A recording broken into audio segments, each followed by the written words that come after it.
rankings. Let's discuss how this impacts this tournament and the rest of the season.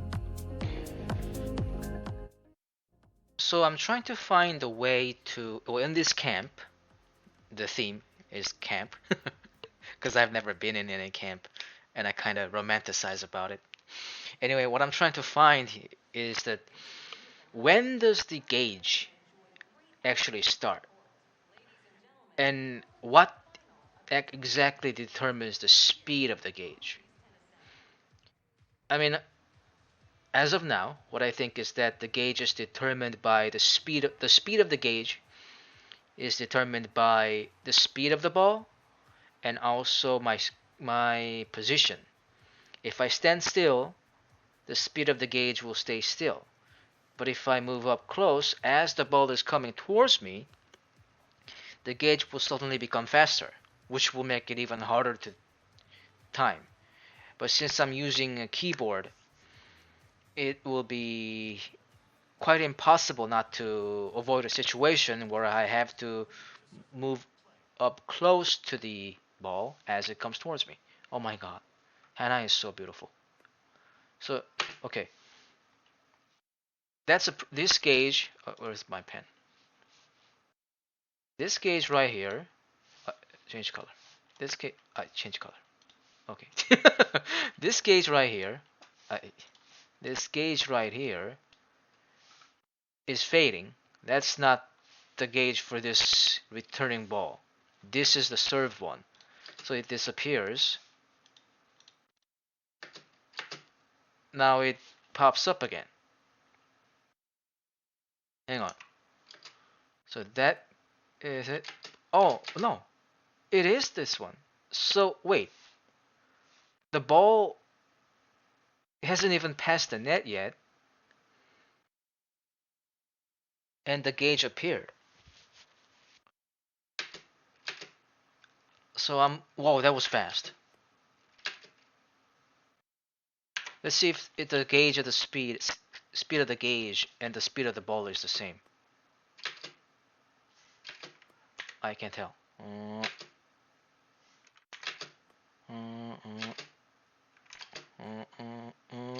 No, no, no, no, no. It's not the same. I guess it's just the timing. No, I hit it perfectly. Hannah hits it perfectly.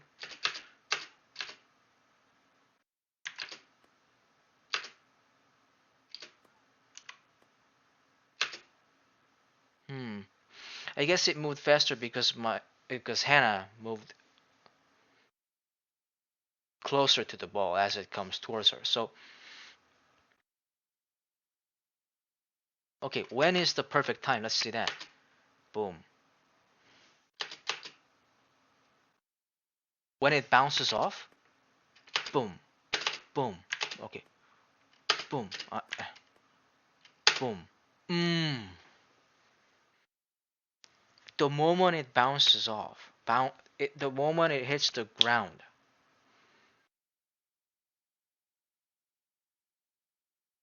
is the perfect timing. Let's see if it's the same with the other cases.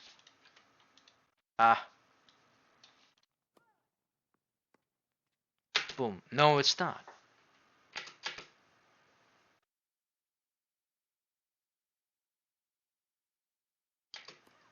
I guess it's just when Hannah gets to hit the ball. So this one, the ball is obviously slower, and unlike the first time, that's the distance from here to there. So unlike this time, wait, let's leave it. Let's leave it from here to there, right?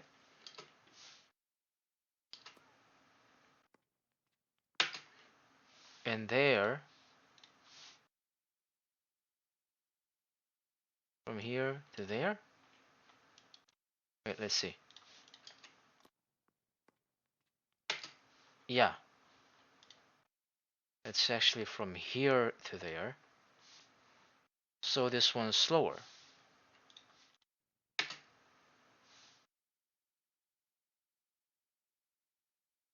So it moves slower. Boom.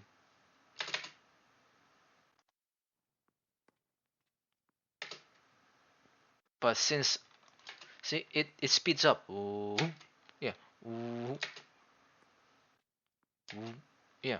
Ooh. Because Hannah moves towards the ball. See that? One, two. Yeah, she takes two side steps. So she reduces the gap with the coming ball. So the gauge suddenly picks up speed. Boom. Does it? I don't know. So it starts. Boom. Boom. Mm.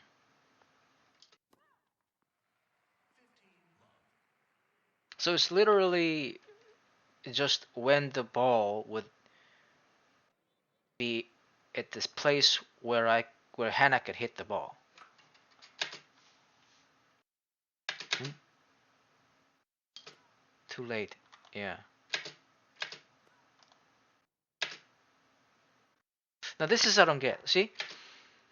Boom, boom, boom.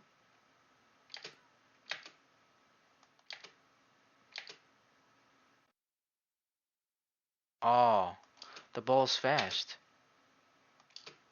Faster than you think, and Hannah side steps towards it.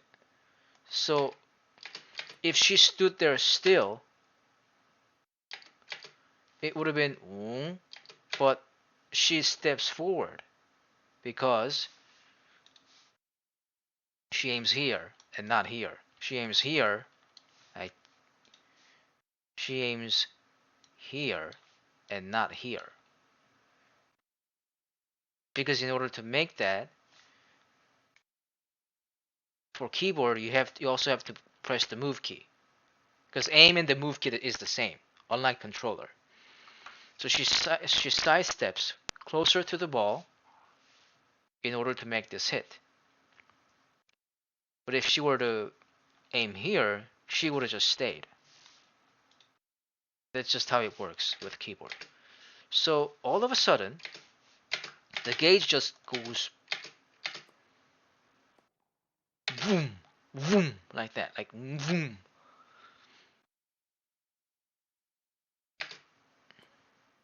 So so every time when Hannah makes a side step or what have you, any movement that indicates that she's moving up closer as the ball is still coming, the gauge is bound to be faster.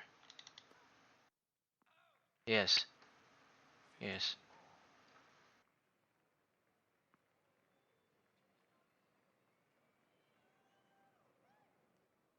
I haven't, like, this is my first ninth session. I haven't found about I haven't I skipped the tutorial session. I only did like the beginning part of it. So until I reach like 12th session, I don't even know what advanced serve is. So I don't know how some, opponents can make such sharp, fast serve yet. I thought it was some kind of a stat based something or something like that, or the direction of the serve. Anyway, so goes, boom, boom. Yeah, see, it's same as the ball speed. Boom, boom. Yeah, well, same or almost the same, similar. But you can see. I don't see. Hannah doesn't move. She doesn't move, but she stops. She doesn't go on. So this is predictable speed. Boom. Because this time she doesn't aim it here. No, she aims here, here. And because of the speed of the ball and all that, it hits deeper. Because, you have to consider the angle of the ball. So even if you aim here, the ball would end up here. because Hannah's position, the angle of the ball, speed of the ball, so you can't always, put exactly where you want it. Boom. Yeah. If Hannah were to aim, like in this situation, if Hannah were to aim this way, to aim here, or okay, here, Hannah would have went forward, even more. See, she, she, she, she moves just a little bit to take the ideal spot to aim here. But if I were to aim here, Hannah were to aim here, this way, like this, she would have moved at least one more side step. And that would have drastically affected the speed of the gauge and the timing, which would have ended the ball probably around here. And this guy would say, "Out!" He does that. But boom, and yeah. Beautifully done, beautiful woman.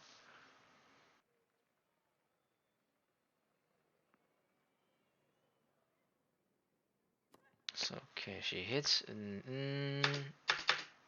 Now, oh, yeah. I didn't need to do this, but she didn't need to do this, but to be safe, she aimed here.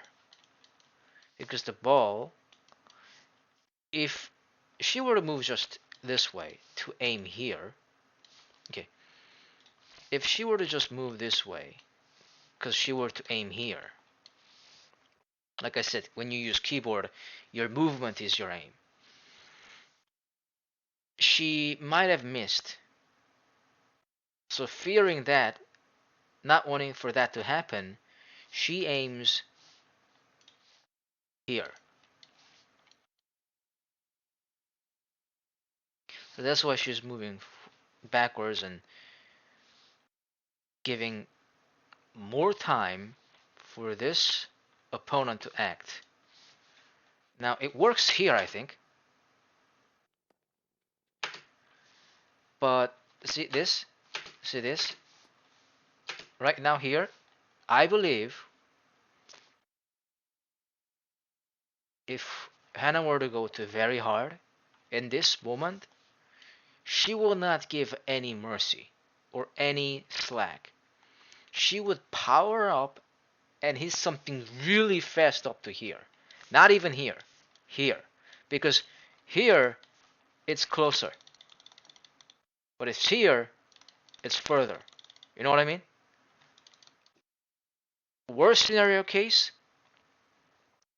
she she hits it so hard that it freaking touches here, bounces off the net, and go touch the line and shit like that, and like fucking. But this is a normal difficulty, so she gives a slack shot. So I have plenty time. Hannah has plenty of time to act.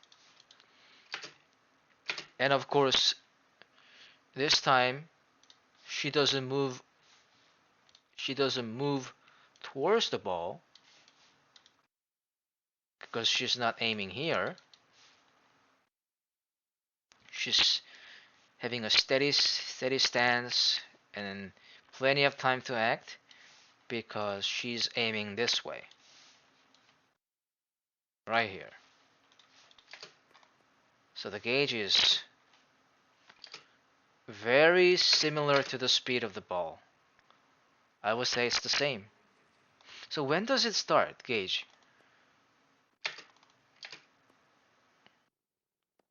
It already. Oh, the moment your opponent hits.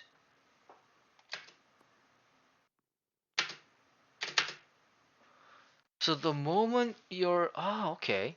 So that's when the gauge starts. A gauge appears. Oh, yes, yes, yes. It's not about when the gauge appears, it's about when the gauge starts. So the timing is, so the ball bounces off from here, and Hannah is about here, right? So I would say the moment it bounces off, the gauge starts moving. Let's see. No, a little later than bounce off. It was about here, right? It bounces off,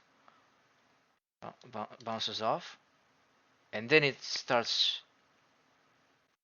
to move. Mm, like that.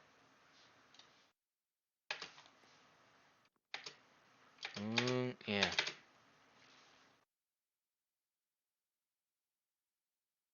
So the ball comes. Bah. Okay. Let's see again.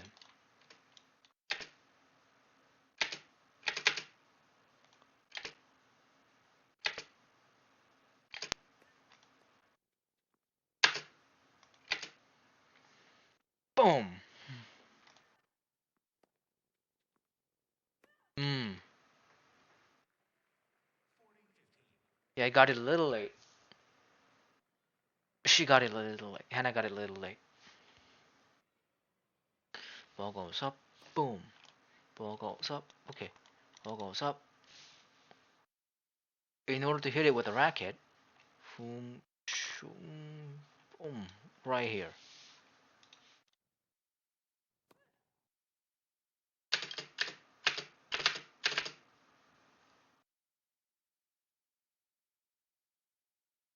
Or arm and the racket.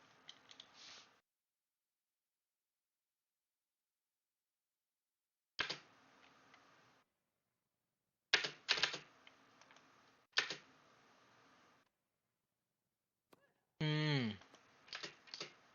Mm.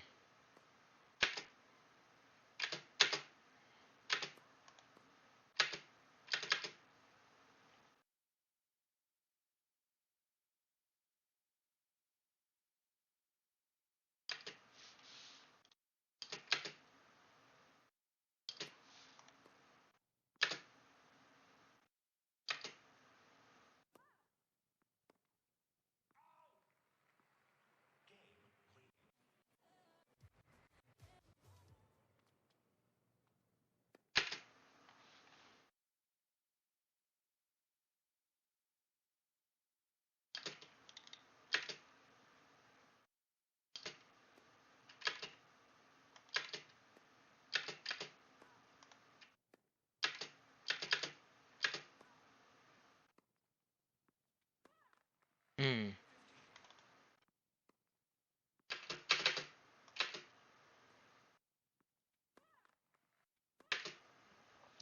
Seeing this, it seems very easy to get the time, but when you actually play, you need to consider your movement itself. Okay, okay.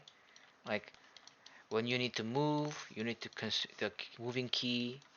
Which to press in order to move the way you want, how you move, which angle, which speed, so shift thingy and all that, and with which type of button, which type of shot will you hit the ball, and also what would your opponent do, like which angle is your opponent gonna pick. Okay, you consider all that constantly. So right now we're just taking the time. See, I press right here. Okay, okay, okay, okay. I'm gonna press the perfect space. Okay, see, it's easy. But I can't do here because she could have. Okay, look at this. Okay, boom, right there. Okay, she's just very honest serve, but she could have done this or this. Now Hannah usually likes to receive the serve that comes on this side, so she moves minimum amount and she can hit the ball on this region. Now since your opponent is here, and when the Hana hits the ball on here with perfect timing, the ball goes really fast. Worst scenario case for your opponent, Hana's ball goes like this, hits the line, like here at the very edge, and boom. She may have enough time to come for that, but the ball, now Hana likes to hit flat balls, so the ball barely bounces off. So even though she gets there in time, the ball is so low or goes so fast, she just can't hit it. So if so I'm thinking maybe in very hard, they don't just move like this. They move like this. So they hit it on this they move like this, right? And not just this. And when they're here, this is their option, right? Because from there to hit all the way here, it's just they could, but worst scenario case, it has to be a lob. A lob is one of these balls, ooh, like very curvy, slow balls, and and you don't want to do that, especially when you're far away. Because what I would do is when a lob ball comes, she goes all the way over there. Your opponent goes all the way back, and if she were, and even if it's not a lob, I would position myself here, the volley zone, near the net, and from here, if she's over here, right? So I just go pong. I don't even have to hit fast, but I'm gonna hit fast. I'm gonna try to hit fast. I just hit here, pong. There is no way in hell she can make this distance in time. The stronger she hits, the faster my ball will hit there. Now, if somehow she hits a slow ball, pong,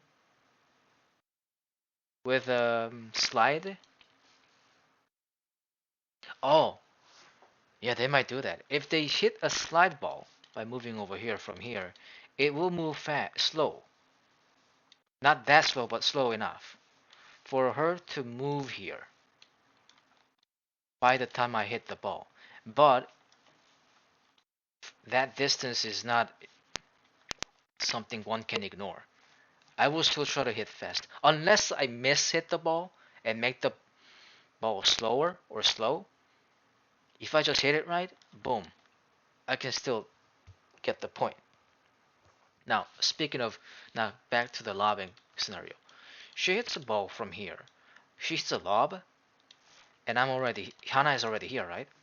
She would smash the ball so fast, the ball would be this zone. So one might think that if the ball hits this area, a person that is here could come and easily hit it back. But see, when I smashing, I'm talking about smashing. The lob comes, it's above Hana, right? So Hana's gonna reach out her hand with a racket and then smash it down. Boom! The ball is so fast it doesn't matter where it hits. It's just simply unreactable. And even if somehow she hits it and your opponent hits it, it'll be by just putting the racket on the ball. So it is very likely that they will go out. And if it were to come right here, back to the zone, and it's not gonna be here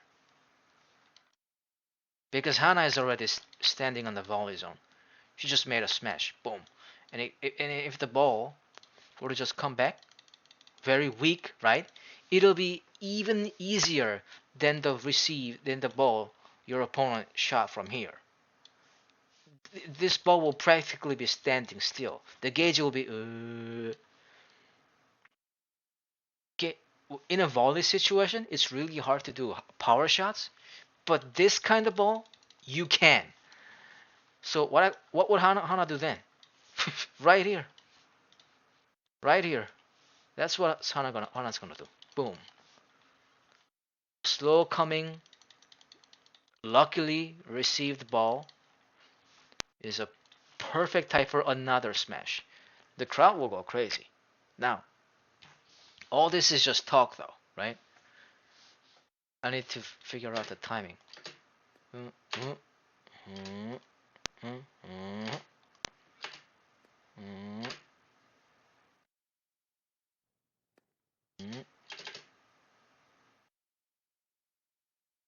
I just try to anticipate, pause the video on what I think is the perfect hit timing.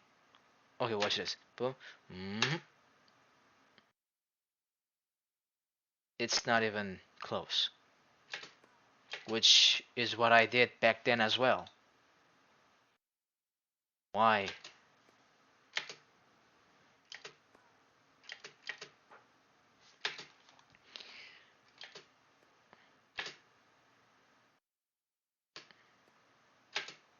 Mm. Oh, okay. Mm.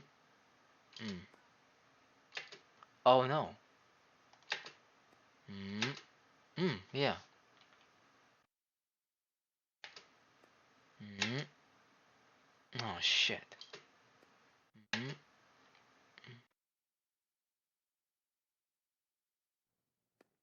Mm.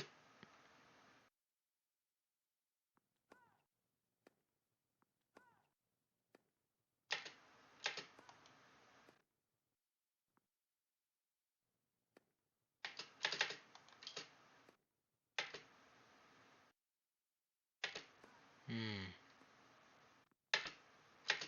Mm.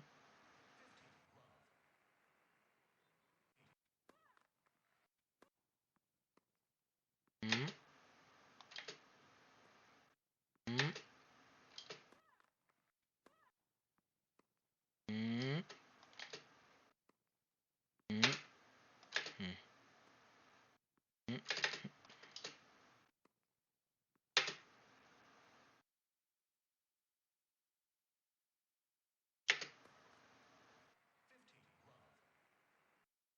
I guess there's a different timing for every posture. This, okay, right here, she lunges. From here, she launches herself quickly to position herself here, so she'll be able to hit the ball about here, right? Let's see. She lunges, boom. See that? She lunges. So the gauge is already moving so fast because you don't know. Okay, in order to hit the ball, the system already knows that the player would lunge, but you don't know that, right? So you only think about the ball. So you think you have time because you think the hit is not going to happen here because you think the hit is not going to happen here.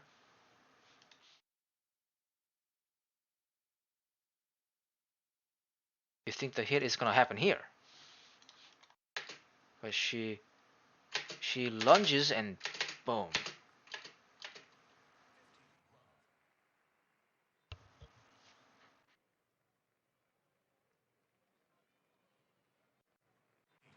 So let's see how the situation where she lunges. Okay, boom, kind of far. Ball is hard, fast enough. Okay, let me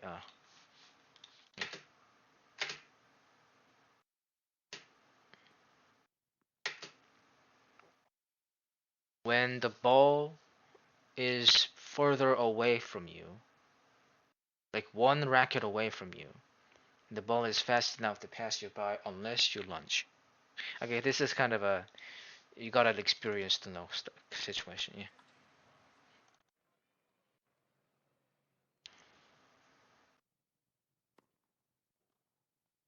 Oh,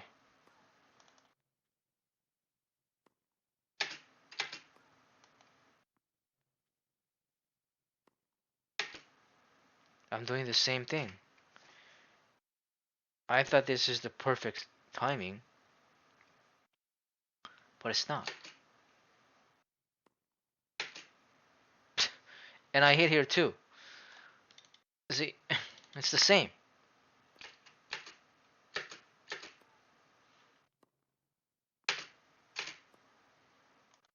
Wait. Ah. Yeah.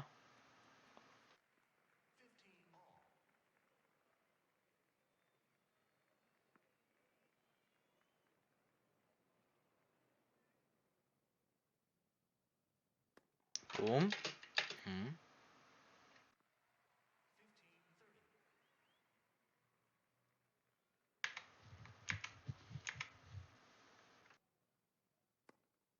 Boom. What? Boom. Hmm. I guess the concentration was lacking at the moment. Boom. Yeah, again, right now I'm just concentrating on timing, so it's easier. But back then I have to consider all the circumstance. So Hannah has to consider all the circumstance. So it's harder for her to time perfectly. Mm. So the ball comes, boom, and then as boom,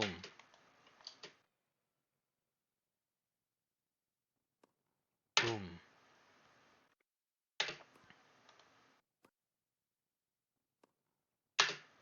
Mm. So of course, speed of the ball matters. Okay.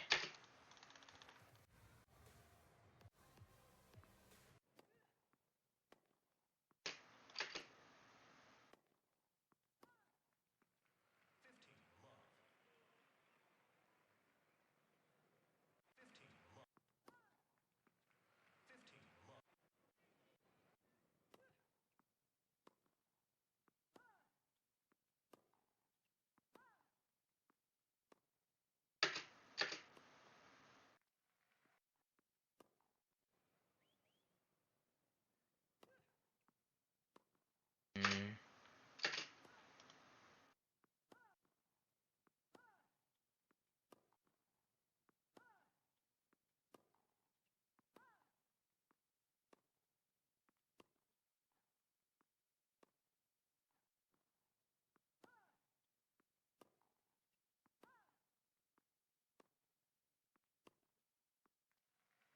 Mm.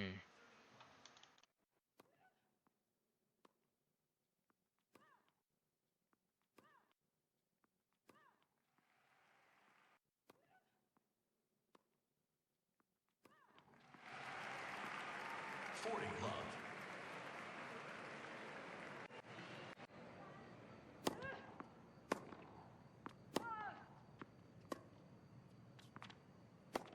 Oh wait. That ball's slow. That ball was slow. So the gauge was very slow, but it was slower than usual. So Hannah just hits it as she knows the speed of the gauge in regular slow balls. But this slow ball is way slower than usual. So she hits here. Because this is usually a slow ball. This time is usually when the slow ball hits here, the perfect zone. But like I said, this ball is exceptionally slow. So, because this ball is a lob. See that? See how the ball is? That's a lob. If it was just a flat or like a slide, then this this timing would have been right, but not on lob.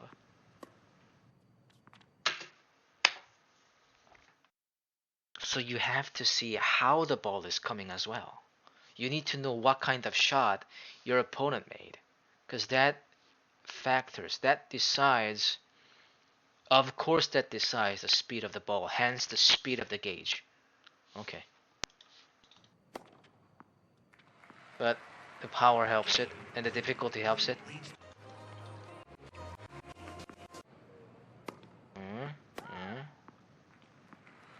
Love 15.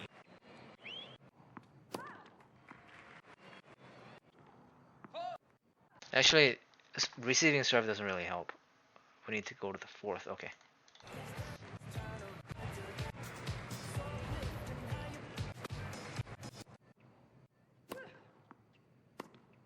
Mm, mm, mm, mm, yeah. Love 15.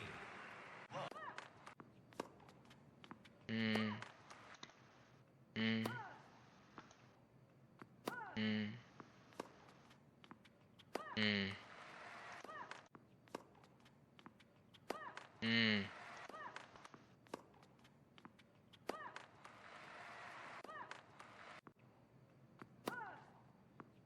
I guess what should have happened is that, I think what happened is that the distance and Hannah's approaching speed with the ball would greatly reduce the impact time, the perfect impact time. Ball is not that faster than before. See? That was. Oh, wait. Wait, was it a little faster? Dong, dong, dong, dong. It's almost the same. Maybe a little faster, but not significant. There's no significant difference. So she hits, but Hannah moves so fast. She reduces the she herself reduces the distance between her and the ball. So it's like she's making the ball move faster because she's moving faster towards the ball. So the gauge moves fast. Boom, right there.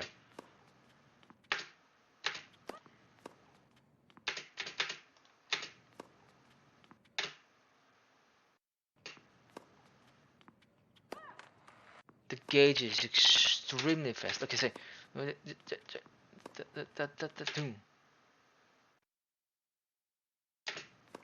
I have to memorize the situation. Okay, the ball comes, she runs, and when she's lined up, she passes lined up, or like when she's lined up with the.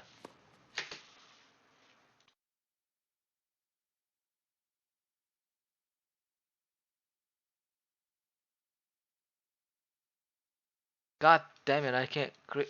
Ugh, I shit, fucking. I can't create a straight line. Come on. Okay. Come on. I fucking. Okay.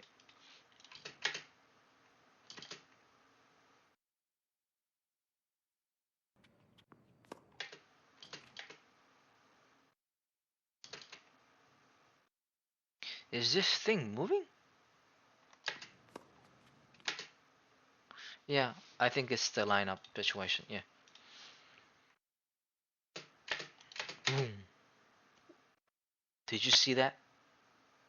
That was fucking fast.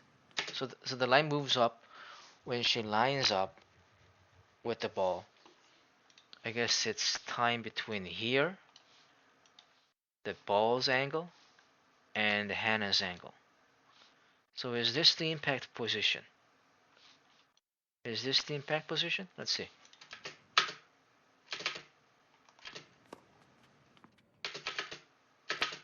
Oh, it kind of is, yeah. It is. I just didn't mind perfectly.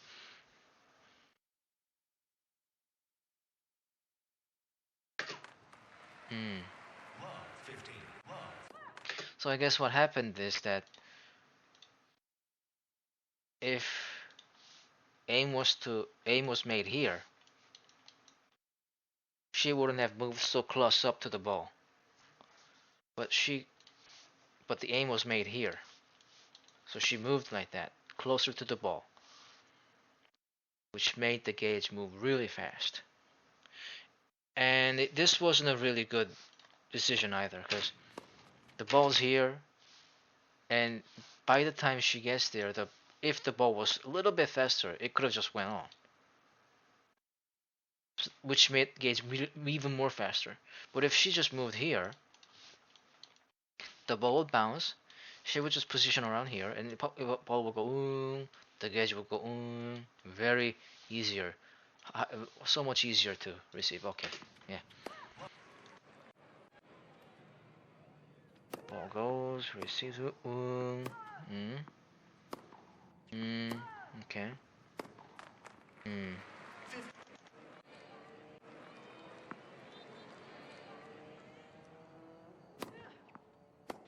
Mm. Mm. Mm. Mm. 30-15.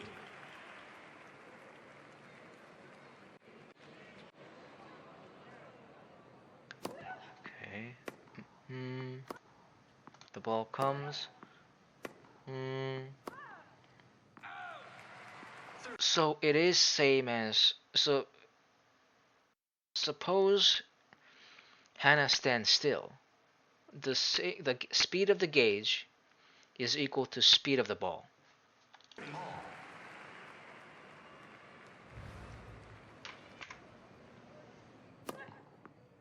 Mm. Ah, now 30, too far.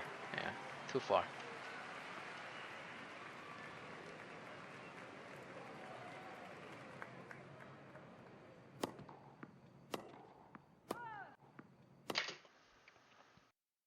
This ball was fast. Probably the fastest ball since this camp started. Okay, but the gauge is not that fast. Mm. In fact, it's same as oh my god. So the gauge of the speed is not always similar to the speed of the ball. The moment was she, or is it?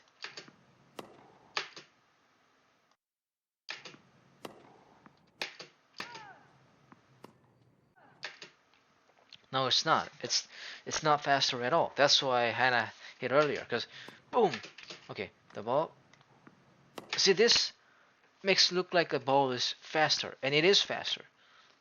So one would think the gauge would go faster, but it doesn't. In fact, it's slower than those, slow balls.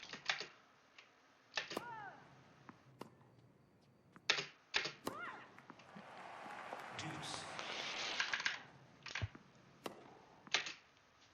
I guess this happened because of her stance, her position, and the time it takes for the ball to reach this position.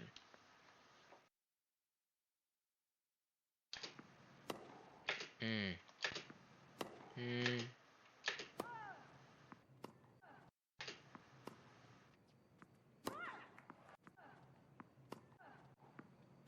Mm. Mm.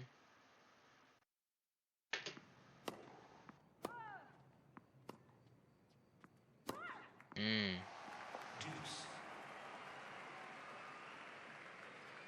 Mm.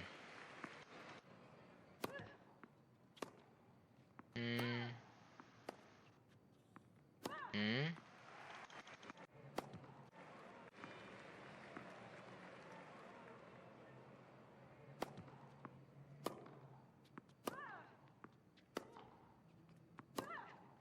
Mm. Mm. game, leads 5 games to love.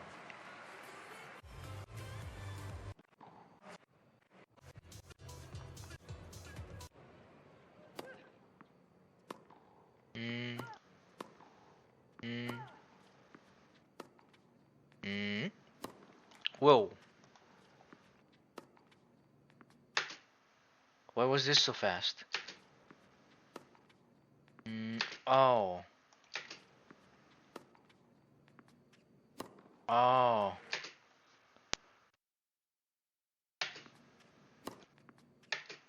Because she sidestepped closer. So,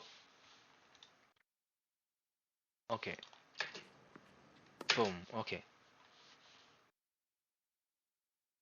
What the? Okay, so if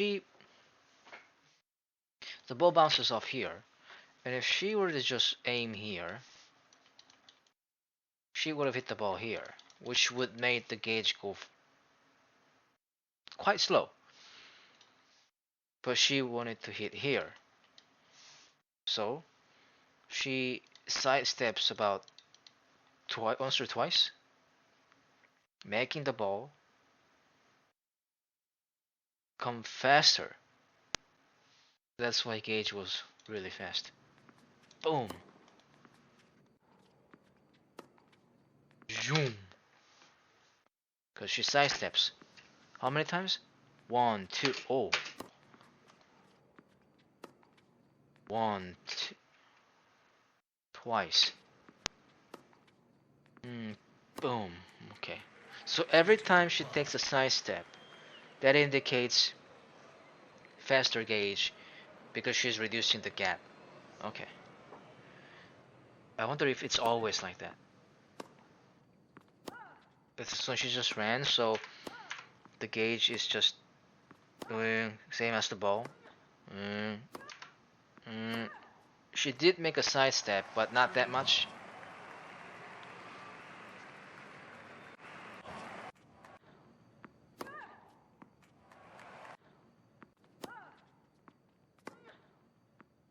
Mm. 30 love.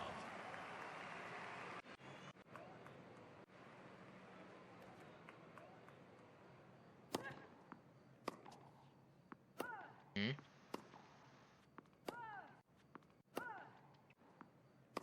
Mm. Mm. Mm. Mm. Again. Okay, this one same as the ball. Yeah. Yeah. Wait, I don't see the difference. See? Yeah.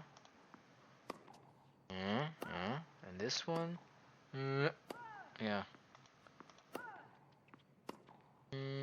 Yeah, faster than the ball. Because she sidesteps 1, 2. Yeah.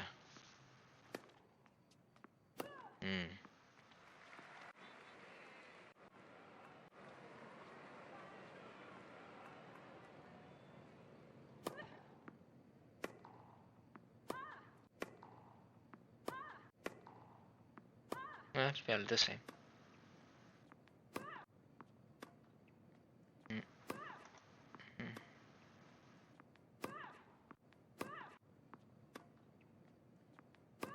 This one was fairly the same. Game. Lead. Lead. Lead. How is one supposed to anticipate this?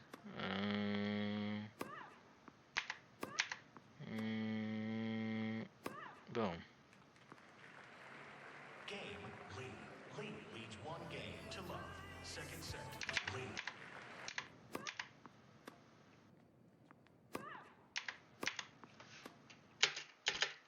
Like, come on.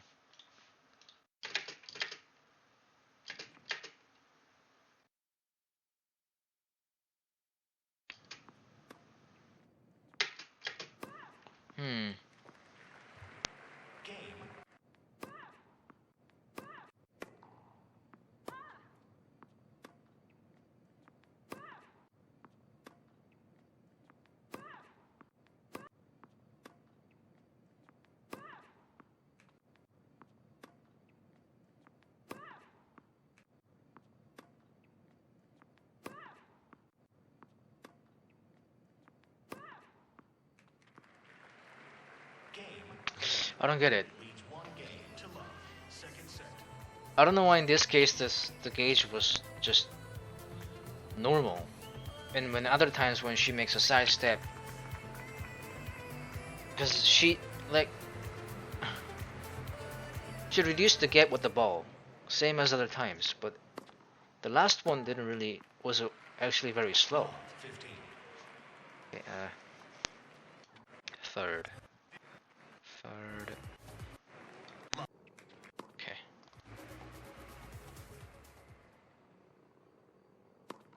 Wait, what?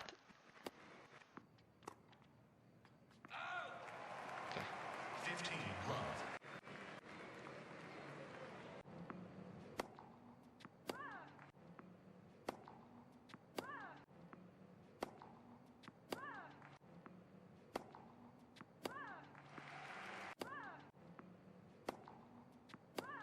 Hmm. 30. Love.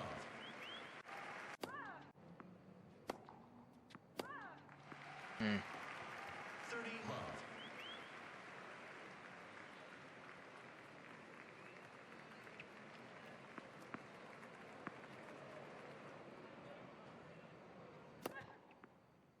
Hmm. 40. Love. Okay, hits the ball. Boom. Boom. What? Boing. Okay, so this one was fast, so. Hmm.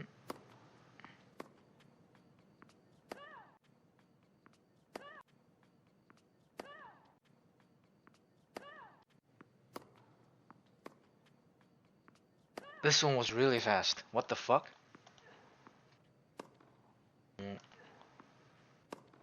mm.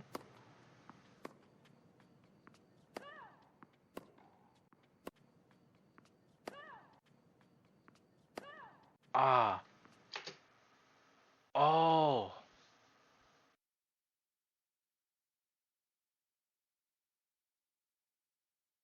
If she doesn't sidestep after the ball bounces, the speed of the gauge is not it stays very similar to the speed of the ball. But if she were to make sidestep after the bounce, then of course. Oh, okay, I get it. Yeah. Of course, the gauge becomes faster. Game. Lead. Lead leads 3. Okay, 4.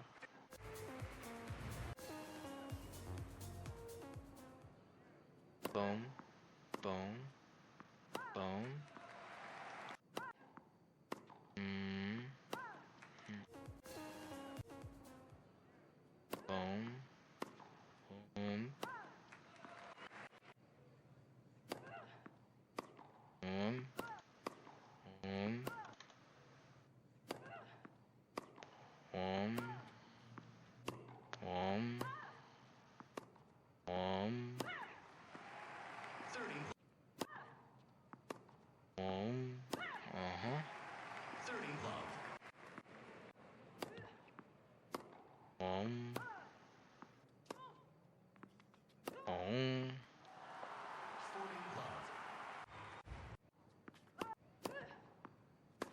boom.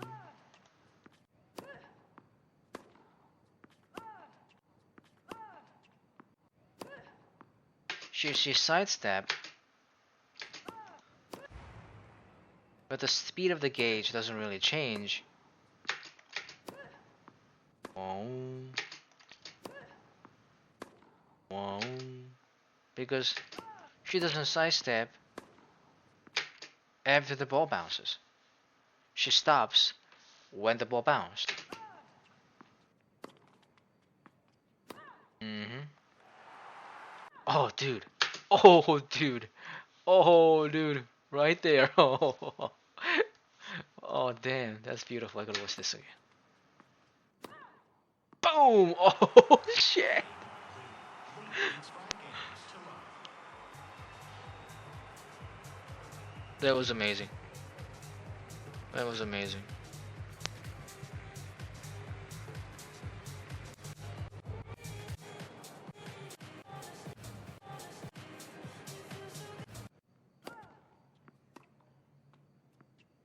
Ay, Yeah, I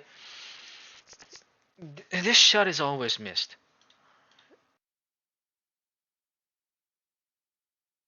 The gauge is insanely slow for some reason. Mm, mm, ah, it's a lob. Boom. No, it's a slide, right? Boom. Yeah, it's a slide. Or is it a lob? I don't know. Anyway, see how the ball, boom, it's a slide. It's a slide. She cuts it, right? She cuts it. Watch her, watch her. She doesn't just hit it, she cuts it. Boom, yeah. So the ball comes slow. So if Hannah, I, and I, if Hannah and I would have seen the type of the ball, type of the hit, type of the ball, then it would have been possible to anticipate how slow the gauge is gonna be.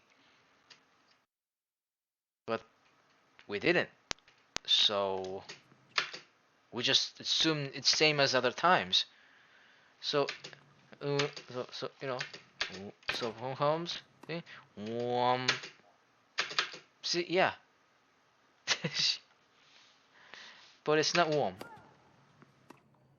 Warm. Okay, so when the ball is like that, ball comes up. So the key was to see. Well, first of all, you have to be experienced. The more you handle the situation, the more you know the situation.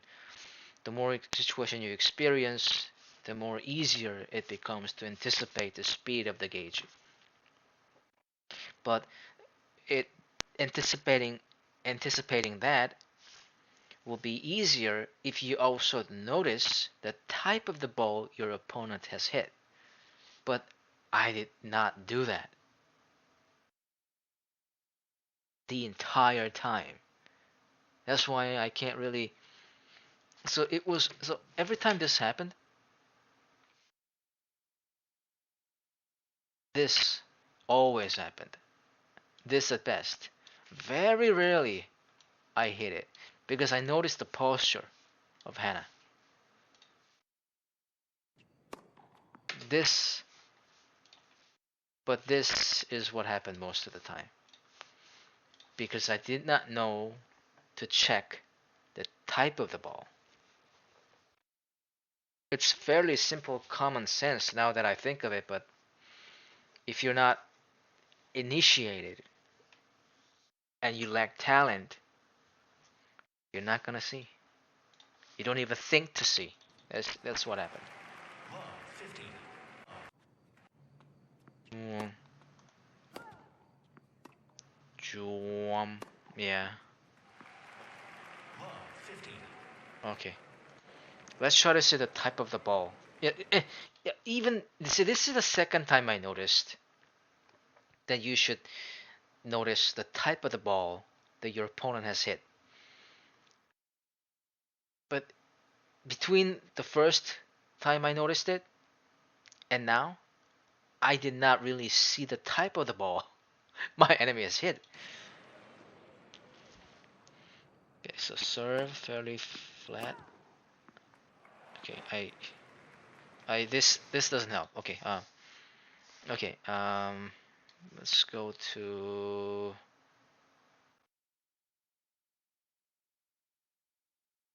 Is this Qatar? Where is this? Is this Doha? Oh, Johannesburg. Okay. Mm, who's my first opponent in Johannesburg? Hannah's? Who was Hannah's last opponent in Johannesburg here?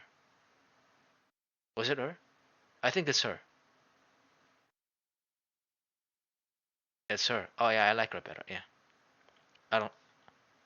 I don't like her. She's so. I don't like her. She is very grunt. very angry, and she frowns a lot, therefore. And she's so, what do you say this? Nasty. Oh my god, I sound like Trump. Anyway, uh, she she likes this zone. She's very similar to Hannah. So it's really hard to, you know what? Since she's hard to, but no, I want to study her later. Her style, I'm guessing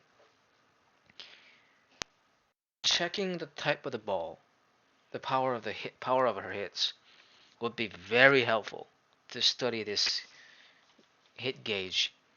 But right now, this would be more apt.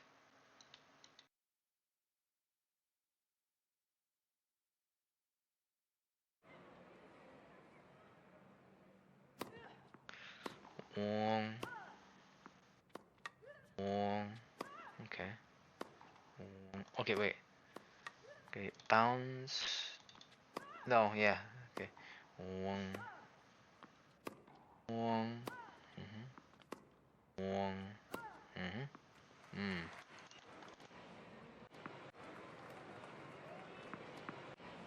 By the way, Hannah is American. Eh, Hannah is American. She's American. This is semi-final. Yeah, the the Argentinian woman was wearing this color uniform. She was the quarterfinal first opponent. Anyway, back to. Anyway, I wanted to face her.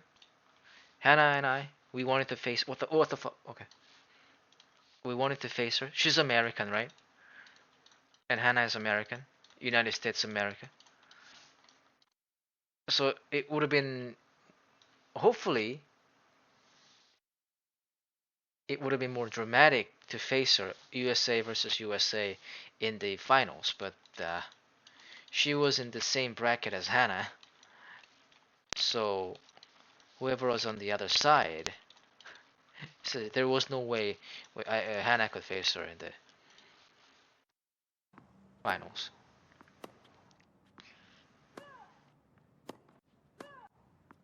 Boom, and then boom, she does a slide right there. Boom, boom. So it's very slow. Oh,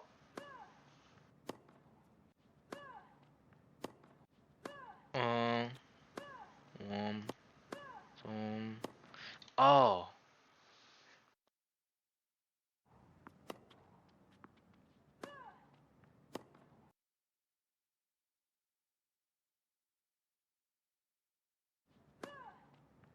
I see what happened here. Yeah. Okay, wait.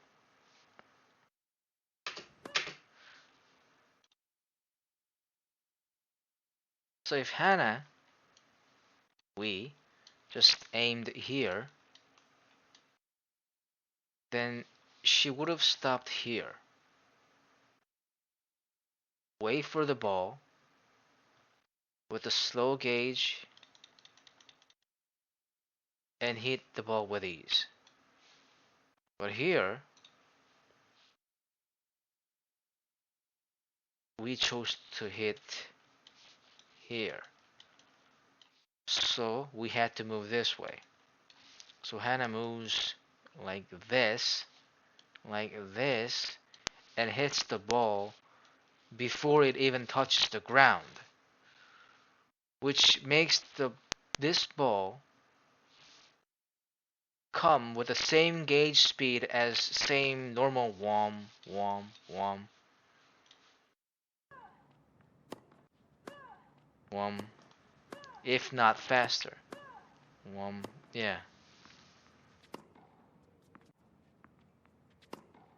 Wom wom wom mm. Wompa. Oh, wompa wompa wompa. It's not always the same, isn't it? Because this ball, the one she hits right now, it's slow. Well, wampa, wampa. But the gauge starts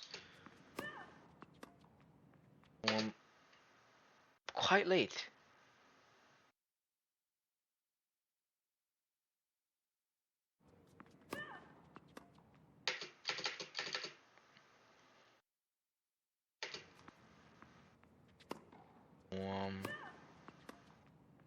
Um, it's almost like jum. Why is that? Jum, jum, jum, boom. Jum.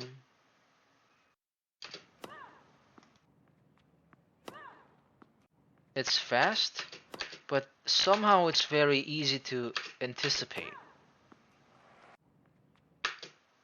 I guess it's because the ball is slow and then Hannah's close to the ball, so and already having a position. Oh, the ball slow, Hannah's close. The ball is slow, Hannah's close, and already positioned, posing. So I guess in this case, it's a little faster, but even then it's easy because you're ready. Like at this point, at this point right here, all you need to work. Okay, and at this point, all you need to worry about is the timing. Boom. And it's not so different from other times. Like, see? Warm. Okay. Warm. Okay. When the. Okay. Warm. Warm. Okay. Warm. Yeah, it's not so different. Yeah. 30 love. Mm. Mm.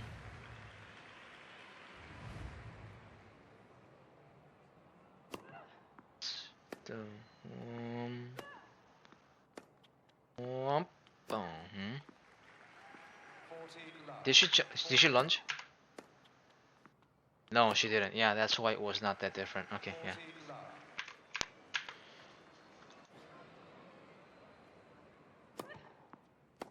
Warm.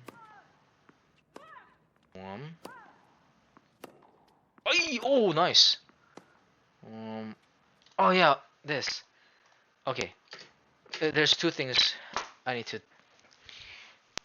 I need to let myself know. Like, okay, first, this shit right here. I'm making Hannah's life worse, harder than it should be. Because I should stop here. But I keep doing this. Like, I'm moving extra steps really fast. See how fast Hannah moves? Okay, my intention here was to stop at yellow mark. But when I move from yellow mark, intended spot, to her current spot, see how fast she moves. Boom. Boom. Because sometimes, actually, this is quite mild. Sometimes I go here, even though I wanted to stop here. I may kind of go all the way over here because I'm holding down shift. But I didn't need to because it's not that much of a drastic situation. See, oh, hold on. Okay. So, boom, boom. So she hits it on the left. I say it, boom. I come back, and I should stop. But the thing is, two things why this happened. One, I'm holding down shift, and two, I think I stopped here, but I stop here because what? I am not focusing on here. My eyes are over. Oh, my eyes are over here because I wanted to check the angle of the ball she's hitting. So I hit that, but I keep pressing. I keep see until she hits. So I'm pressing, pressing, and then I see her the boom. About this point, I notice I can't I can't immediately I can't immediately guess the position. It would be good if I could, but I can't. I just can't. For me, not even here. Sometimes I can react at this point, but not oh shit. At this point, sometimes, but most of the times, about yeah, right here. See that? See that? See I move now. This is this right here around the net area. This is usually when I realize the angle of the ball. So I notice then, and I pivot, and I pivot. So so since I was focused on this whole thing, my eyes don't really see here, but here I see. You know what I mean? So somehow, so I need to train my eyes that this is the center. So I should, even though I'm focusing here, somehow I should be able to stop here. See, I'm right now I'm looking at her, this zone right here. Actually, I'm looking at her. So even though I'm looking at here, I should be able to see here. I can barely see it now, and I'm trying really hard right now. But so the thing is, what I could do is, I'm guessing what I could do is, I see this here. I see here, and notice here, and I can move her. I can see her, right? So I cannot see the whole. I cannot really see her, but I can like sense her in my vision, right? So I focus here, but keep note of this part right here because that's the center is. So if I do that, so I'm looking at her, I'm looking at her, boom. This is where I should have stopped, but I don't. I pressed more because I don't know if she's in the center yet. And by the time I notice the ball, I move, and boom. If she, so this is normal, and I'm guessing in very hard, she didn't do that. The moment she notices I'm like over here, and she can probably sense my movement key still, so she would have like freaking hit the ball like over here or here really hard, like smash the ball. And and this, when that happens, this this could not have saved up time, because by the time I do that, the ball is already bouncing off. Anyway, so that's the thing I need to keep myself known. And this, again, see that's, I think that's a lob. Or a flat hit and wrong. A flat hit wrong. So it kind of makes a lob-like curve. Makes the ball slow. So Hannah does the pose. Boom. She widely wields the racket and bam. But I did not anticipate that. So I could not anticipate that the gauge would be slower than usual, if not even more slower. So I hit way before. I still score, but this, I don't think this is gonna work in very hard. Mm-mm. In fact, if it was very hard, like I said, the shift, the game, she would have taken my opponent would have taken the score at that position shifting point.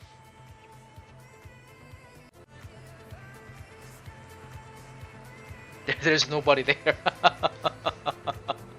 Who gave you this towel? And who's receiving the towel? There's nobody there.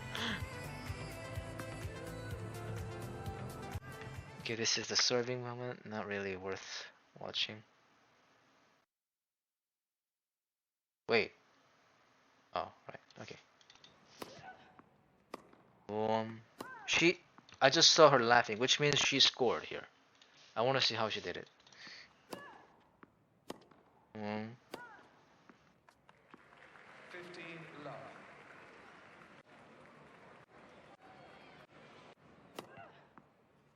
um,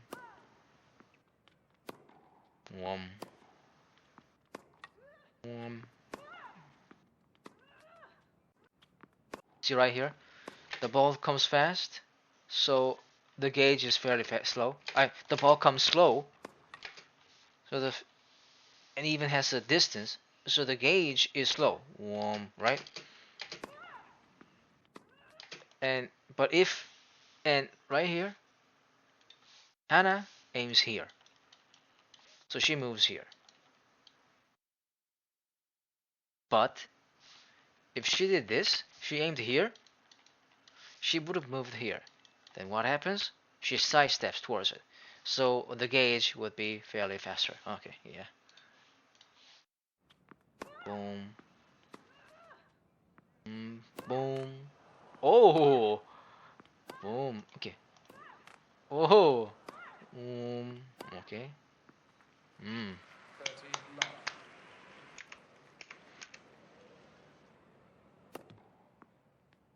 Mm. Mm. Mm. Mm. Wait. Um. Um. Wow, that was really slow. Cause, cause why? Cause she's already posing. Yeah. Okay. 40 love. Mm. 40 Mm. love.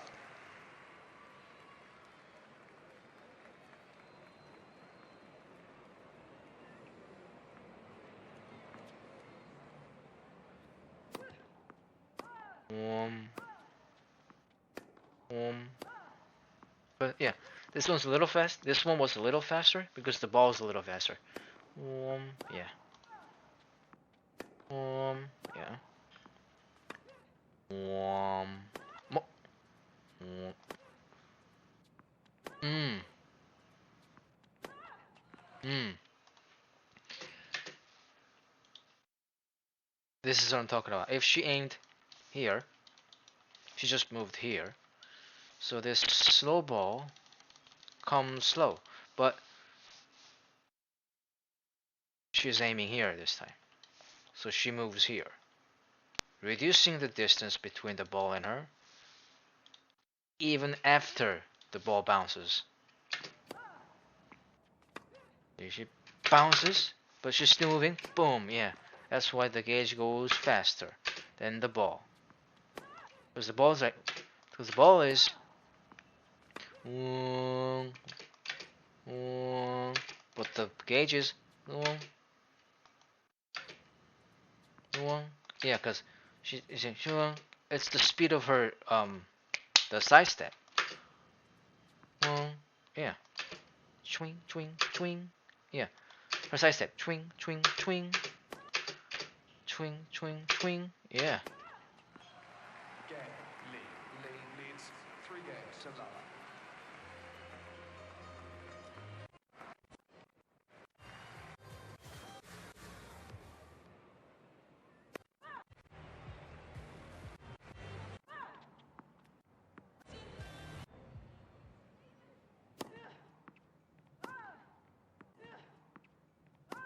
One, one, one. Yeah, yeah, yeah. See, she just aimed here, so she just moves here. So the ball comes slow as it is, giving her ample time to see the gauge. But at this point, I don't know that. So I just hit like the timing, usual timing. So, because fear of missing the ball, missing the timing in this situation would end up the ball here. and I'll be hitting here. Hitting here would be extremely lucky. In fact, this is where it would end up if I didn't hit the timing right. So I wonder if you noticed, but I usually hit the ball here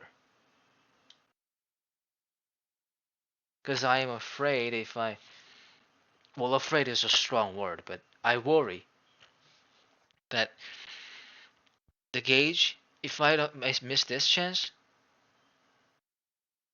should the gauge go fast, I would barely catch it. See, the gauge goes, whoop, and it bounces back. But sometimes you don't even get that. This is it. Usually this happens when the ball is fast enough and you're far away. So when you miss this area, I worry that the gauge will bounce back. Worst scenario case, I hit it here. After the gauge bounces back. This usually doesn't even register. And if it does, it's either out or so slow that it gives your opponent a perfect chance to power a shot. I hit it here, right? Anywhere but my space. So, yeah.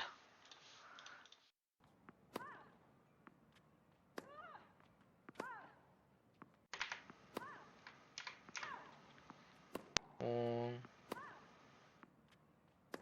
um, mm, um, mm, um,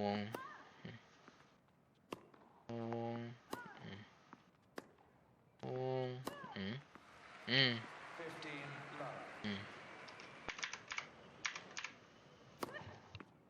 Um, see?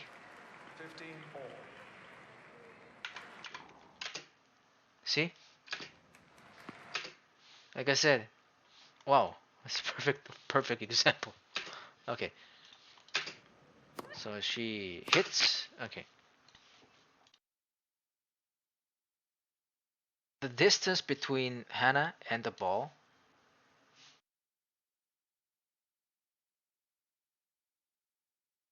and the speed of the ball is gonna make it so that the gauge timing is not this, but actually this. So the green, normally the perfect timing zone is this, because it bounces back. The timing is this, but here is just this. But you don't. It's not like you have to. It's preferable to hit perfect, but in dangerous situation, you should be thankful that you hit the ball at all, right? And you know, and even if it hits the net, as long as it goes over, thank God, right? So basically, this is your window. No, no, no, no. This is too big. This is too big. This is too big. Okay. This is I fucking hell. Okay. This is your window. Yeah. This little margin, good window. Because I mean, technically it's here, but if you have to consider it like this, because if you consider it like this here, this is out. You know, so it's very dangerous. It's this, so you have to consider it like that. So she hits. Look how fast the gauge is moving. Shoom, shoom. Yeah. See, see, uh, see. It moves. It moves. Now it bounces back. It already bounced back. Did you see that? I'm not even near the ball. Hannah is not even near the ball. She still needs to make this distance because she's aiming here. The ideal aiming was here, here. So she would move here, giving her more time to catch up to the ball, right? But I can't really move that way right now. Okay, my thought and the movement is not aligned with the knowledge that I have learned and know, because I don't really know that to the bone yet. And this situation doesn't really happen a lot, but I'm in normal. But I'm guessing when we reach very hard, which is what this whole camp is. After this camp, which consists of 4 sessions, Hannah is going to go play on very hard. We're we're gonna skip hard. She's gonna go straight to very hard, and all that without skills. Yeah, Hannah has no skills. There's this skill category, but she has no skill. My opponents do, but Hannah doesn't. And we're gonna do so in very hard as well. No skills, no. Well, there's one basic strap on. It's like charm in Diablo 2. It's additional boost on stats and attributes and what have you. I have a level tier 1 basic strap on. That's it. I have you can and there's 3 straps total. You can wear three. I don't even know if it's called straps. Let's just say charms, okay? Let's just say items. Yeah, You can wear 3 items total. So I'm missing 2 items. Not to mention the one I have is lowest quality. See, I'm doing this. We're doing this even at very hard. Because I solely believe, if we can pull this off on very hard, if we can win the championship in very hard on TS 1000, this is one TS 500 by the way. It's a lower bracket, a lower tier league. So we can do this on very hard on TS 1000. Legendary difficulty. Now, legendary difficulty is gonna be impossible to defeat because I believe starting from very hard, you not only have to be very um, well adversed with this gauge thingy, but also like what kind of shots is valuable, the most optimal type of shot in certain situations. Because I don't know if you have noticed, but I almost always hit flat. Just it's like what the fuck? Oh, it's like straight flat ball in baseball. Just straight flat ball. That's what I do almost all the time. I used a slide once, and most of the enemies, opponents in TS 500 don't come near the volley zone. That's here. Jesus fuck, this is messy. Okay, in the volley zone, they don't really. Actually, it's here. Yeah, near the volley zone. God damn it. Okay, it's it's actually here. But on here, it looks like very.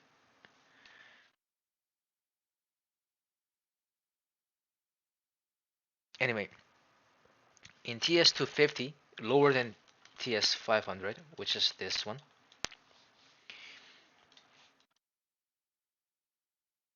there are very zealous players.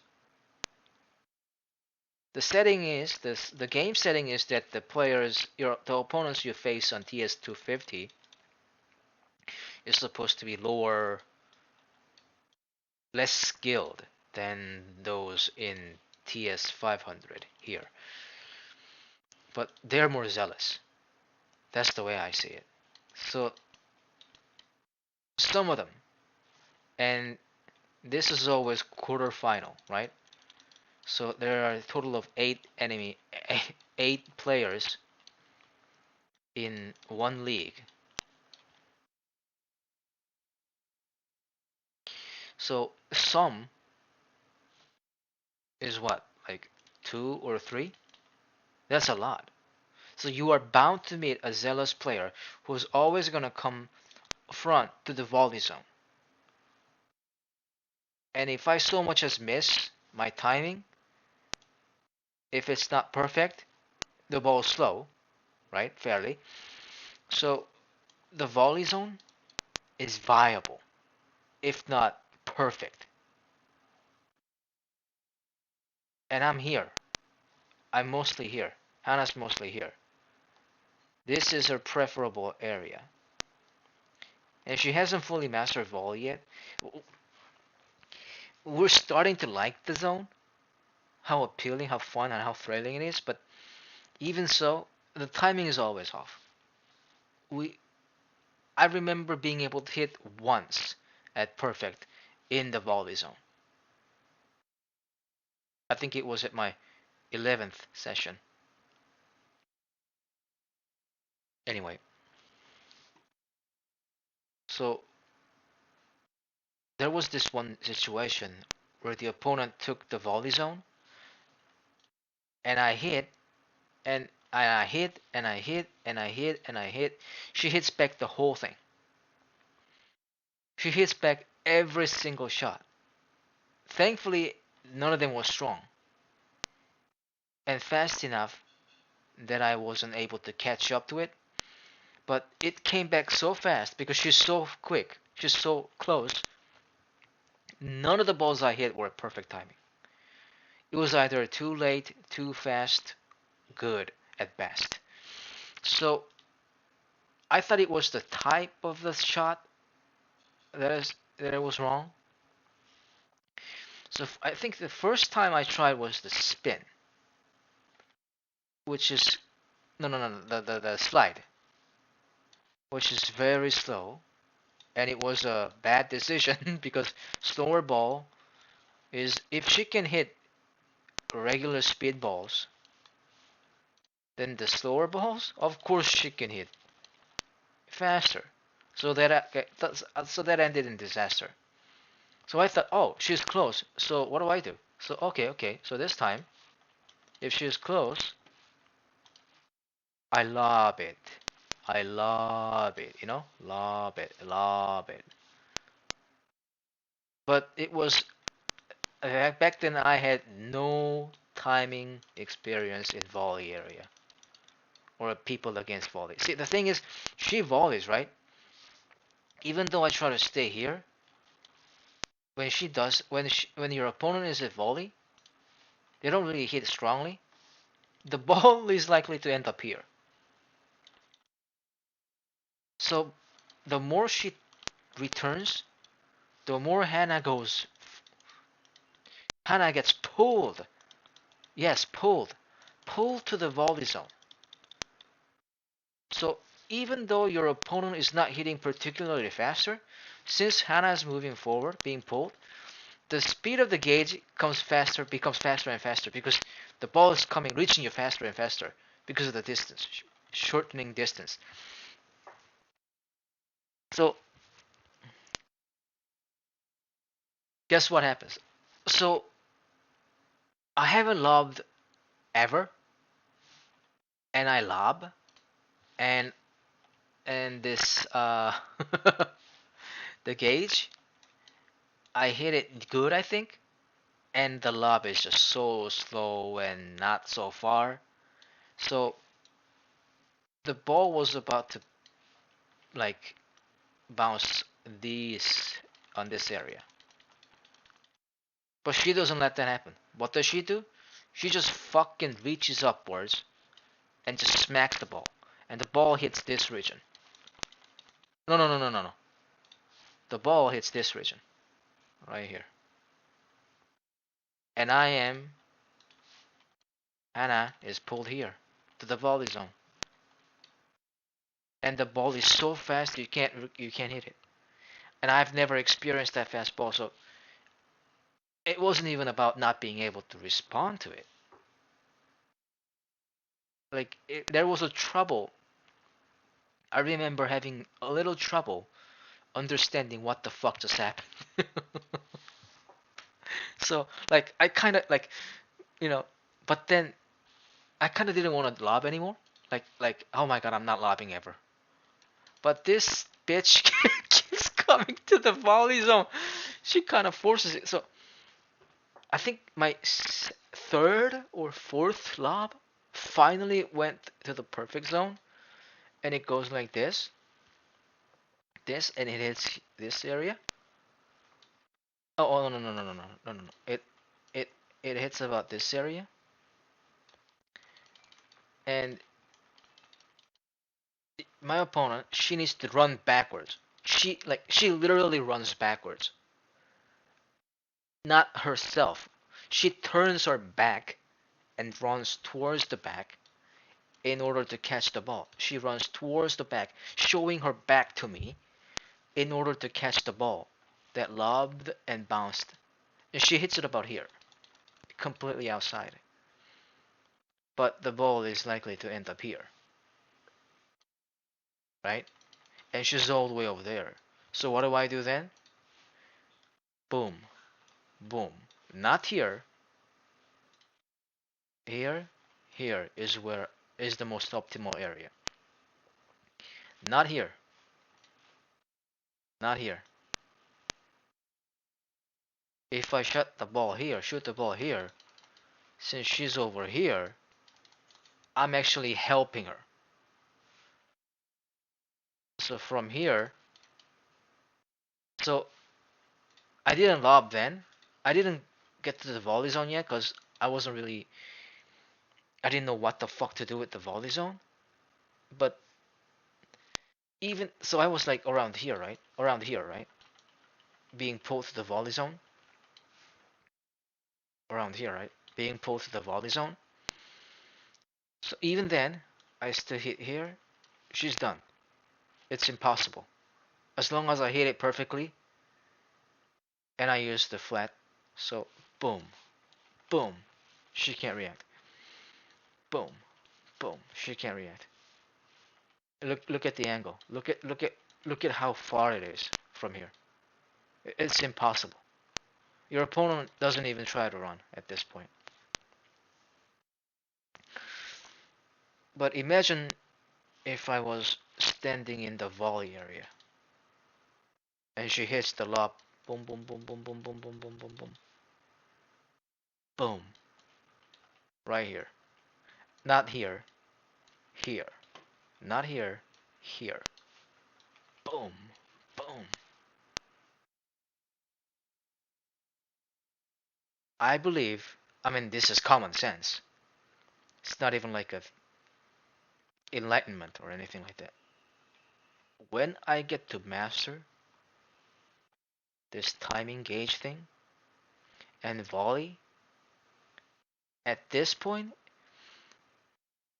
even if I don't understand which type of shot is optimal in certain situations,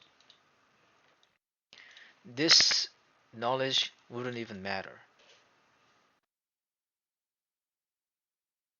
The fact that I can master this volley zone and the timing and this would like I believe this would like triple triple my tennis skill. Anyway, ah fuck. 15 all. Sorry, Hannah. Ah shit. And anyway, I should have moved di diagnostic or bebe. Yeah. Mm, mm, mm, mm, mm, mm, because the ball bounces, but I'm still moving forward. Yeah, she's still moving forward. Yeah. So Wong. The ball is Wong, but the gauge is Wong. Uh-huh. Wong. Wong. Yeah. 30-15.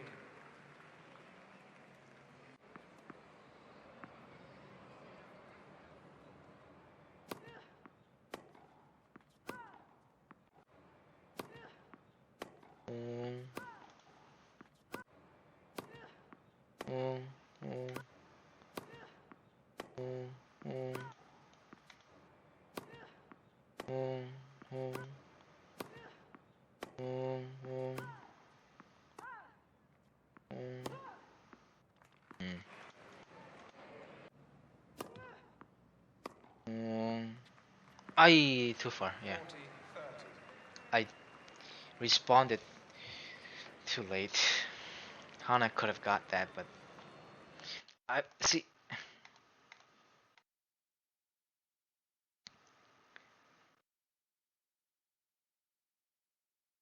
Aiming was good. She moves here. If I acted here at this point,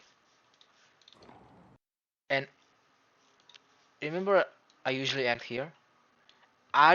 Reacted here, so the ball just goes, and yeah, it doesn't matter. 40. I got it perfectly, but the sheer distance is it's not even about timing. Well, timing of the hit was perfect, but the position was not that. You can't hit the ball that is out of your reach, right? No matter how perfect your swing may be. Common sense. One, one, one, one, one, one, one.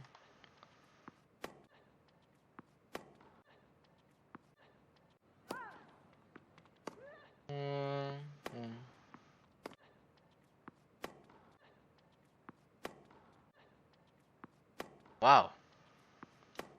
I didn't hit early, I hit late. The gauge bounced off. Boom, yeah, it bounced off. Mm-hmm. Game. Leads 5 games to love. I mean, common sense. If you don't concentrate, it doesn't matter how well you know shit. You're not gonna get it right, right? Common sense. It's not even about tennis. Mm-hmm. Ah, yeah, yeah, yeah. That's okay.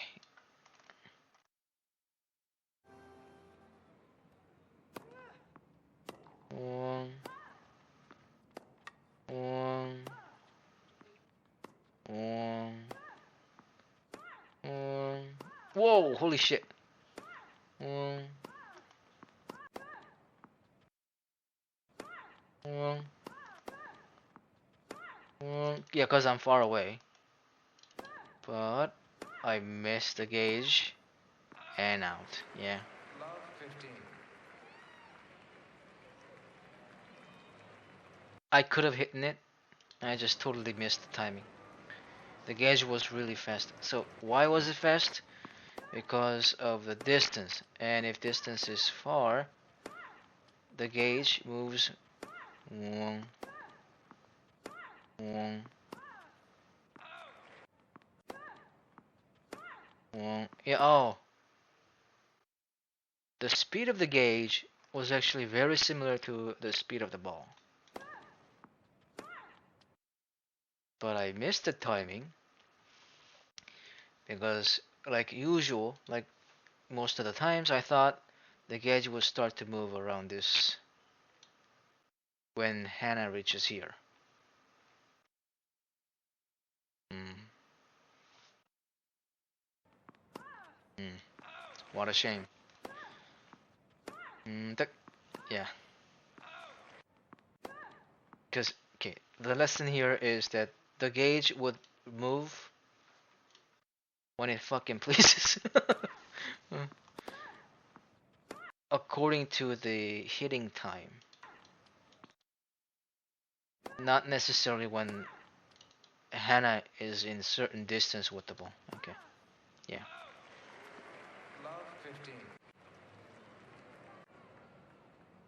Boom. Boom. Yeah, I hit it right this time. Boom. Boom. Boom. Boom. Boom. Boom. Boom. See, remember same thing happened in that match? Boom. This looks like the ball's really fast, but it's not that fast. It's just faster than the normal balls I receive. But what? Come on, wait, hang on. Okay, where was I? Okay, yeah. Well, this is not a mistake, but I did react very late. I was dead set on reaching here, so I guess that's why I reacted like this time. But thankfully, the ball wasn't too far away, so I hit the ball fine, and I hit the ball fine. Boom. Oh, right here, yeah. The ball, boom. See, it looks like she hits the ball really strong, but it's not that fast. So as you can see, the speed of the gauge is very similar to the speed of the ball. One, yeah. June. But I thought it was fast, so I acted quickly. Hence the poor timing. 15 all. So I guess I got tricked by her pose rather than the speed of the ball. So three things you have to be aware of. The pose of your opponent, the type of the ball that your opponent hit, and the speed of the ball. Oh, four things. Five things. Position of your Hannah, your player, Hannah. Position of Hannah, and pose of Hannah. If she sidesteps towards the ball, the gauge moves faster. Oh, now that's boom, boom. Ah, yeah. You know what happened?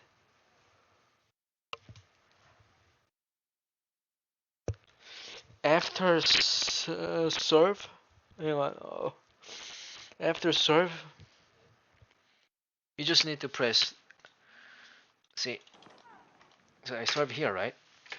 Hannah serves here. My intention was to position her here. But, oh wait, hang on. Oh, I'm just really tired right now. Oh.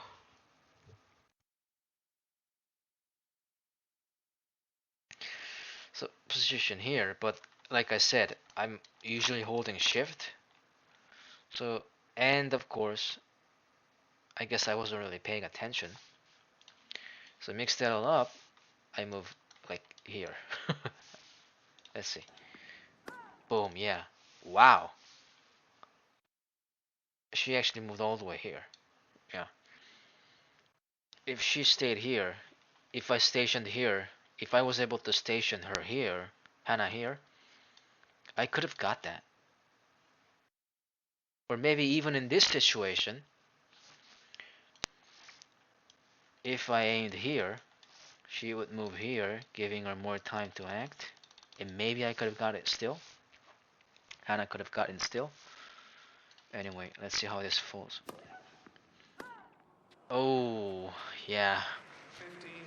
15-30. Oh, sorry.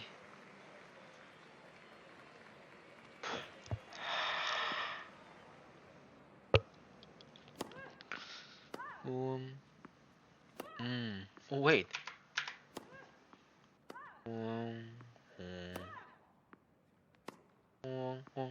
Eh? 15.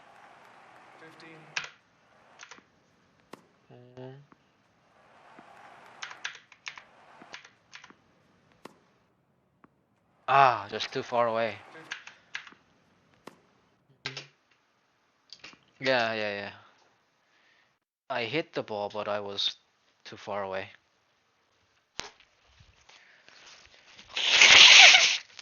Well, far away, not too far away. 15. Excuse me. Came back from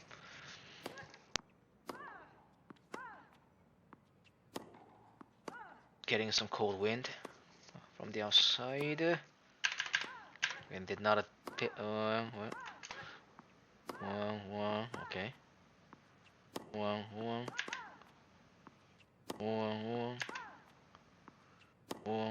Yeah. Mm.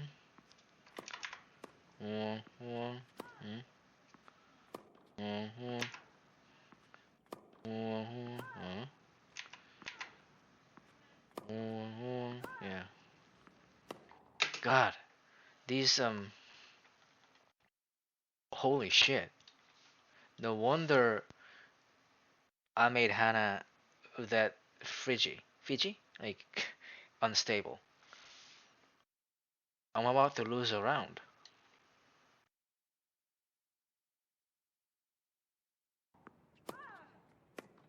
Did I lose this? Did Hannah? Did I? 30, 40. I can't remember if I wiggled out of this situation or not.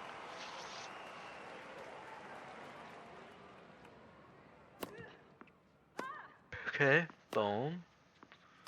Oh yeah, yeah, wait.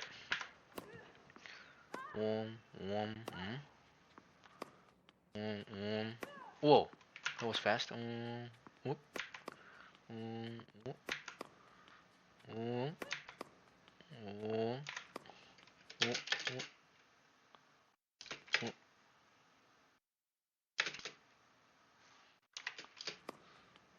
whoop, whoop.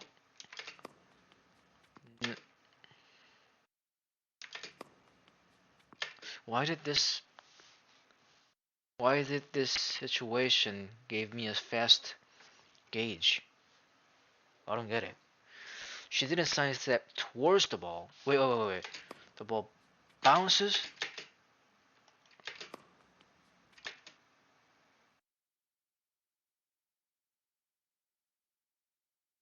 Oh, I get it. I get it. Hannah doesn't move towards the ball after it bounces, but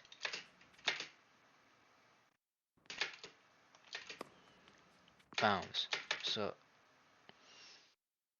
what happens is that I got it. I got it. The ball,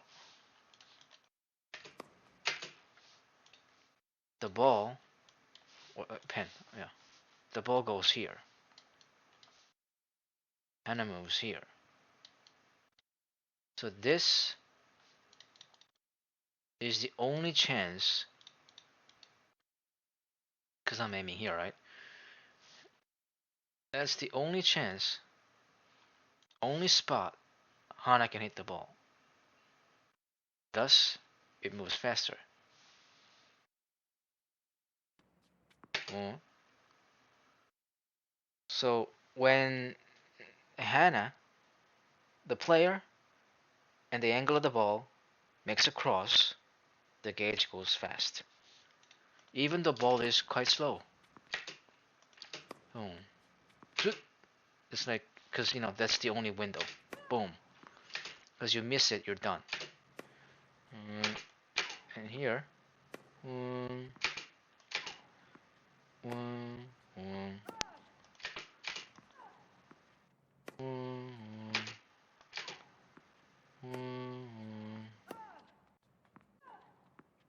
mm, but why? What? Wait. How come this isn't that fast? Because.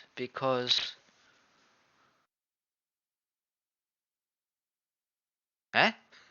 I don't. Wait. I don't get it. Wait. Come on. Mm, boom. Boom.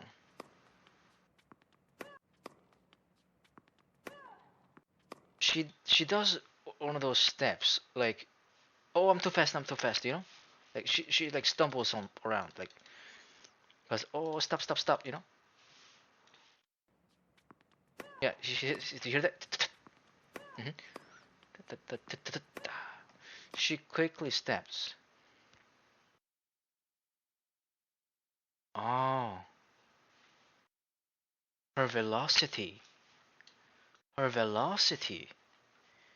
She moved so fast to this point that she kind of put herself very closer to her ideal position.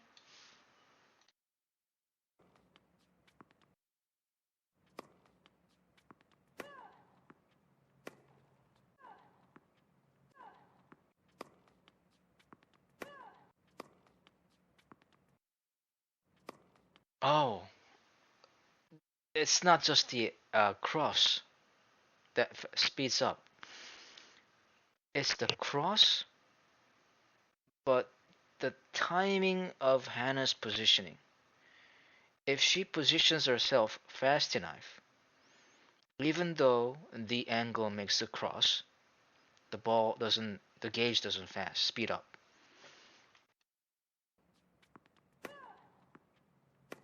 But she positions herself after the ball bounced.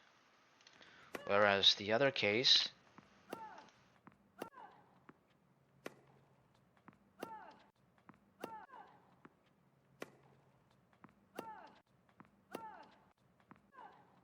she could just run fast, same speed,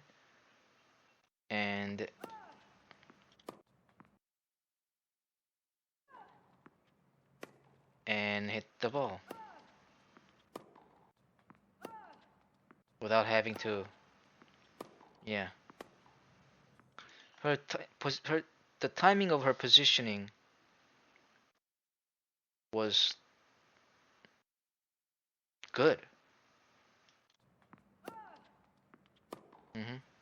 Yeah, I think that's it. Yeah.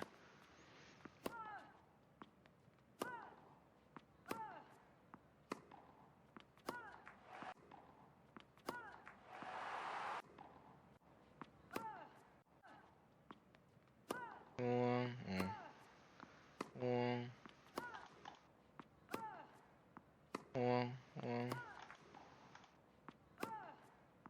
mm, mm. Because this one's fast. This one the gauge moves faster because Hannah sidesteps towards the ball. Boom, boom. Yeah. Boom, boom. Boom, boom, boom, boom. Boom, boom. Mm.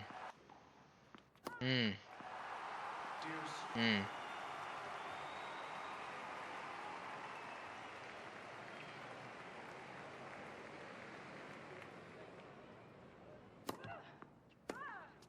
Mm.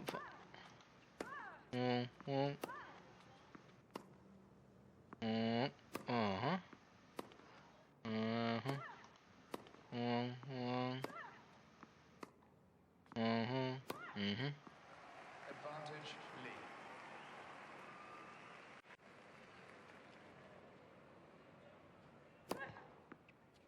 Mm. Mm. If yeah, this one goes faster because Hannah makes a cross. Mm. Mm. Mhm. Oh. Oh. In this case, if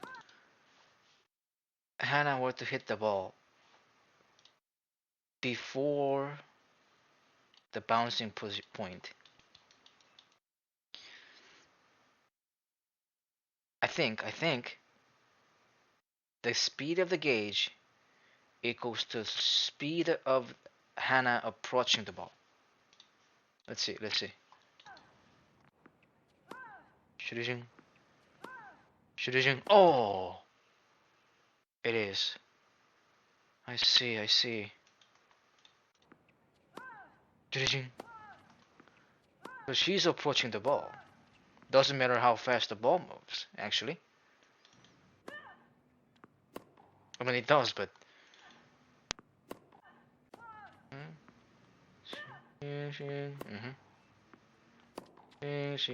Mhm. She. But she goes close. She goes close. Okay. She goes close. Shit. Oh. When Hannah approaches the ball, the speed of the gauge is very similar to the speed of her velocity, her moving speed. Once again. Yeah.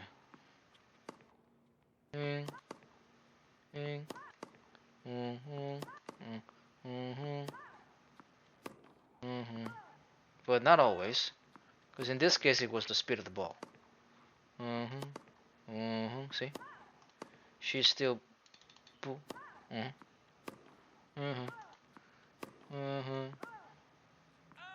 Damn.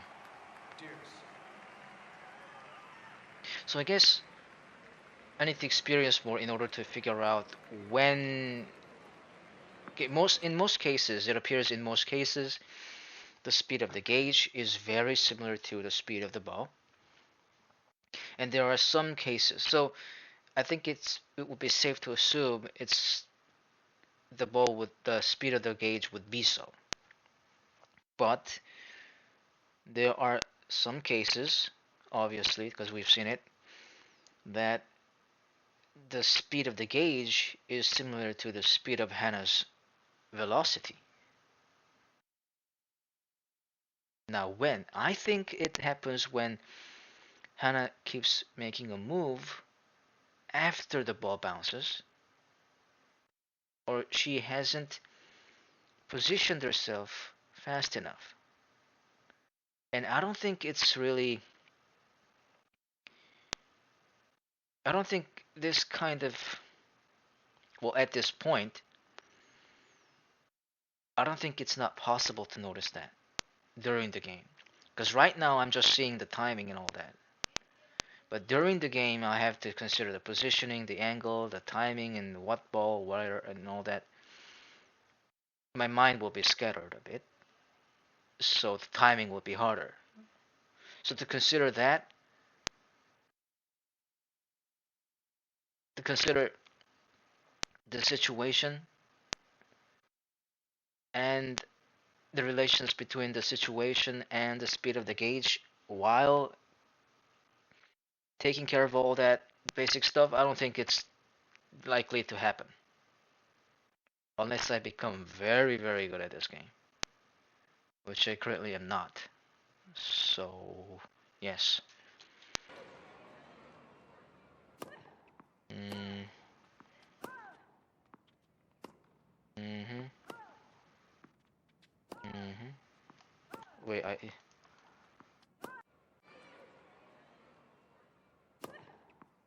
Mhm. Mhm. Mhm.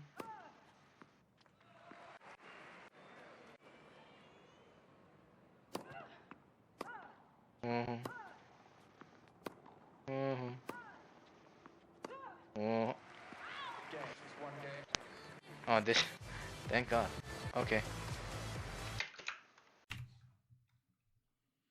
Okay, where were we? And the crowd is ready to enjoy great action on the court. Ladies and gentlemen, welcome to the Highveld Open Final here at Gold River Stadium.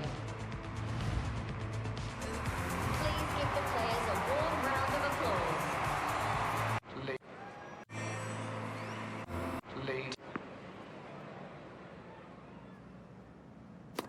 Mm-hmm. Okay. Same as the ball. And as we have learned yesterday, the ball's trajectory is here. And Hannah's trajectory is here because she's aiming for here. So this point is the only place, only timing where she will be able to hit the ball back. And on top of that, Hannah makes a sidestep towards the ball after the ball bounces. So I believe that is why the speed of the gauge is significantly faster than the speed of the ball. Yeah. Well, she doesn't sidestep, but she's still moving even after the ball's bouncing. Yeah, so the ball speed is 1, 1, but the gauge goes. But she moves after the bouncing. Boom. After the bouncing. Yeah. 15 love. I mean, she didn't really move much after the bouncing, but the fact that the perfect timing window is only that point. So I guess it's safe to assume if this kind of situation happen, and it will most likely to happen when you aim for here or here, right? So it's safe to assume whenever you're doing this or this, it's the gauge is likely to go faster than usual. Didn't even react to that. Couldn't even react to that. Boom. Oh, in this case, not only, well, the reaction, Hannah's reacting right now. So maybe I could have hit it, but the thing is, I didn't stop the ball. The gauge already went, and it disappeared, because the timing was over.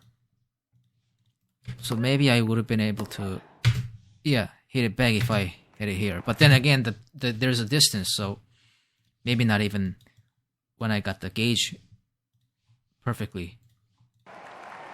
15 all.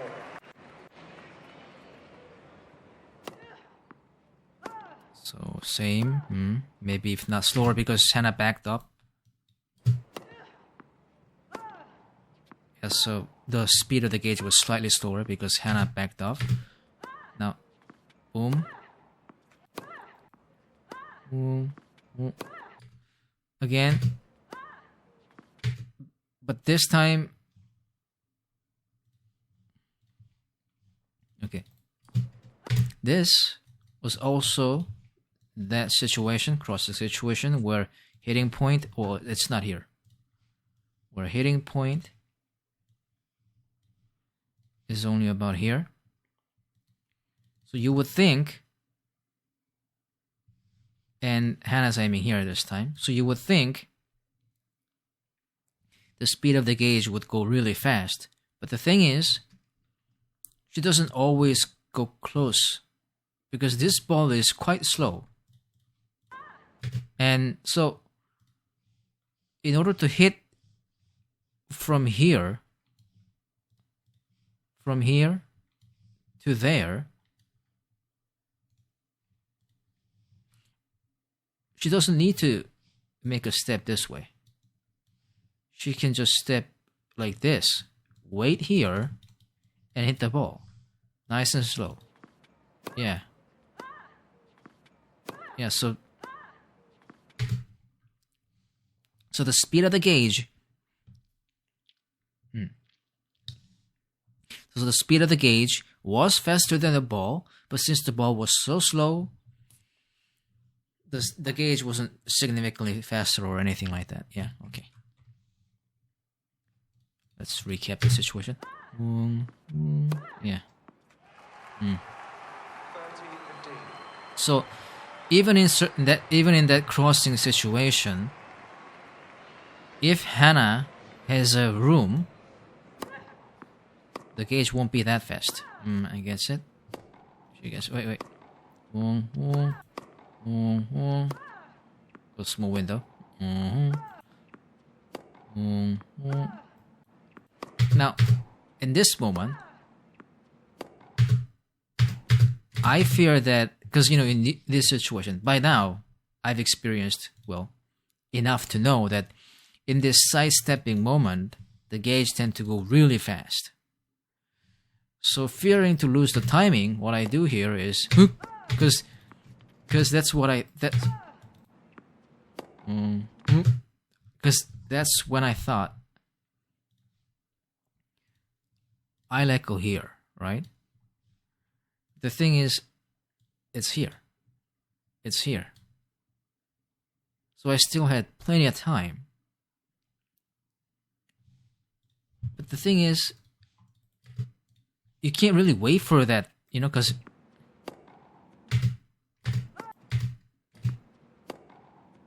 it's so fast. Fung fung.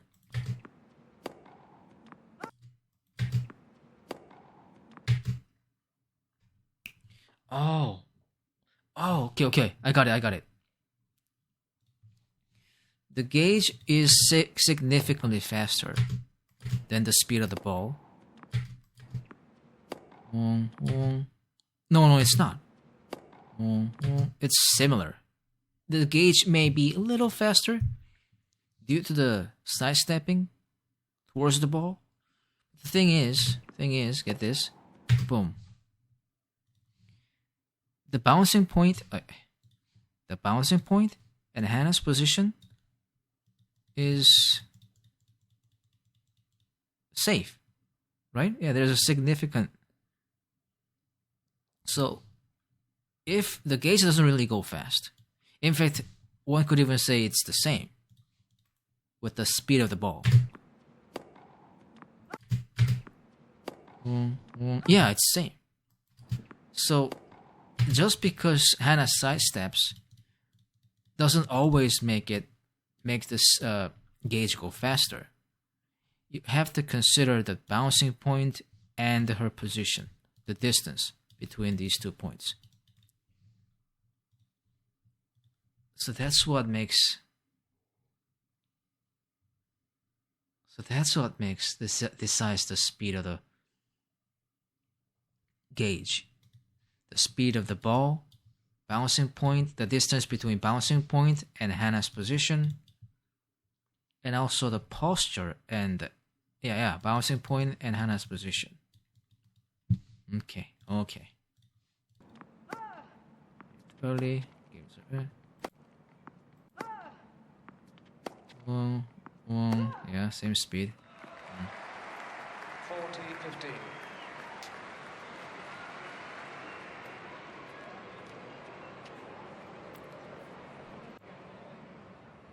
Boom. Yeah, same speed. Oh.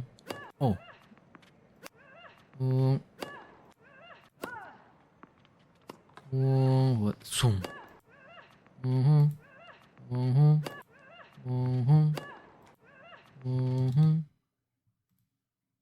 As I'm closing up, yeah.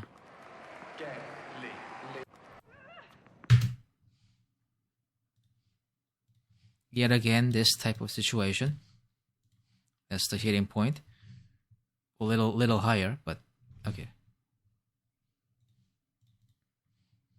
Okay.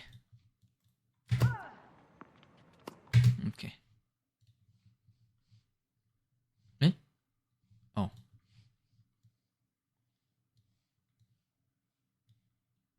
God damn it. Situation. So that's the hitting point. She goes, and as you can see, the bouncing point and hitting point and distance hitting point. Because Hannah's position is hitting point this distance, right? So look how close it is. Look how close. So obviously, even the ball is slow. The gauge is gonna be much faster. The ball is the gauge is because I was going forward. The Hannah was going forward. Okay.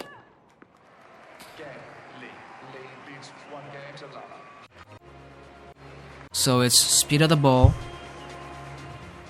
Oh, of course, and type of the ball, and the distance between the bouncing point and the hitting point, or Hannah's point. Hannah's position. Oh. Boom. Oh, this doesn't really. Okay, here we go. Wong, wong, wong, wong. Wong, wong, wong. 15 love. Wong, wong, wong.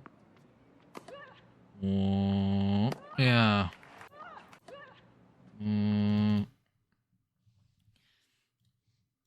She sidestepped. So I thought the gauge was gonna go real fast, but it this is where I hit. Or here.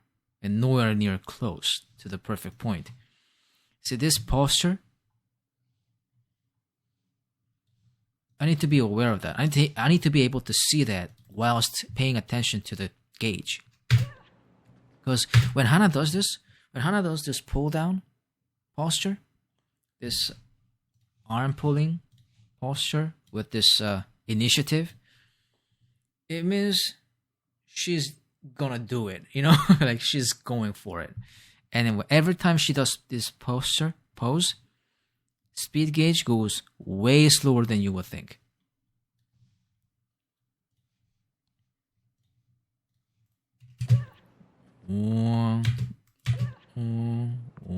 Yeah. But then again, oh, because I was wrong. It doesn't go slower. The ball was slow, and the gauge of the speed was not that different. So it's the same. So I guess it's this pose. She does this pose when the ball is in certain speed and her position and all that. So whenever you see this pose, just know that I should know that the gauge tend to go slower. Slow. Not slower, slow. I missed a lot of those shots. I mean, well, technically I didn't miss here as well, but I'd always get too early. Sometimes I get good. There was this one occasion I got it perfect, but the fact is I always hit it too early. Good at best. But to hit that ball perfectly, I think on fluke, I did it once, way before this. And this is a 9th session. I think it was on my 11th session. At the end of the 11th session, I was able to hit it perfectly. I did because I was able to notice the posture, the pose, and it felt really good. Oh, actually, there's another time. I made it, and dramatically, that happened to be the last set of the match, like I already win one set, set, and then the second set, I was it was very last point of the game. So I think I was here. Hannah was here at the time. And I don't know if it was her, but anyway. I made that shot perfectly. And Hannah, she does this fist pumping that I've never seen before. She was so excited that she won that way. And she was pumping with this excitement that I've never seen. And it felt really good to see her that happy. Oh yeah, the serving ones I don't watch. Nothing usually tends to. Okay.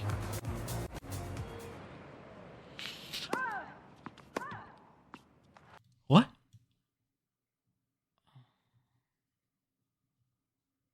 Okay.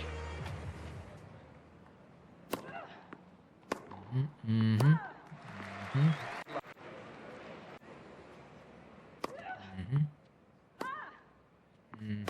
I boom,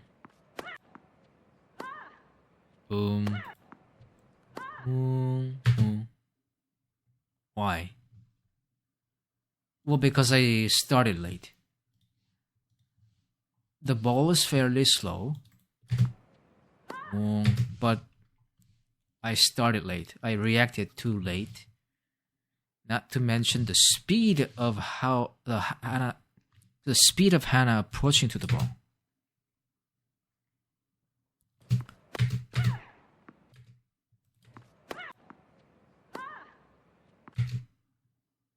Yeah, that's why the gauge is much faster than the ball. Yeah. 30 love.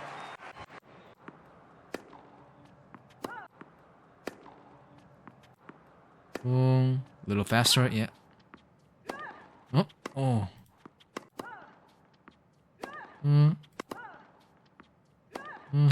Yeah, same as the ball.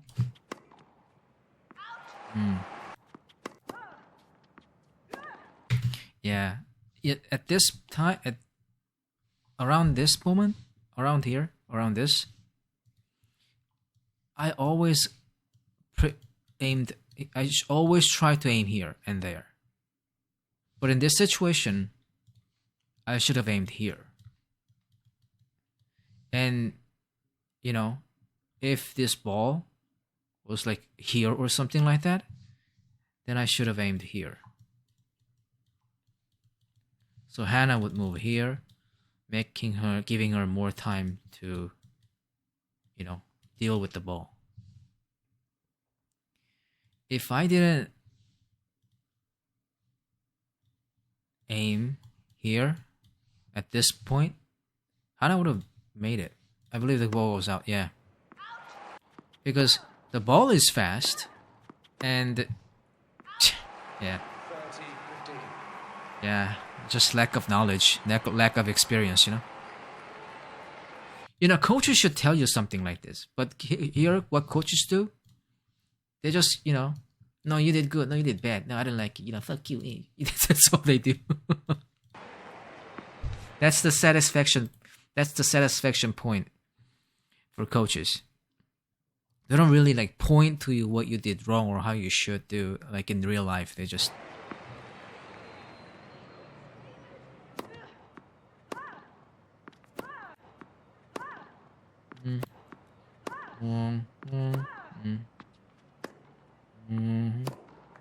Mm. 40, 15.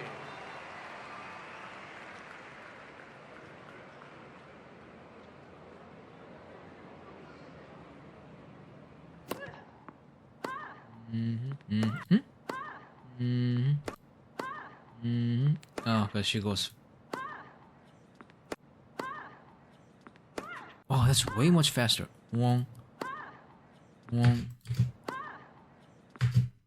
Because so this is what I need to do. So my opponent hits, see the direction, and I go to where the direction is, right here, the bouncing point. And then I have to pay close attention to where Hana takes position. But see, but my eyes are mainly on here, because you don't really know when this gauge would exactly start, because it differs by situation and you can't memorize all the situation, you know. So your eyes is naturally focused on here, but while focusing on here, I should focus on the distance between the bouncing point and the hitting point. And look how small it is. Look how small it is. So that's obviously why the gauge is way too fast. Boom. Boom. Boom. Yeah. Boom. Yes. See here. Again.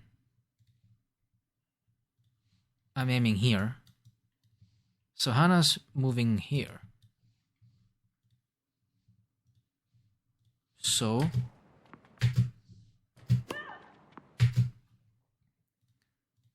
So the ball bounces off here, right?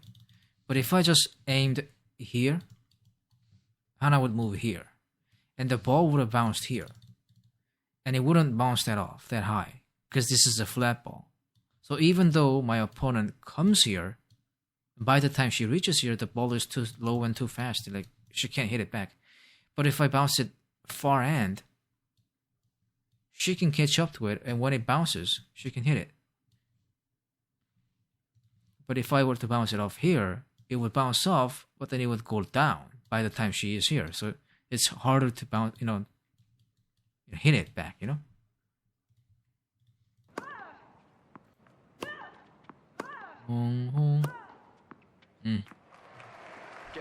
Lee leads 5 games to love.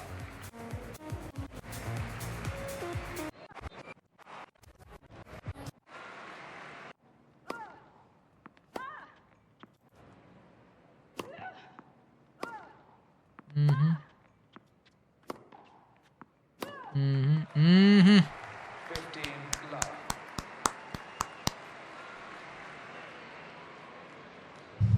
I'm gonna say that again.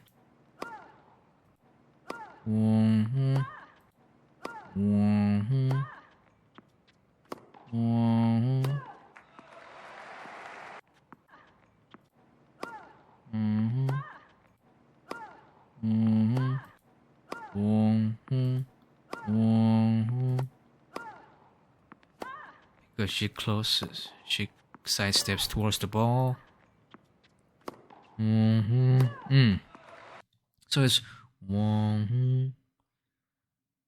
I guess it's fair to say when Hana sidesteps towards the bouncing ball,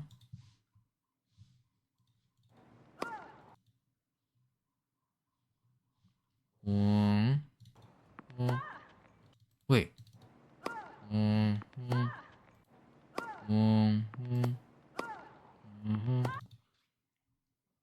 It gets about like 20% faster. I wouldn't say twice as much or 50, but like 20, like somewhat faster. Oh yeah. Oh yeah. I figured this out yesterday. It's the speed of Hana's approach. Yeah.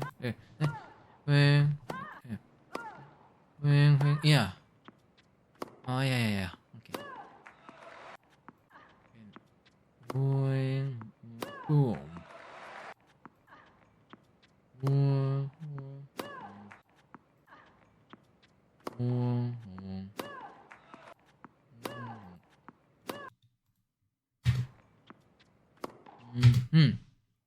And unlike before, one exchange before, the bouncing point and the hitting point is reasonable. So the speed of the gauge and the speed of the ball stays the same.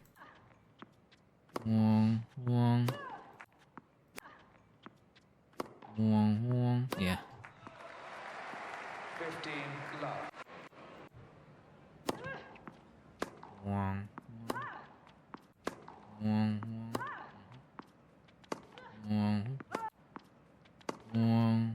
But she's close, yeah. Uh-huh.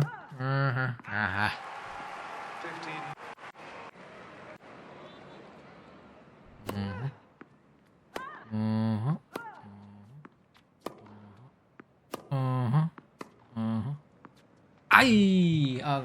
She wins, but she takes this pose. It's about to be slow, but I didn't catch that, so.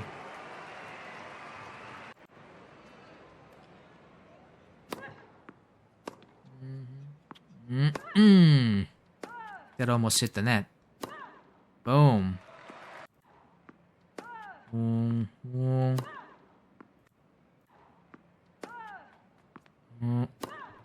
Oh. Technically, it's not speed of the ball that determines the speed of the gauge. It's the speed of the ball that is about to be hit. So this speed is related, but it's this speed that matters. Because this speed is directly related to the hitting point.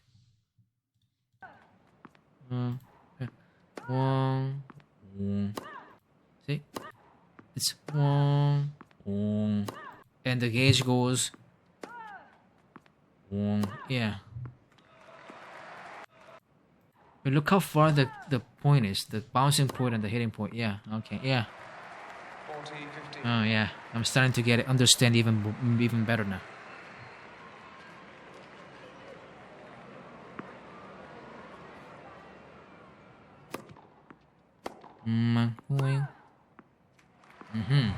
Game. Lead leads 1 game to love. Second set.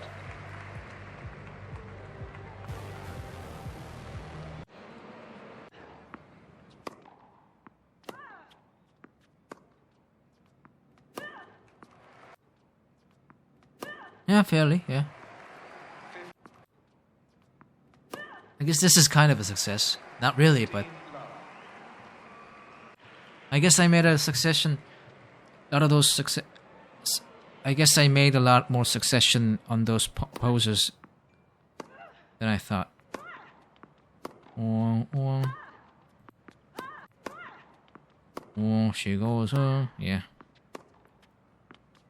30 love. You know, I'm starting to think, you know, those situations. I mean, obviously, I shouldn't just always try to aim here. I don't do that anymore. I aim here when in this situation. I would have aimed here, but I am like now in this situation, I aim here now. But at this point, I'm still aiming here or here, as much as possible. Like this is the best, but because I didn't know, because at this point, all I'm thinking is that the faster and further, the better. But obviously, it's not that. I couldn't understand the fact that when you hit here with the fast flat ball, the ball bounces here and drops by the time it reaches end zone. So if you just consider the bouncing point, the dropping point, where the ball is going to be, it seems like it's safer for the opponent than dropping the balls here. But it's not. The ball, like I said, the ball bounces off, and then by the time it reaches end zone, it's already dropping. So even when opponents get to hit it back, you're likely to see them grinding their racket on the ground. It makes it like sound, you know? It's kind of cool. Boom and shoom. Anyway, so because I aim in the corner, again, the gauge goes. The gauge goes faster. Here. Fuck it. Gauge goes faster. Because I'm moving here. Yeah. Ball is swing, but gauge is swing. So, Oh. If I see the ball direction, the speed of the ball, and then bouncing point, and the distance between the bouncing point and the hitting point, I believe I can estimate the speed of all the balls. Let's see if I can do that from this point on. 40 love. Except the servers. Serves, not servers. Serves.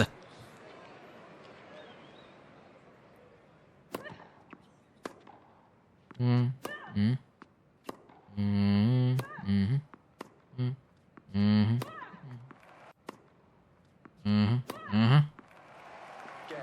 Lead Uh-huh. leads 3 games to love. It takes some training, obviously. I don't get to know it right away.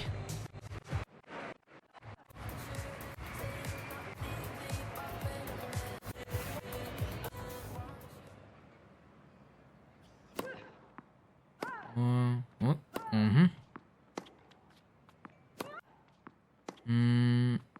Mm-hmm. 15 love.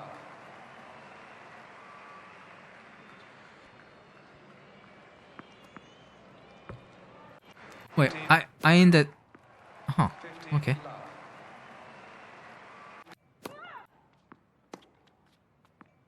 I wonder if I aimed here. It looks like it. The ball ended deeper, but it's only because of power. 15 love.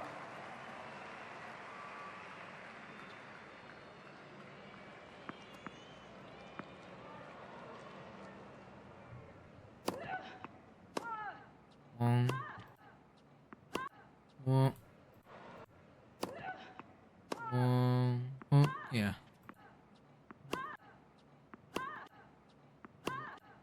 Mhm. Mhm. Mhm.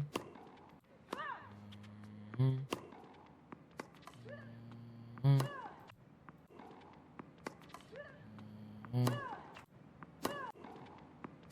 Mhm. Oh, it's still hard. 30 love. It's not easy anticipating the speed of the gauge.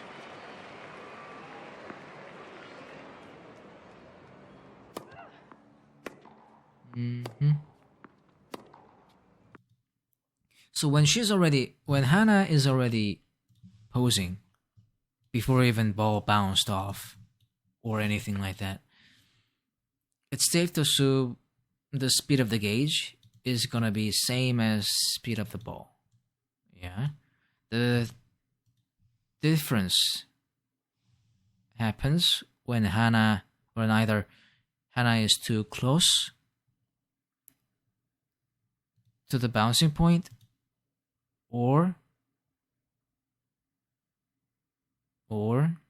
she's moving to reduce the distance, or she hasn't posed for the ball. These three factors. It's basically two, I guess. It affects the speed of the gauge. Okay. 40 love.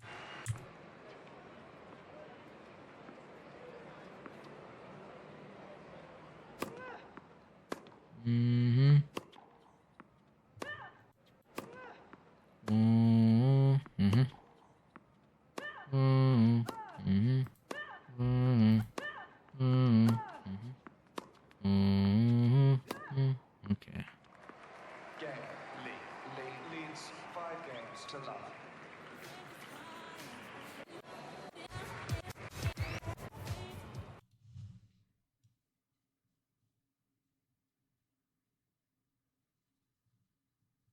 Okay, let's watch something more thrilling. Like there was one of the players in TS250 was in one of these sessions, I believe. One was in TS1500, I believe.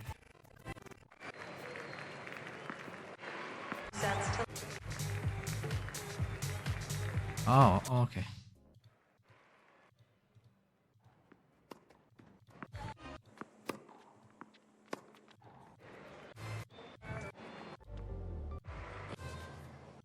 And I remember how she looks.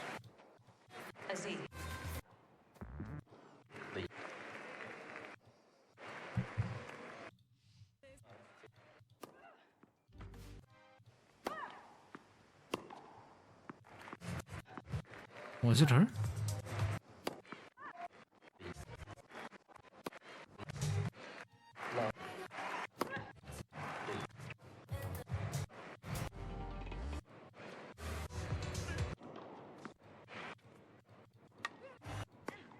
No, I think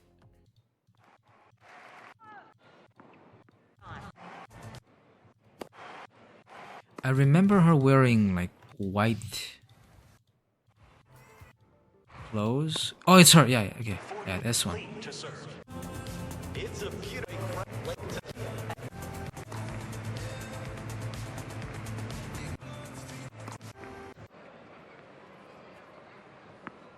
This ought to be good. She's usually in TST 250. The lower bracket, the lower tier league I talked about. This is T500.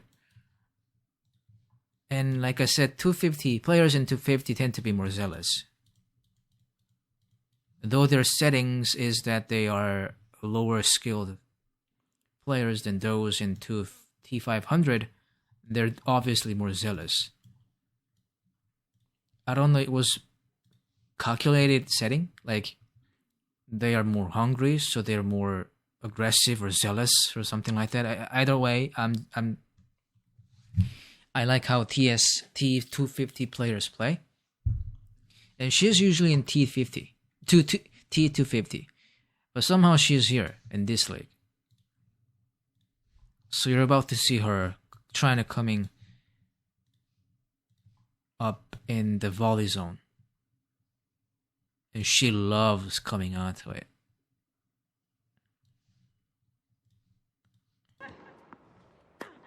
Now I want to see how the gauge works in volley situations as well. So, okay. 15 love.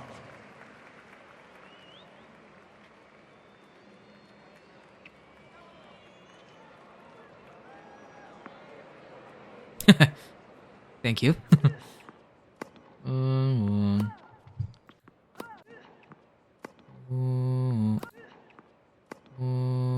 Okay, yeah. Okay.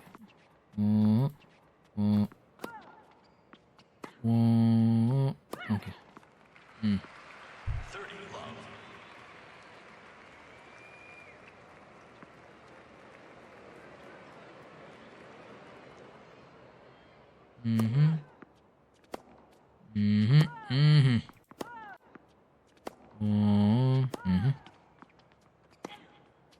Oh yeah, she got it. Ooh.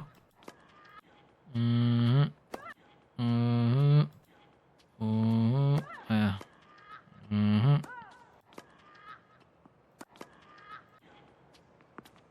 So she hits, and I lob it. She runs. Boom! Oh, she hits it.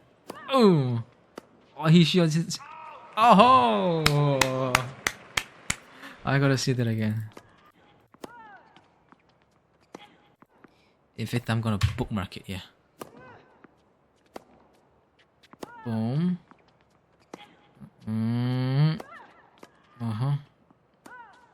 Okay.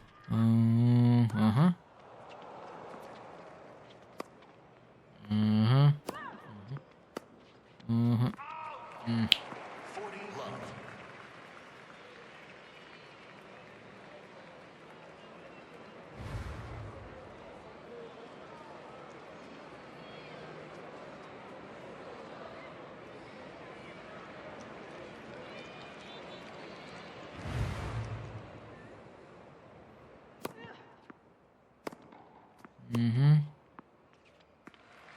Game lead. Lead leads one game to love. First set.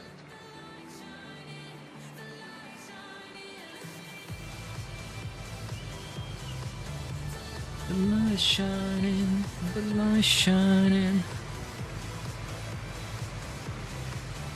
The light shining, the light shining.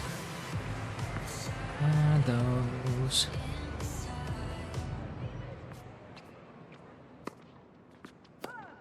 Oh, she hits it. Oh, wait. Boom. Oh, she hits it. Boom. Oh, she hits it. Oh.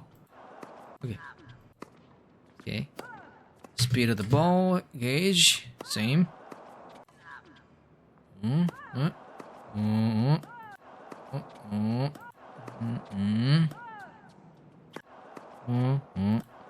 Faster because the posing hasn't been finished yet. Yeah. Oh! Oh! Oh! Oh!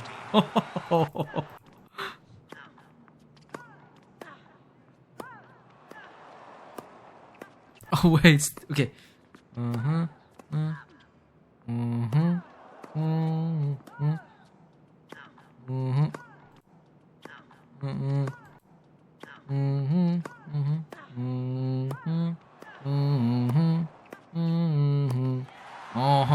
Yeah.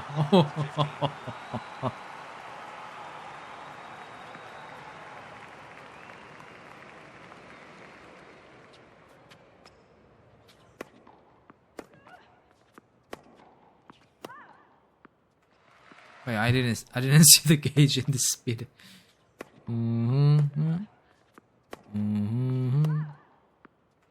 Okay.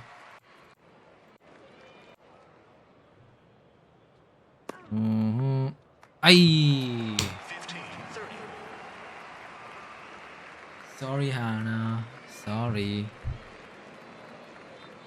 See, what happens? I actually lose points a lot in these situations. Like this, in this situation, I lose points like this quite often. Because my aim is to aim here. So that when the serves come here, so I'm always, I can aim for this. But when the servers come here,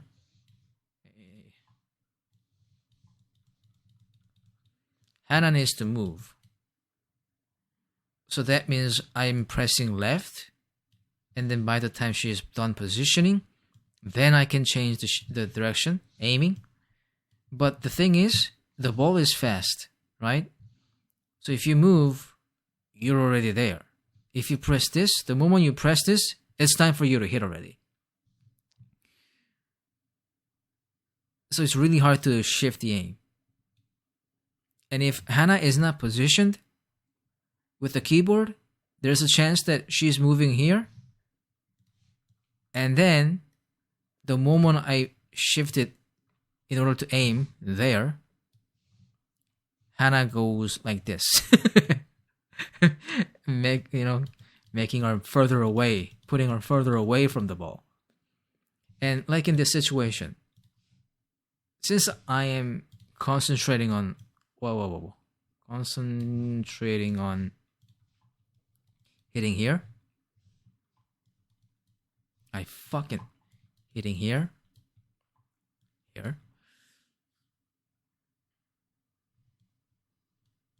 Okay. Okay, hitting here. It's, I get fixated on this.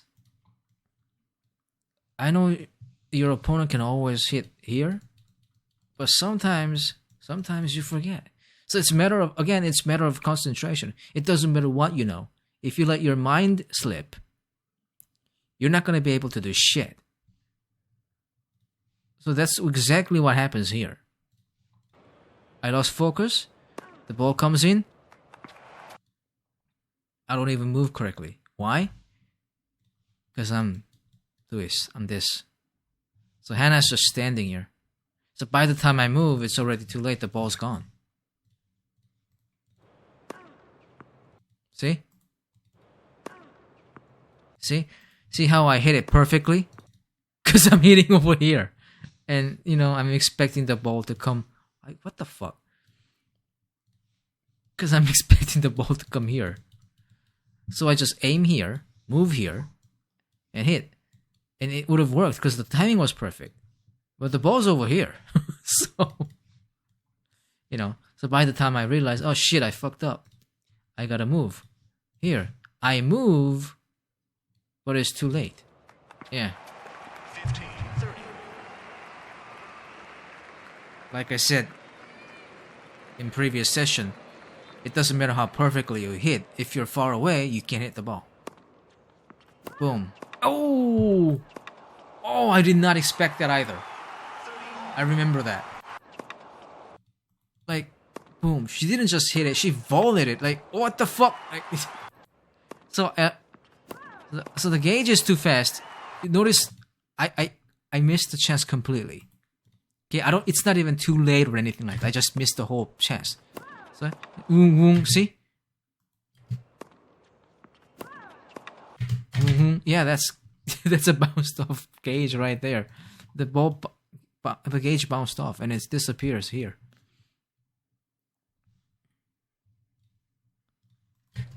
Boom, boom, boom. So the ball speed is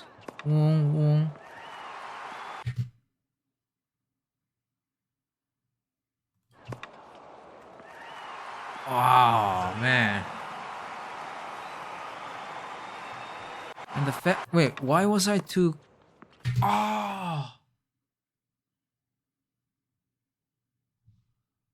Because I was aiming here, Hannah positions herself forward. So now this space is viable for my opponent. Boom. Right there. The gauge is actually fairly slow because the ball is slow. Boom. Boom. Boom. But the thing is, I am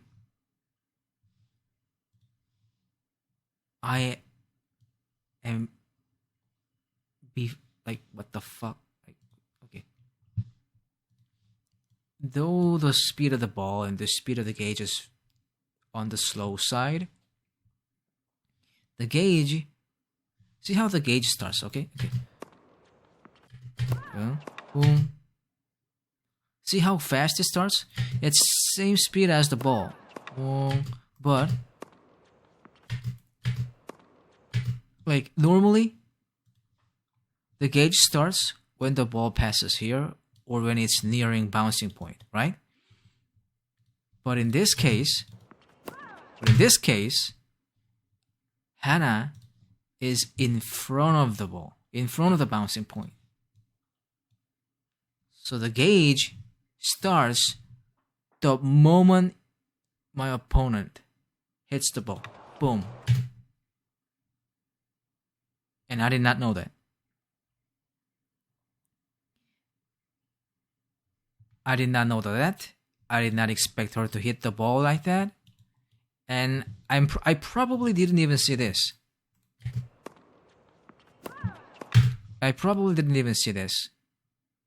Because like I said, I did not expect that.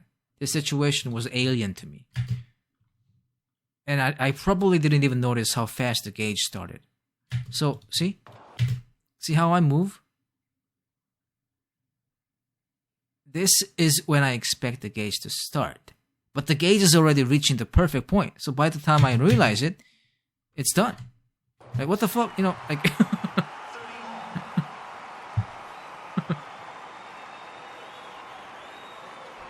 Can't hit that if you don't know. Okay. Boom. Boom. Okay. Boom. Wait. Oh, Lobo. Yeah. Beautiful lob. I gotta see this again. Boom. Lob. Oh. Beautiful, yeah.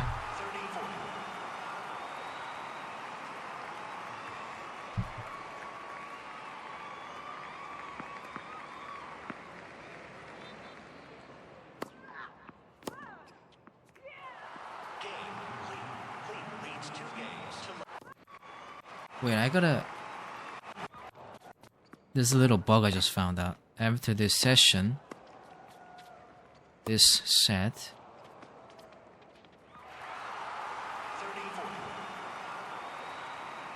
Yeah, this is not supposed to happen before this close-up.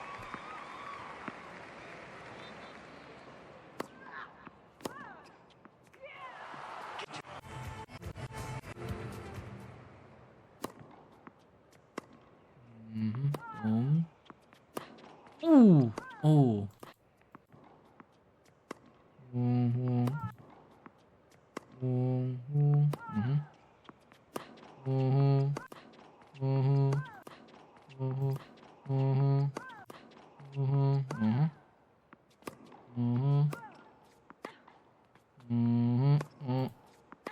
She's positioned. Okay. When Hannah has already finished positioning herself and finished even posing before the ball hasn't even bounced, the gauge is slow. The gauge tends to be slow. 15 love. Perhaps even faster than... yeah. 15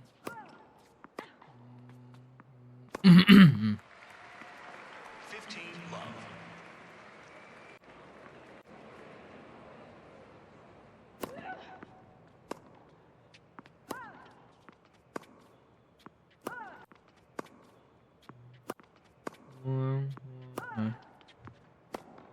Mm.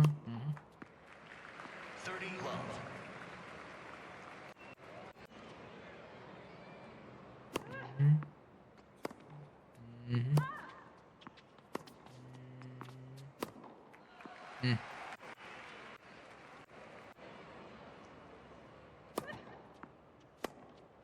Oh.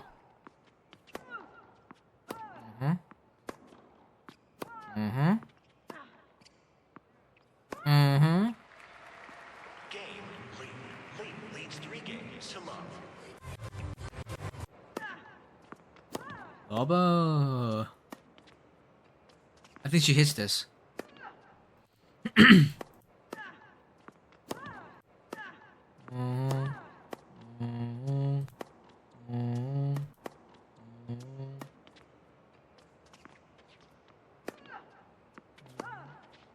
Oh, this lob.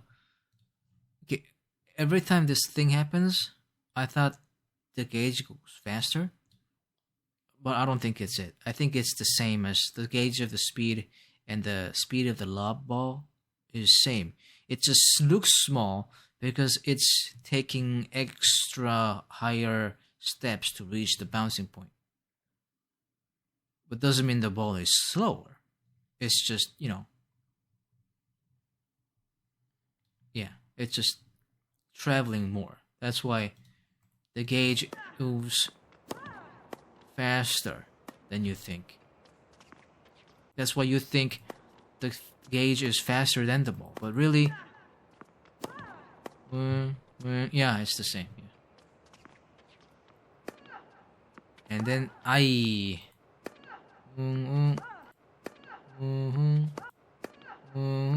yeah, it's the same. Yeah.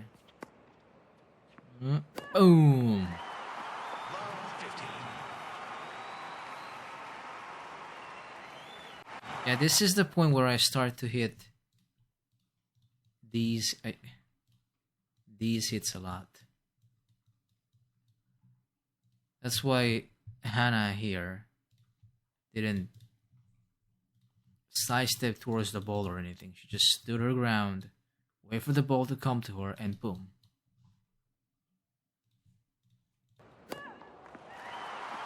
See that? See how ball? See that? See that?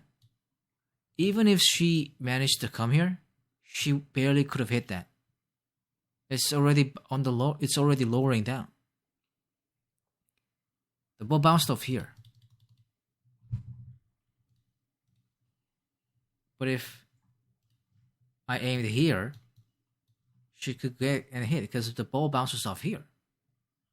So she has this much Well, that's too much. So she has this much hitting zone. Love 15. She would have.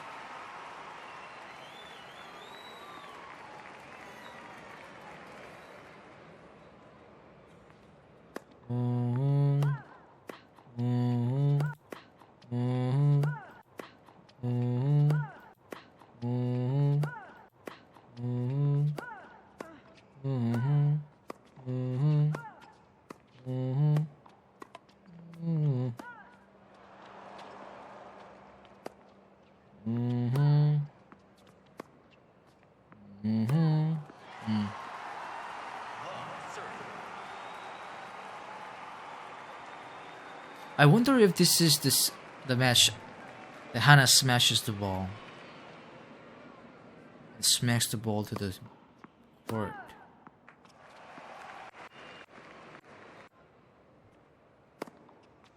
Lead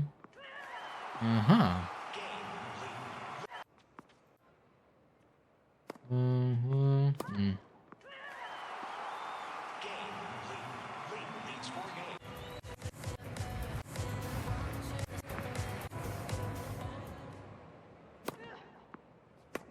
Oh.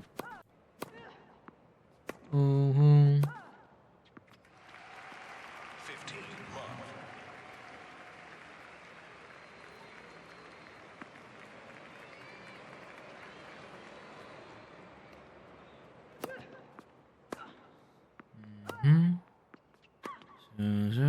Okay. Okay.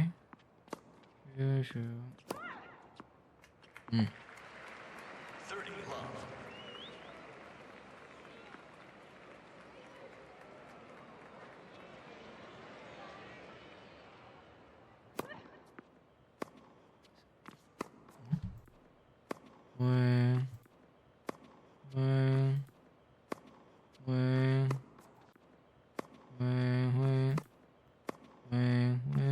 Because Hana steps forward and yeah, distance.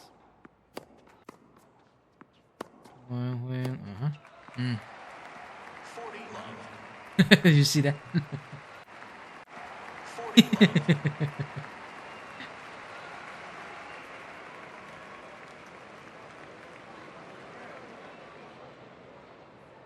God, I'm tired. I didn't.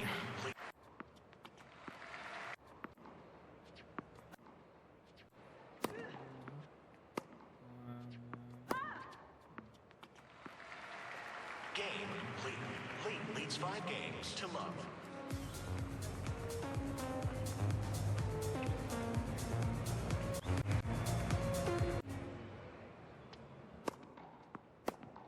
Nice reaction. I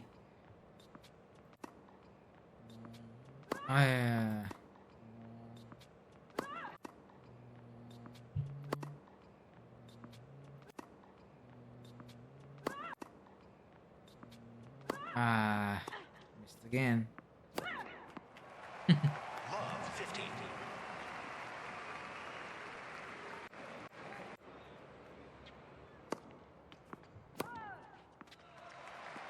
Love 30. Oh God, I'm tired. Jesus. Oh God. Oh God. Oh. Oh. Oh. Whoa. Ooh. Oh.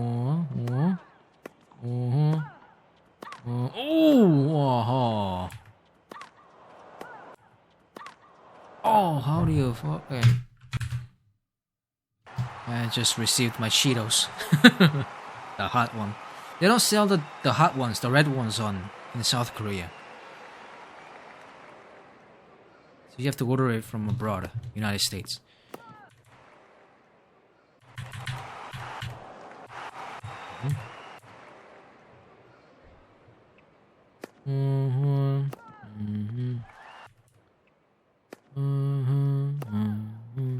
Oh.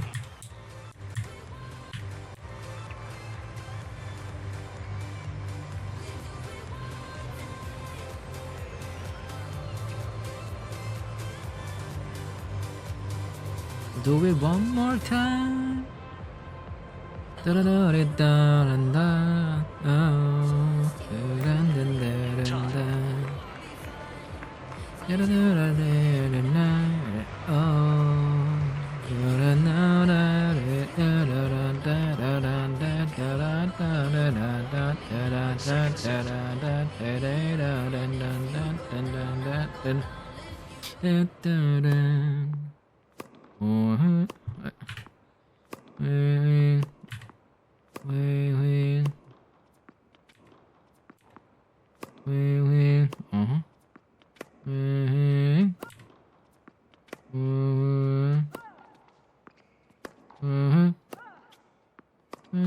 Oh.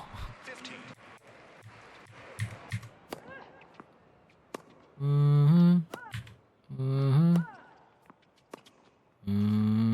Oh. 30 love. No, she tried to volley again. Mm.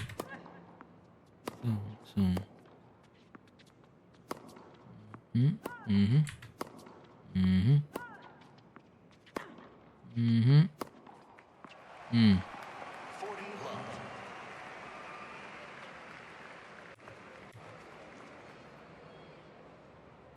Hang on.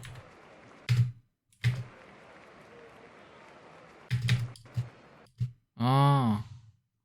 There's like a positioning glitch. Okay, okay.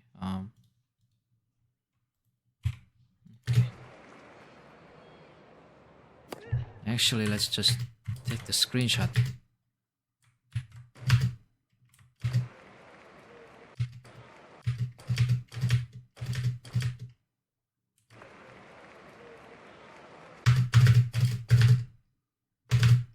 Shit. Game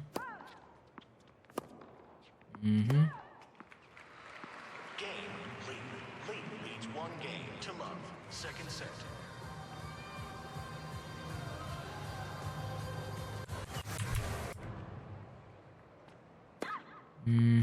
Nice reaction. Oh, yeah. Love 15. Oh, she smashes it with a 15. smashes the racket on her shoe.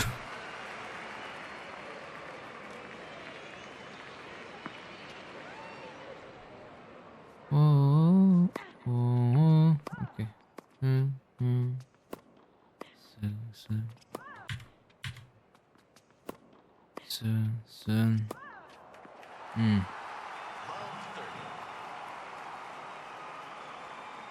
So I guess one should assume that when the ball is returned from the volley, the gauge tend to move faster. Almost exactly the same moment the ball was hit.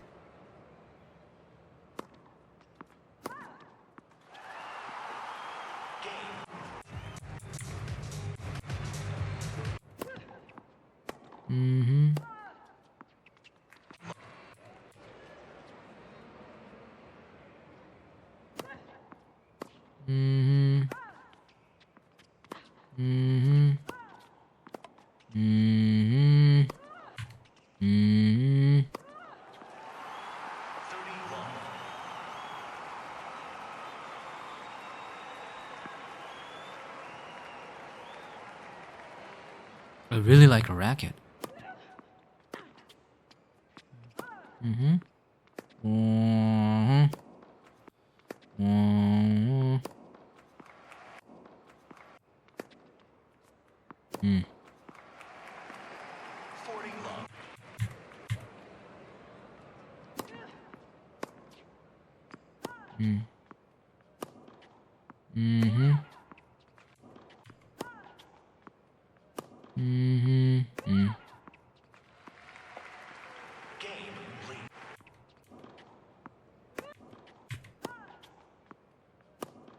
Mm-hmm.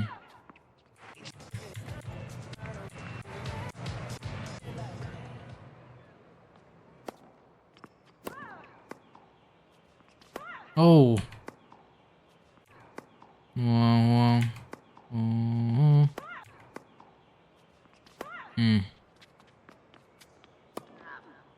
Mhm. Mhm. Mhm. Mm.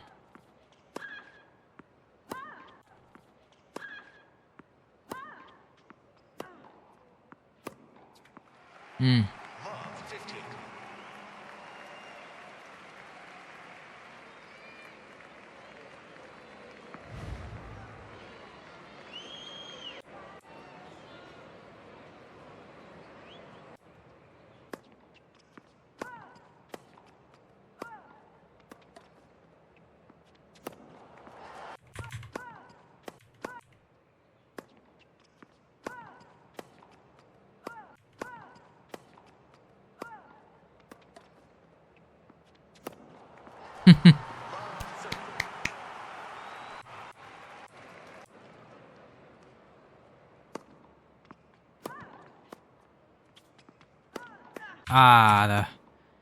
30. Could not see the pose. Oh, oh, oh, ah! 15, 30. Yeah, I just couldn't react to that. Because we're volleying each other now. And I believe this is my first time actually doing the volley. And not only that, I am volleying the volley. You know what I mean? If I didn't miss that, that would have been point. But I missed it. Volleys, so she ball volleys back, but I suck at volley. In fact, I don't even know how to volley and all that. But I did learn it in tutorial a little and in the training. So I try to do best I can, but obviously it's horrible. So, and couldn't even react to that. Dun, dun, dun, dun. Ah. Dun, dun, dun. 15, 30.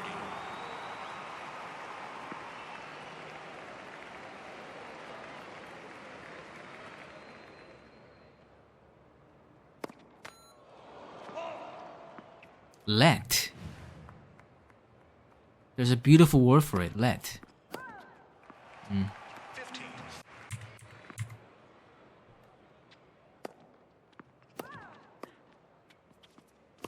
Boom. Mm. Mm. Mm.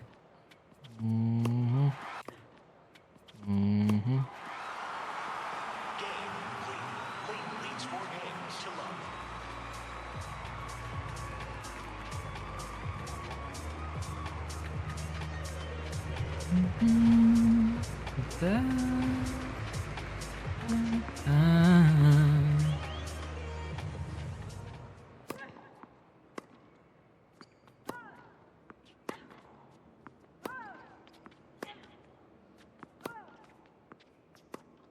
Ay. Alright. Mhm. Mhm. Mhm.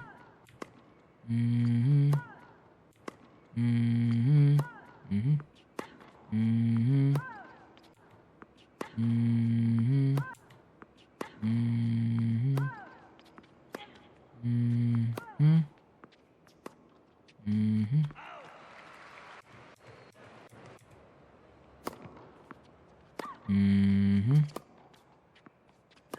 Mhm. Mhm. Mhm. Oh, very nice. 30 love.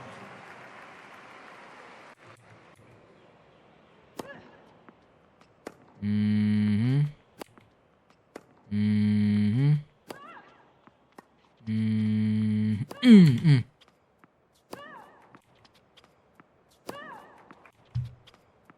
Perfect. Was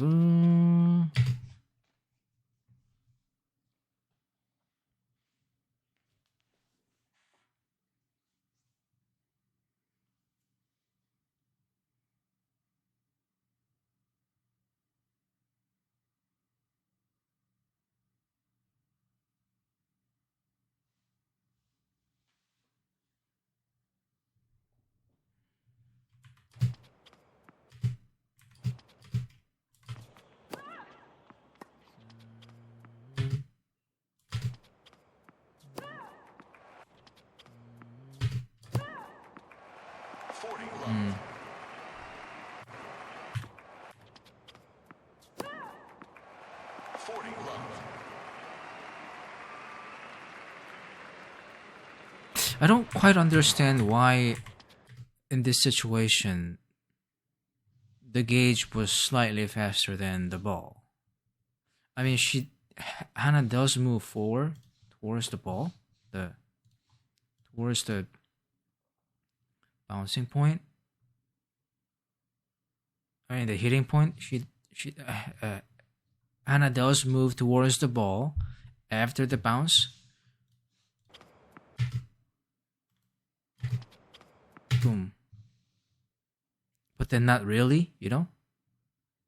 She's hitting and posing at the same time, right? So she's not really moving towards the ball after the bounce. But somehow...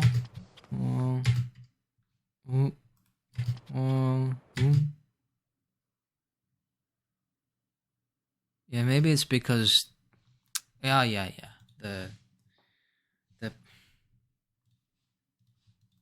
The bouncing point and the hit point, the distance between the 2 points. Yeah, I get it. So even if this pose is initiated, what the? Even if this pose is initiated, this pose right here.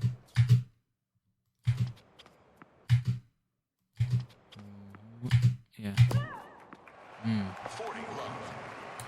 Yeah, I guess you just gotta experience a lot and see a lot. Train your eyes, train yourself, experience and all that. I guess that's the only way. That's the only way to really know for sure. To truly anticipate speed of the gauge. Hang on.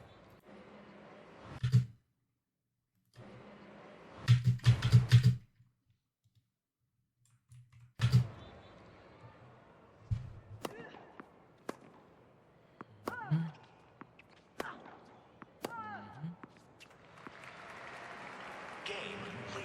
Lead leads 5 games to love.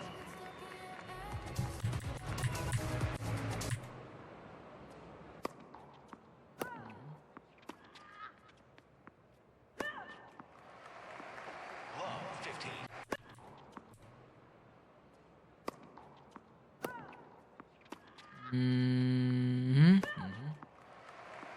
Because she was already posing. So the speed of the gauge was bound to be same as the speed of the ball. Love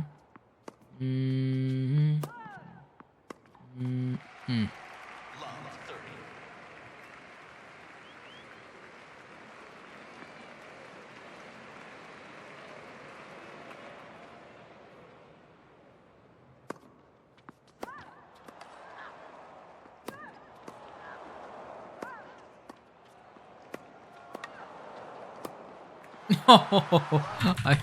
Wait. Okay.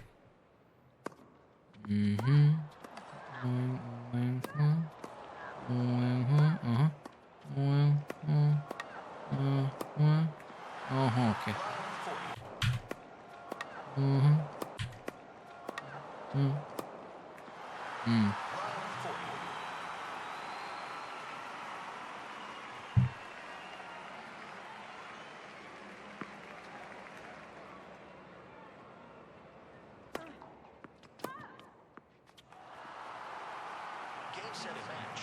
Lead 2 sets to love. 6 love. 6 love. And there's a match with a guy. Rusak. Hang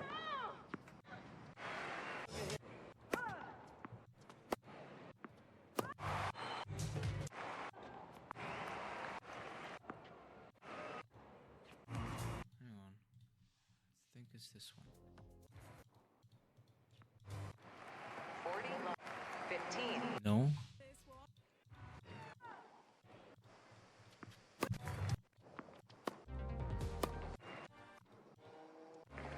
There you go. 2-0.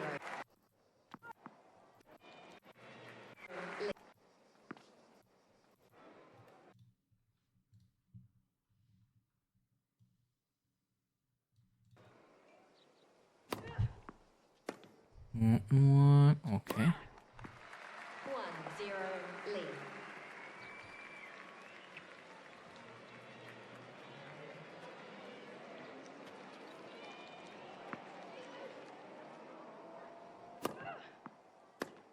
Mm-hmm. Mm-hmm. Mm-hmm. Wow. 2-0 lead.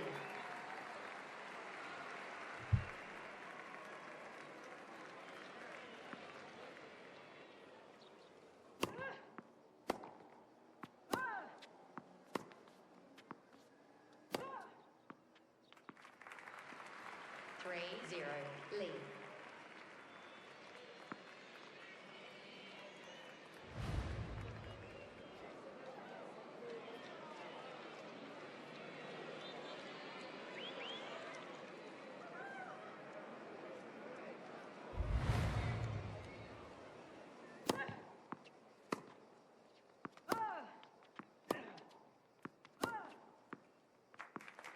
Four zero lead. Mm-hmm.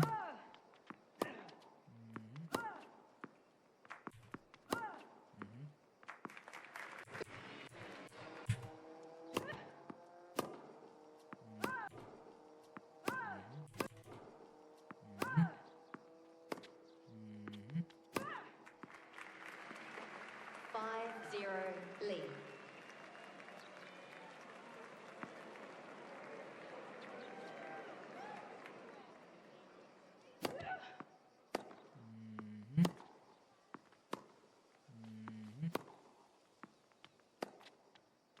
Mm-hmm. 6-0 lead.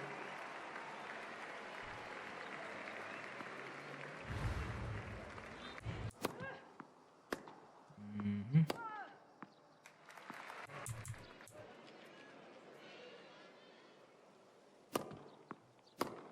Mm-hmm. Mm-hmm.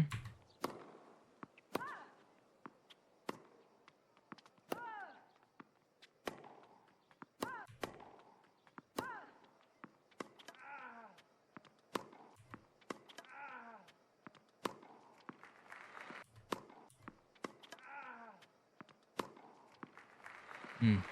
8-0 lead.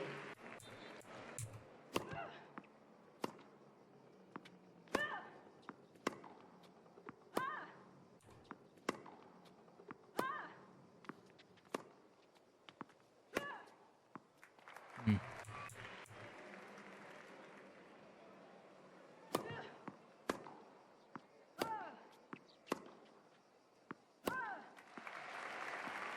10-0 lead.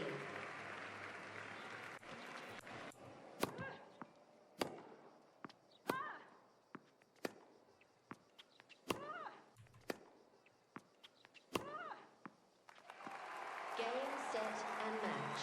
Lead.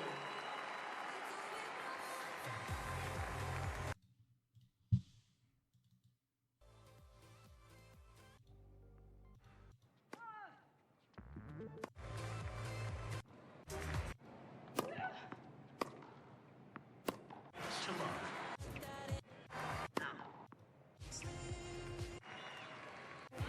1.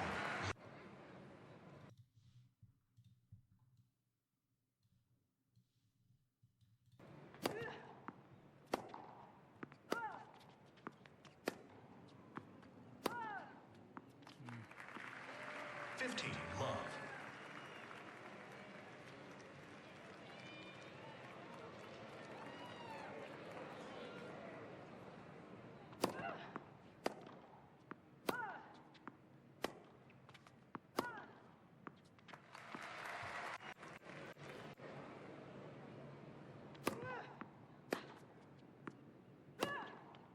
Oh. 40. Love.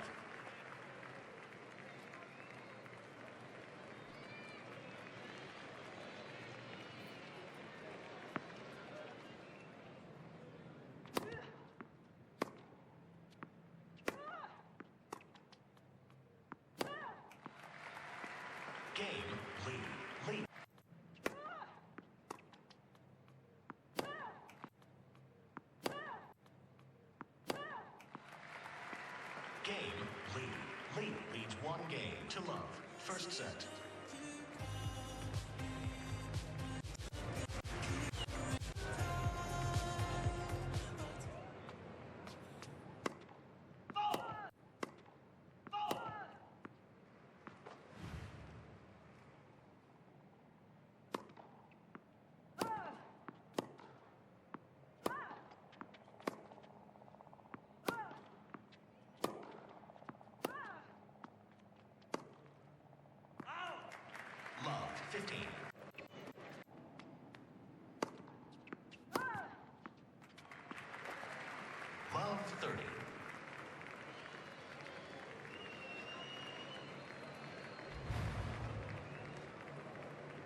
leads 2 games to love.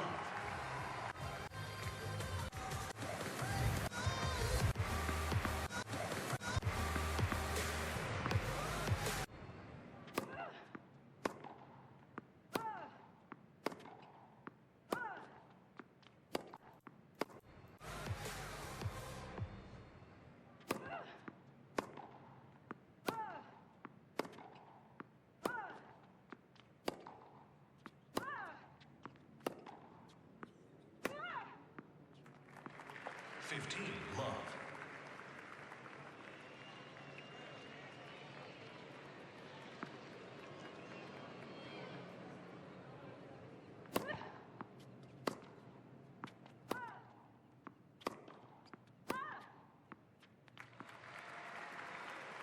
Love.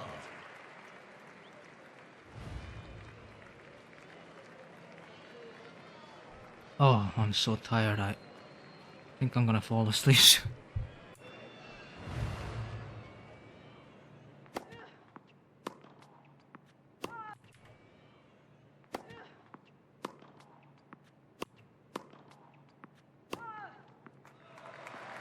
40 love.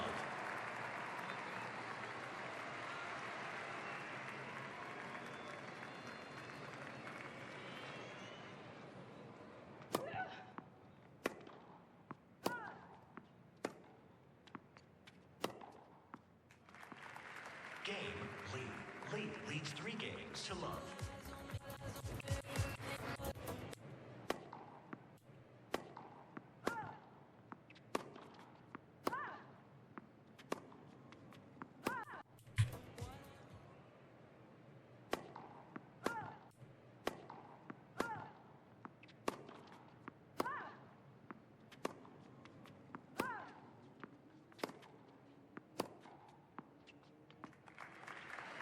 Love 15.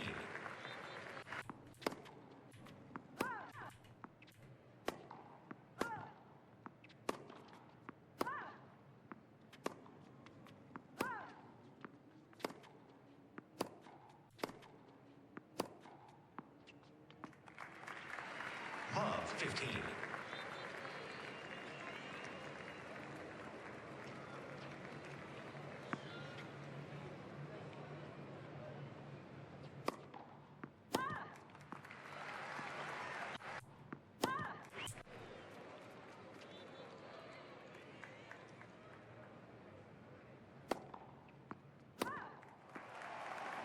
Love 40.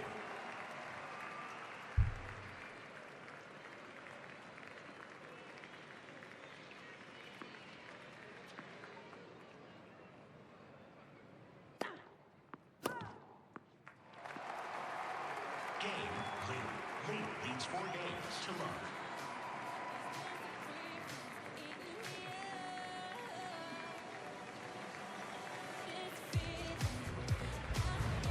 Oh. I was rubbing my hands. And I dozed off and I forgot about the fact that I was grabbing them, so I thought someone else was touching my hand.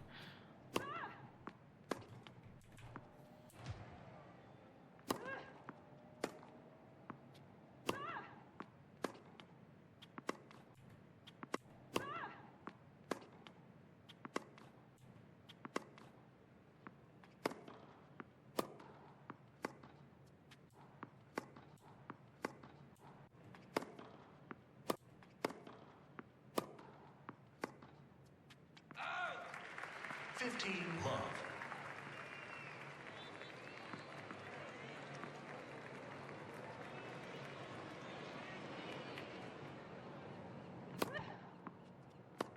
Mm-hmm. 30 love.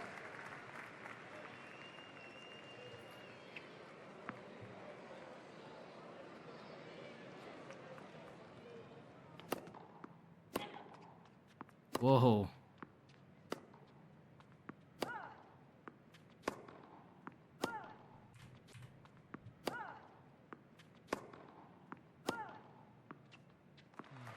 Nice.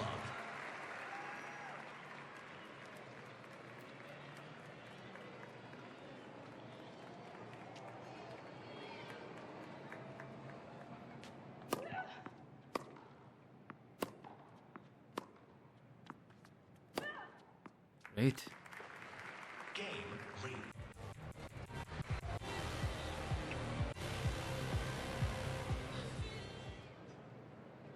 Oh, I just dozed off again and I thought these were trees.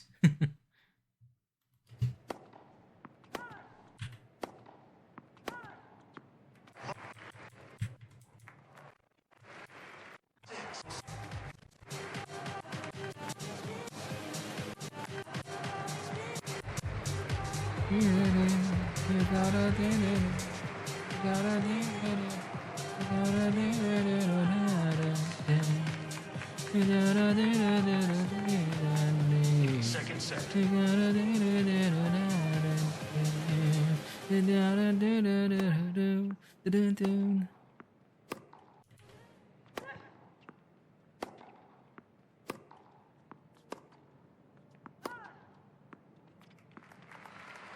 Fifteen.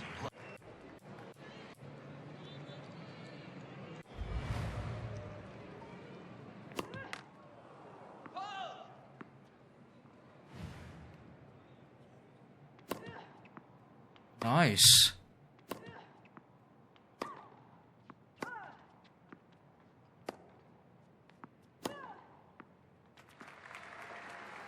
Love.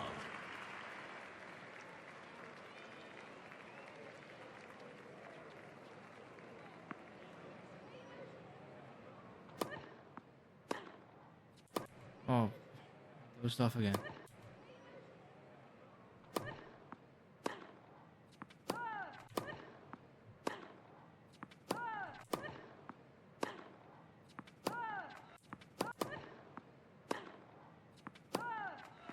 Mm, 40 love. nice.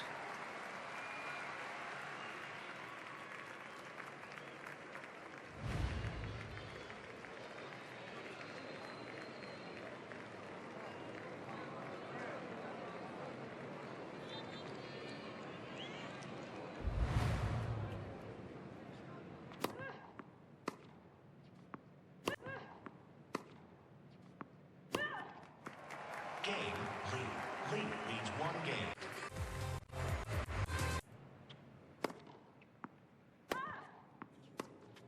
Aye. The shifting. Ah.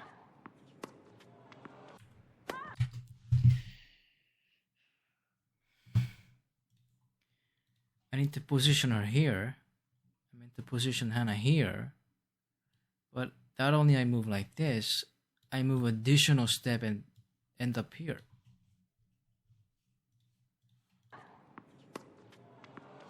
Ah. 15 love. Damn. Yeah.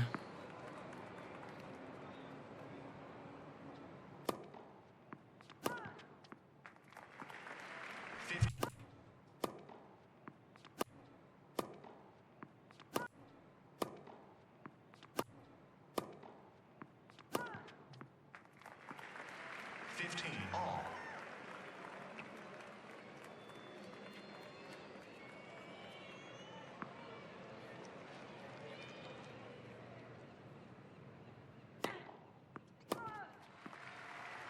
Fifteen, 30. Hmm.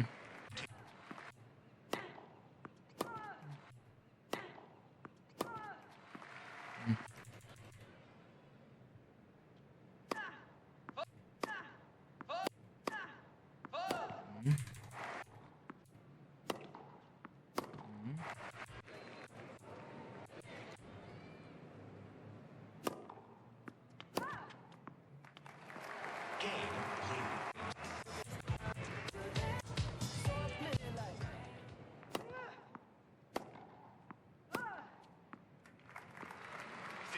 Love. Love.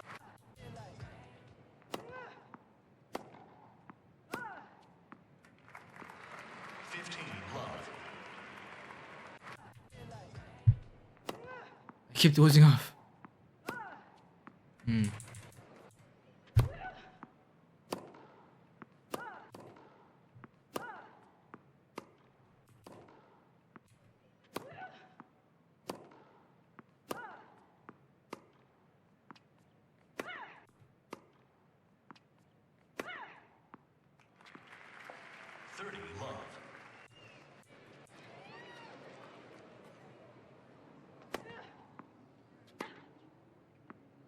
Oh, I dozed off.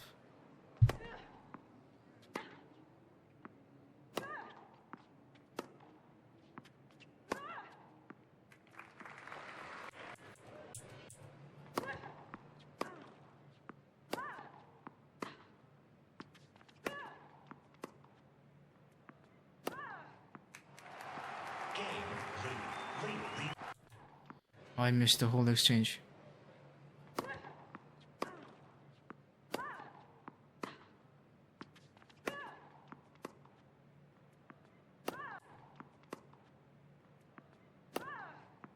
Nice. Game. Lead leads 3 Very games nice. to love.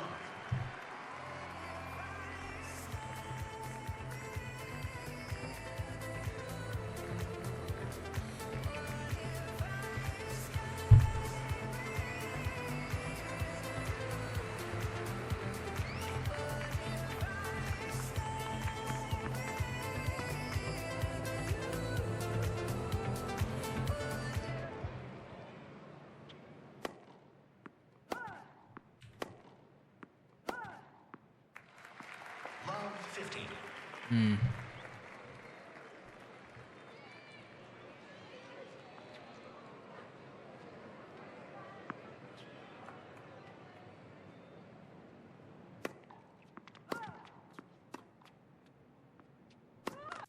That was horrible.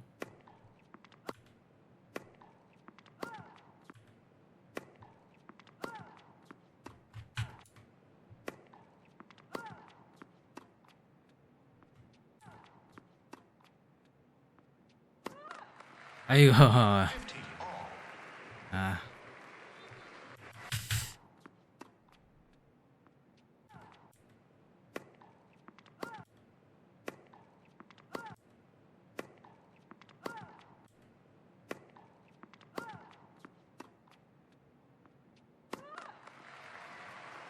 All.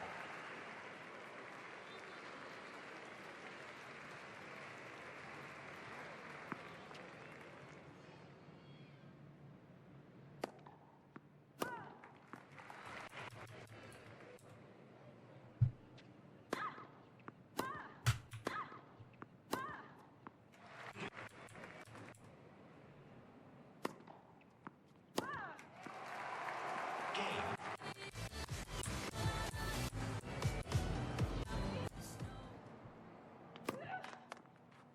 음.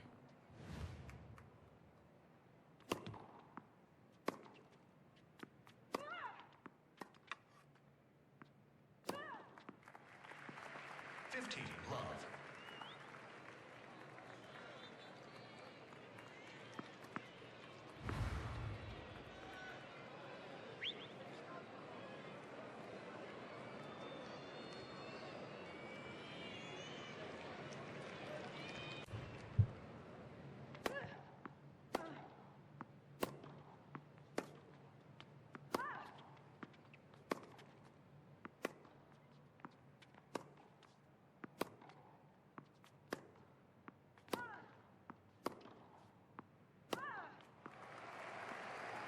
Love.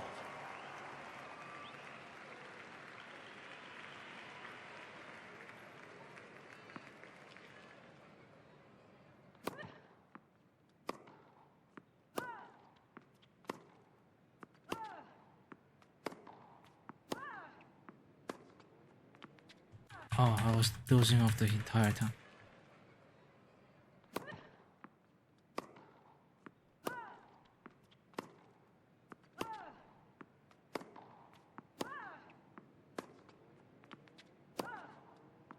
Nice. 40 love.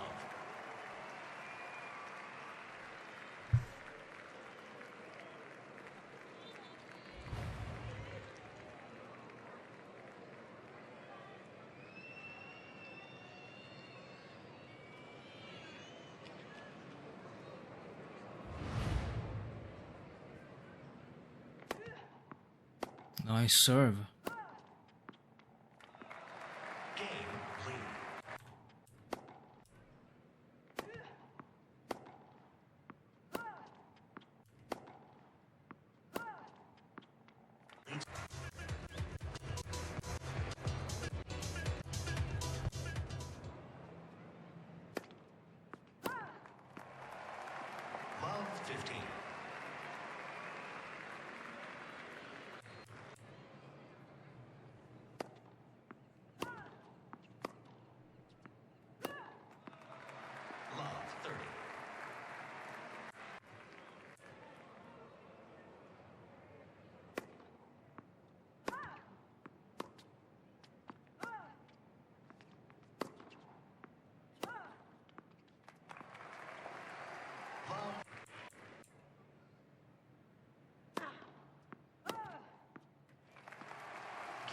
Match.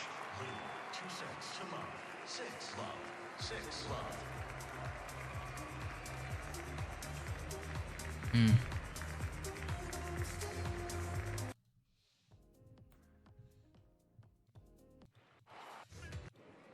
There's a player that I particularly find hard to time.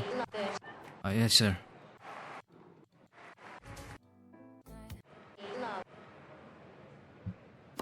Yeah.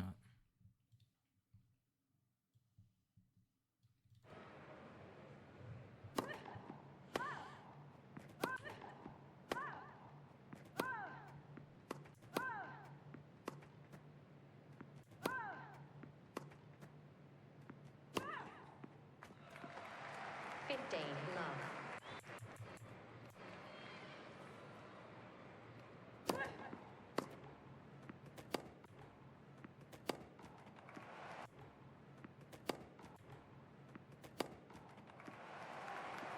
30 love.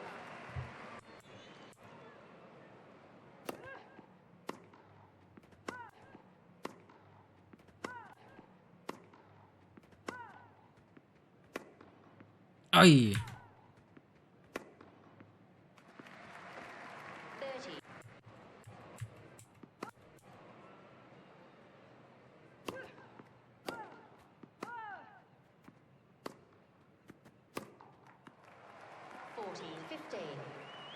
Jesus. Just.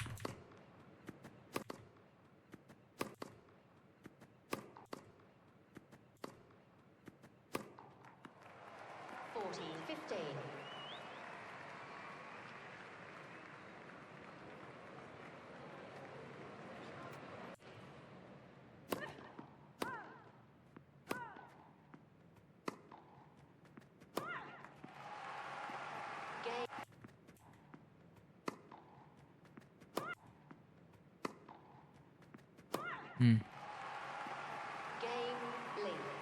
leads 1 game to love. First set.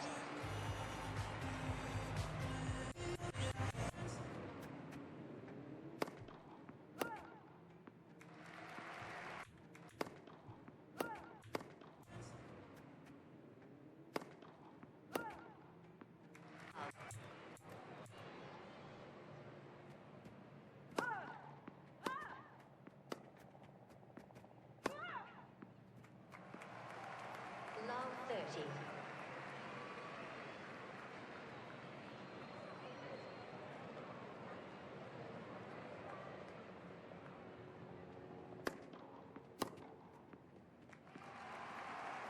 Love 40.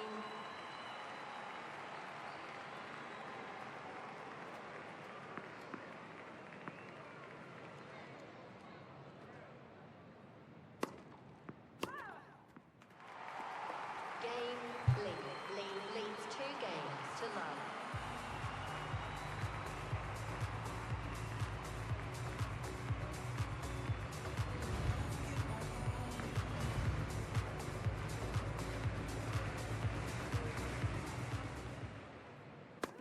What? Oh, must have lost concentration.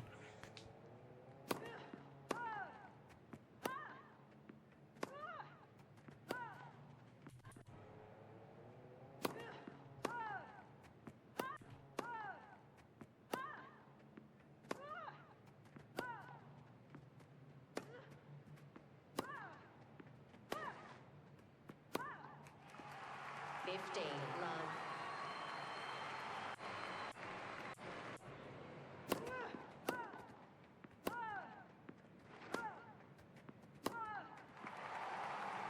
30 love.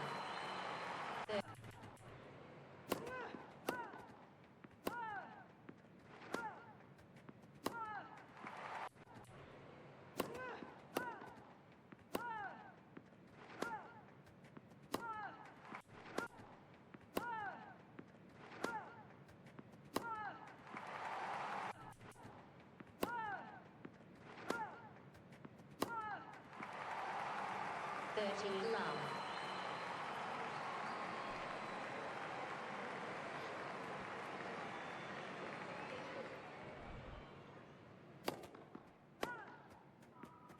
Ah, again. Goes too fast. 30-15.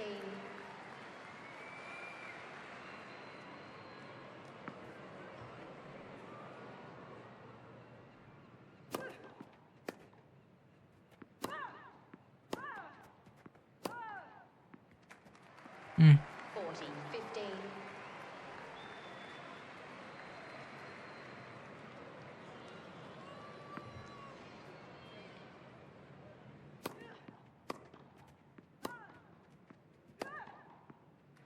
Ay.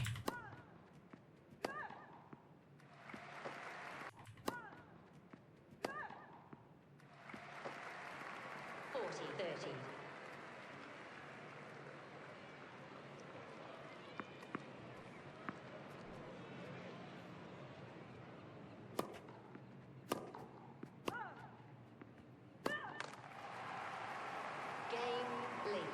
Lead leads 3 games to love.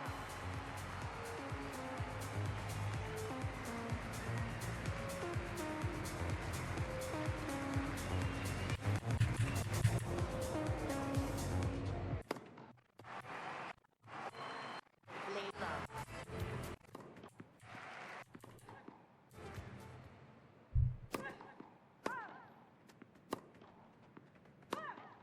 I think this is the point I start doing advanced serves. Advanced serves.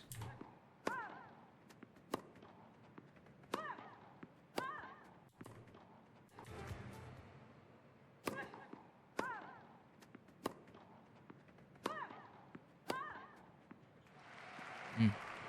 15 love.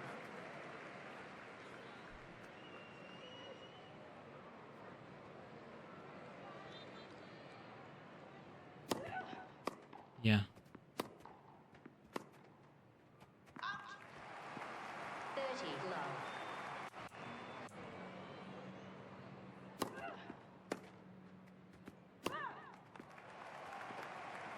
Love.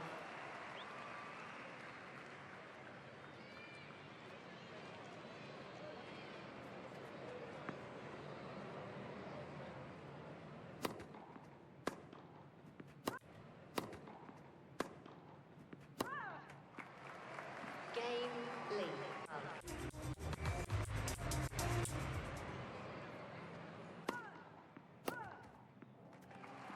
Love 15.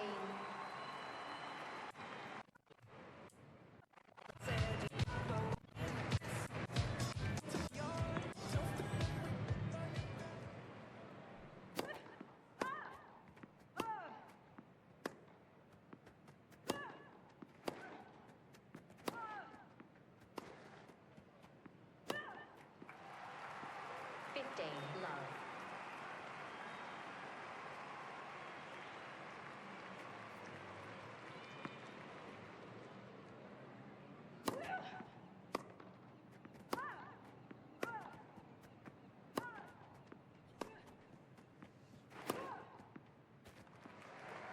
I dozed off the entire time.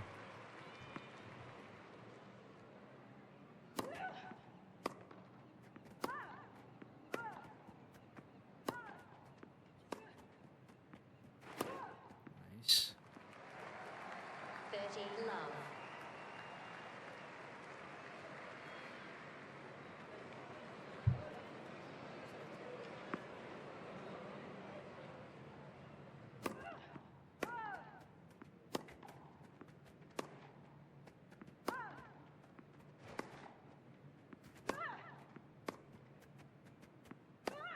Oh, 30 15. dang.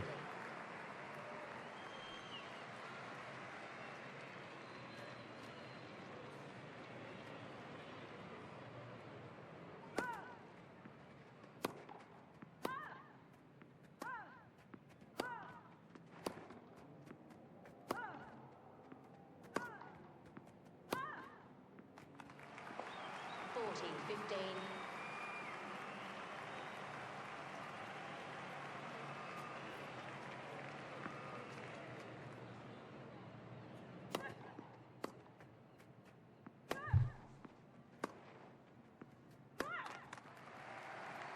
30.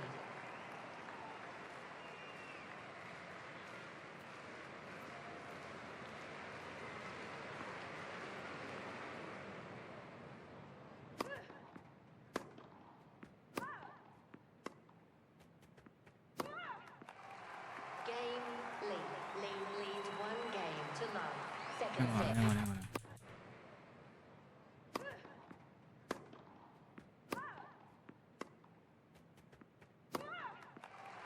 Game Nice. lead. Lead leads 1 game to love. Second set.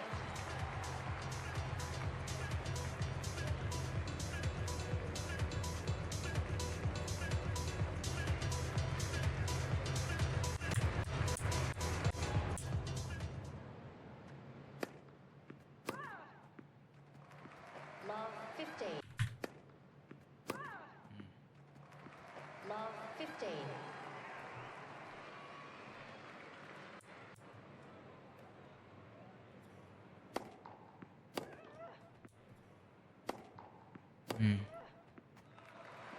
Nice. 30. Nice reflex. Love 30.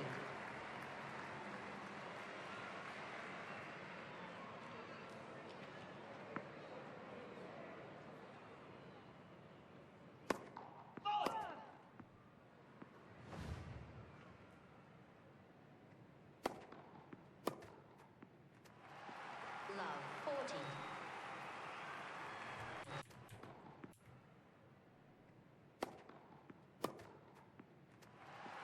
Love 40.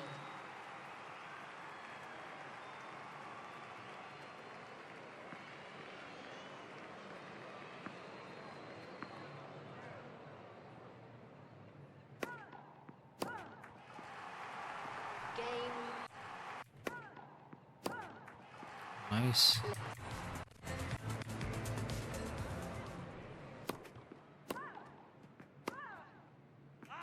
Aye. love 15.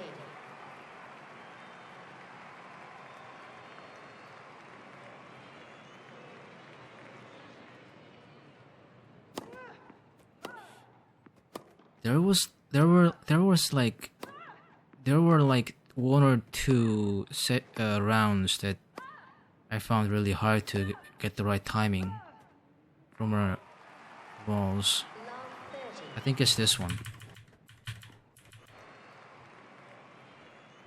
And the one before, actually.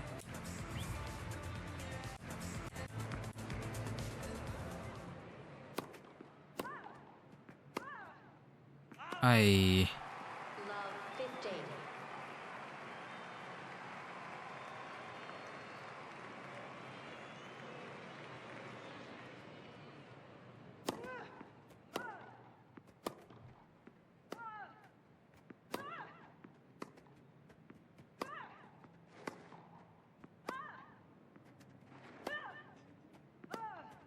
I Love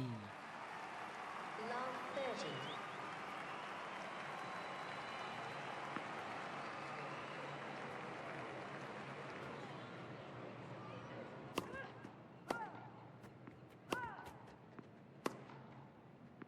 Oh, I did not expect that.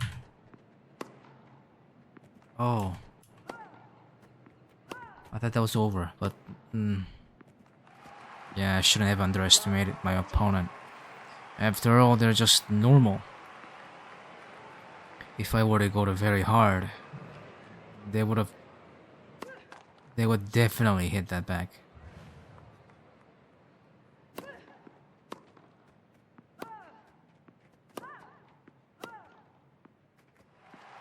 15, 40.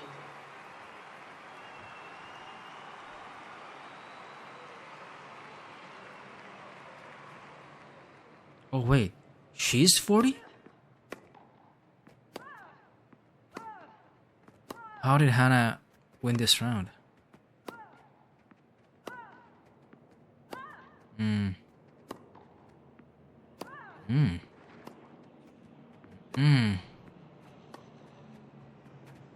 Ah.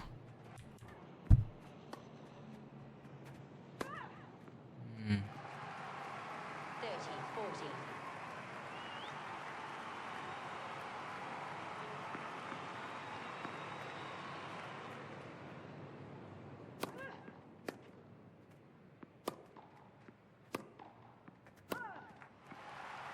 Hmm.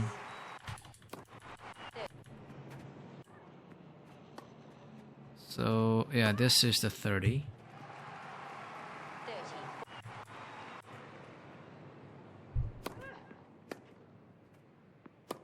30.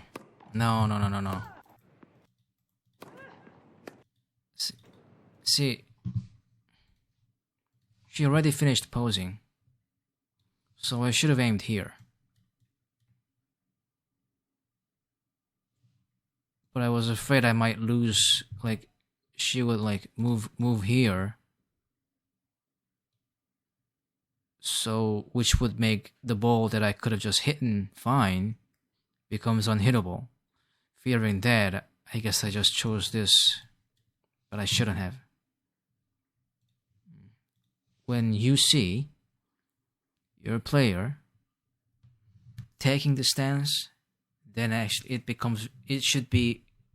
you should be free to aim anywhere you want. And now, knowing is one thing, obviously. This is common sense again. Knowing is one thing, but actually applying it into your life, actually doing it, performing it, is something else entirely, right? So even if I know now, teach myself now, when I back into the field, I might do this, I might repeat this again. So again, it's about focus and practice. Nice. Deuce.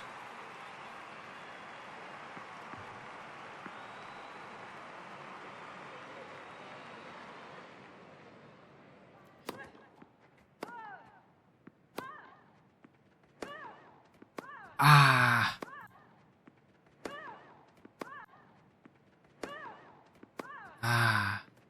This is keep happening because I didn't know the correlation between the speed of the ball and the speed of the gauge.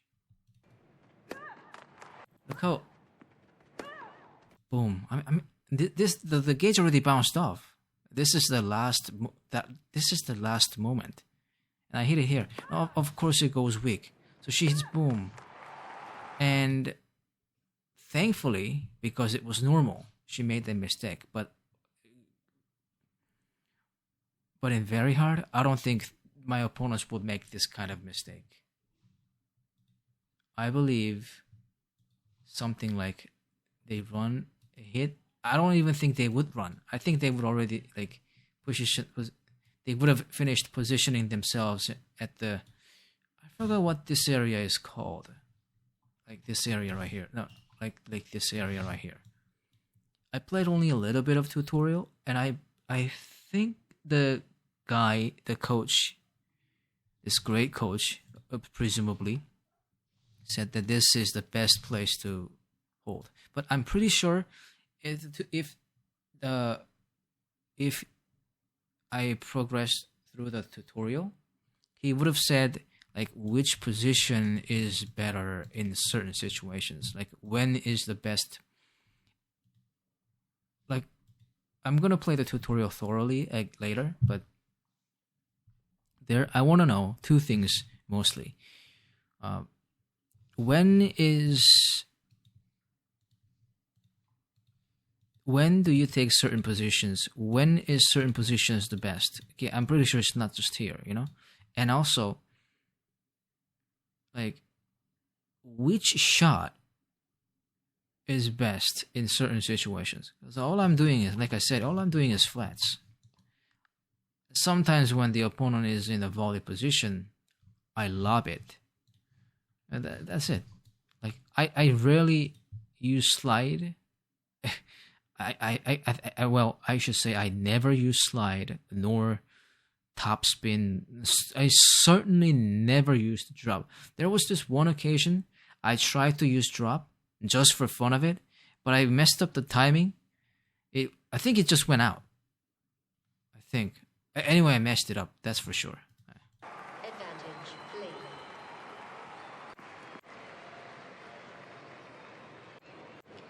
So let's see how Hana beat this one. This. Oh, nice. Game, Lee. Lead See, the thing is, to love. AI is like that, and people are like that. Okay, going like this. Okay, see, she's about to move from here to here, but the ball is gonna go there again. So it's easier to move from here to here and here to here than pivoting back to original position, because you have a velocity. You have to fight that velocity and then turn back, and you have to stop it with your strength to stop. You have to stop yourself. You need to endure the velocity that you have put yourself in, and not only that, turn around and put even more power to make yourself move to the opposite direction. So that takes even more time than just, well, distance-wise, it's here to here. So it's this, right? Distance-wise, it's the same. Right? It's the same. But this takes much longer. Because there's a force that needs to be yeah, see, she doesn't even try. And I believe in very hard they will at least try, but they're gonna do that pivot thing. And this is clay. The field is clay, so they're gonna slip. So the pivoting will take even longer than hard surface courts.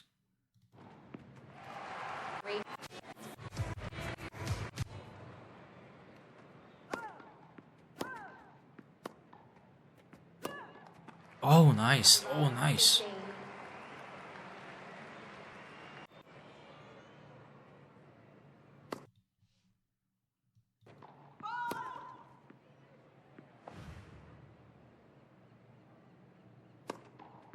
Nice reflect.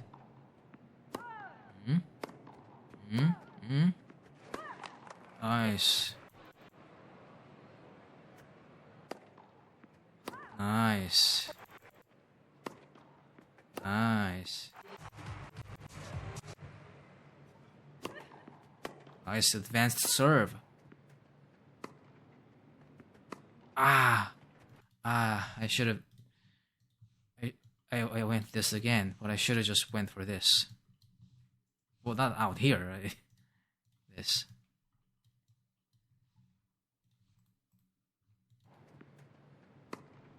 And then she wouldn't have sidestepped. And boom. But yeah. Boom. Again, side. Yes, yes. 15 love. But I believe in very hard. If I just kept doing that, they would just move back and forth and hit the whole thing.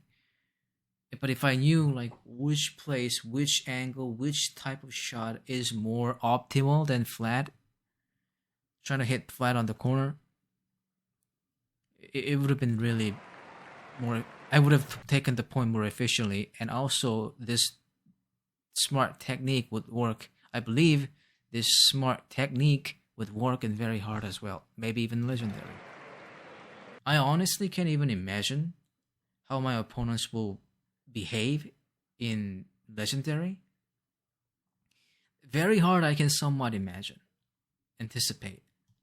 But legendary I can't even, I don't even know what the fuck is gonna happen over there. Side, nice. That corner, yeah, or side, 30 yeah. love.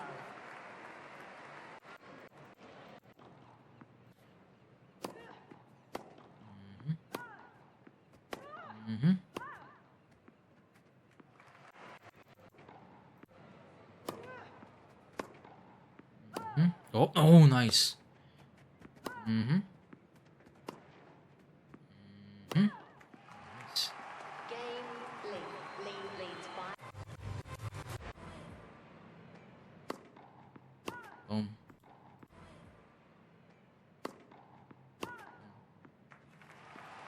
Love 15.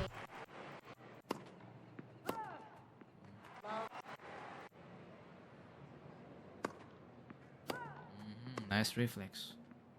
Boom. Nice. Boom, done. Nice. Game, set, and match.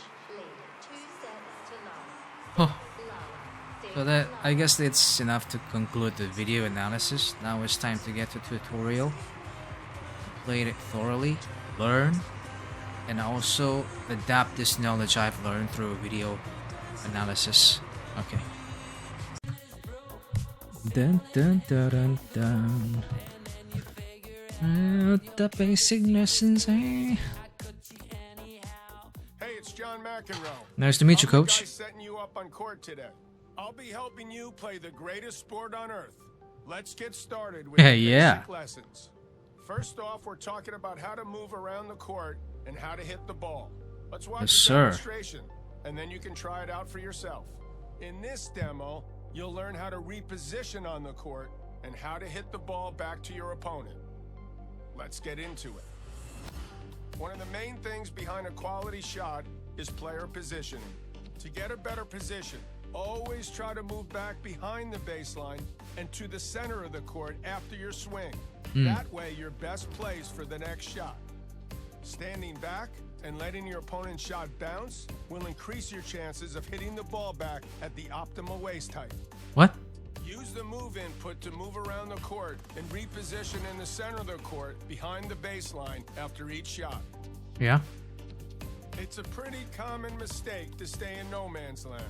No man's land is the area just inside the baseline up to the service line. Hitting the ball from here is hard. There's less time to react, and chances are that's where your opponent's shot will bounce to. A ball hitting your feet just before or after the bounce is always going to be tough to control. If you want to hit the ball after the bounce, it's best to stand farther back. Get close to the baseline and allow yourself some extra time to set your stance and get a comfortable shot from the waist. That'll get you some extra control and a more effective aim on your next shot. Now the player's back in an ideal position. Let's see how to deal with an incoming ball. Look, it's not rocket science. Press down on one of the shot inputs and release once the ball's getting close. That's how you do it. Playing with style. Oh! Okay, so quick recap. That was a sharp Here's some shot. Stuff to take away from today. If you think you've got all that, we can move on. Or if you want to go back some steps, we can run through the demo again. Start off by hitting a few balls. Great work. There is no...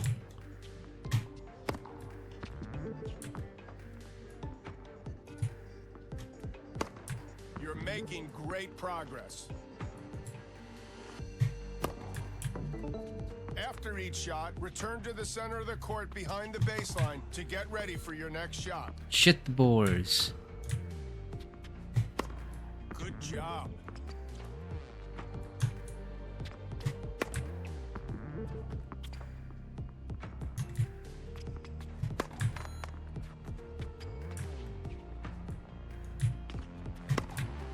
Really great shot.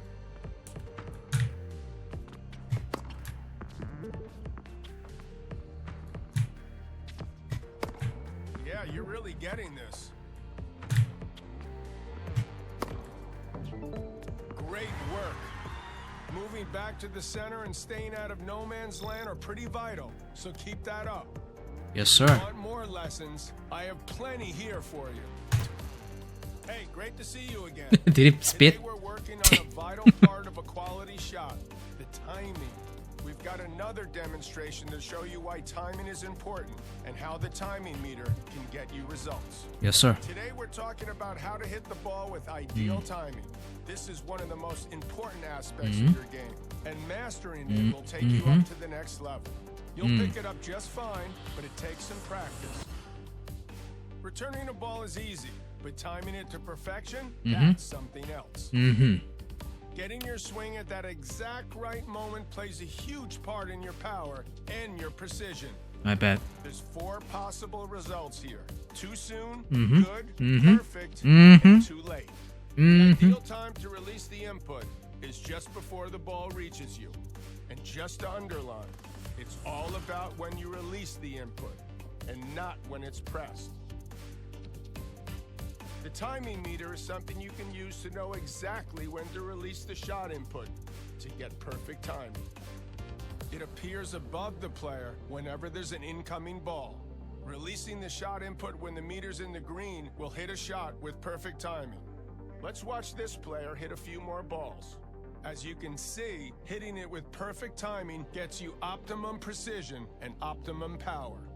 Less than perfect timing? Not so much. The shot's quality will be lower and could give your opponent an opening. Release the shot input way before the ball gets to you or when it's gotten too close. Then the timing will be too soon or too late.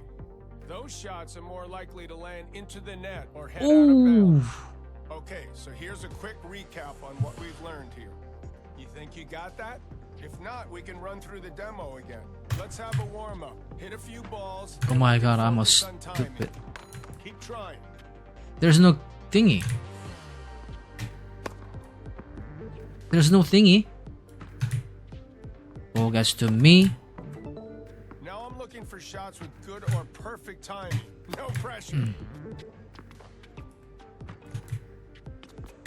Oh shit. Keep at it.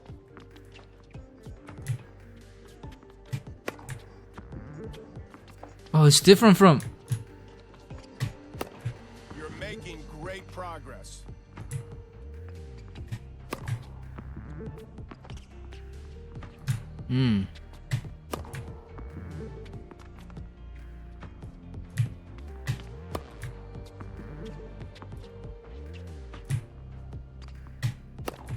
Great work.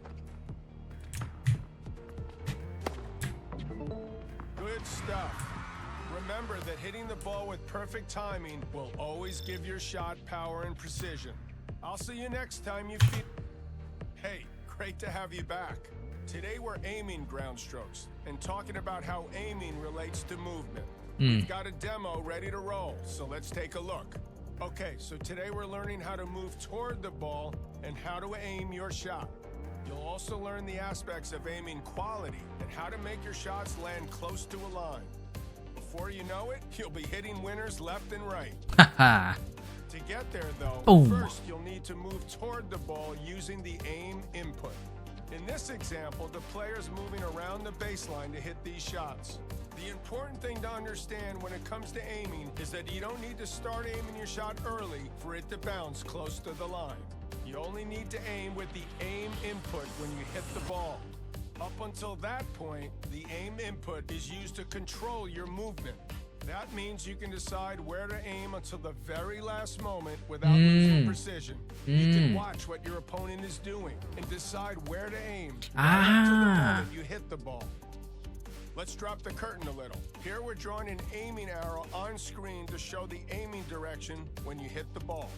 Notice how pushing the aim input left and right will aim near the sidelines. Ooh. And pushing Oh, the lobbing aim was a bad input choice. up What? and down will aim near the baseline or net. So that's the direction of your shot covered. Let's move on to aim quality and how to make shots land as close to the line as possible. Pay close attention where this player is aiming. There are a Oh, lot of perfect. factors that go into your Perfect. shot bouncing close to the line, as shown by the green area of the arrow. Things like if you have perfect timing, if your forehand or backhand attribute is high, if the ball you receive is easy to hit, if you're not tired. These all play into it. A ball is considered easy when it's slow, and if you can hit between waist and shoulder height. Let's go back to this player's aim. On the other hand, your shot is likely to bounce far from the line, where the arrow here is red, or even to go into the net when your timing is off, when your forehand or backhand attribute is low, when the ball you receive is hard to hit, or when you're getting tired. A ball is considered hard to hit when it's fast or low when it reaches you, or both. Oh. Look how this player pressed the aim input deep toward the right sideline. He hits the easy shot with perfect timing, and the ball goes in by the line and wins the point. Now we've got a similar shot, but the ball's moving fast, and the player's timing is too late. The ball sails out of bounds wide and into the doubles alley. That's obviously what you want to avoid. Next, look at this guy with high forehand and backhand attributes and how well he aims. See how it makes it so much harder for their opponent to return the ball with a quality shot? When this other player with lower attributes aims, not so good.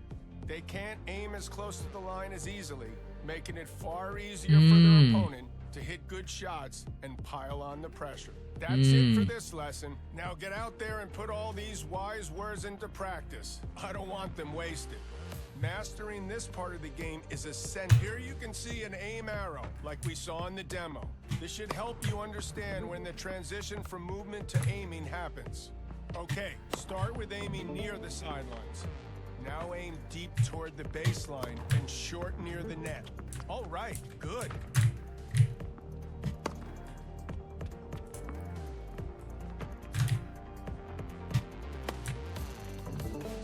Now it's time to combine aiming techniques, so aim for the corners of the court. You're hitting a lot of shots in no man's land. Remember to move back and reset. Ah.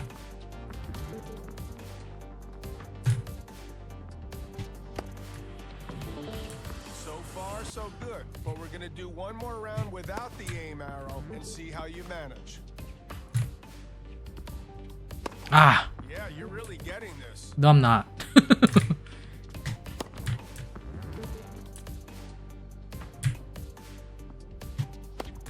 Good job.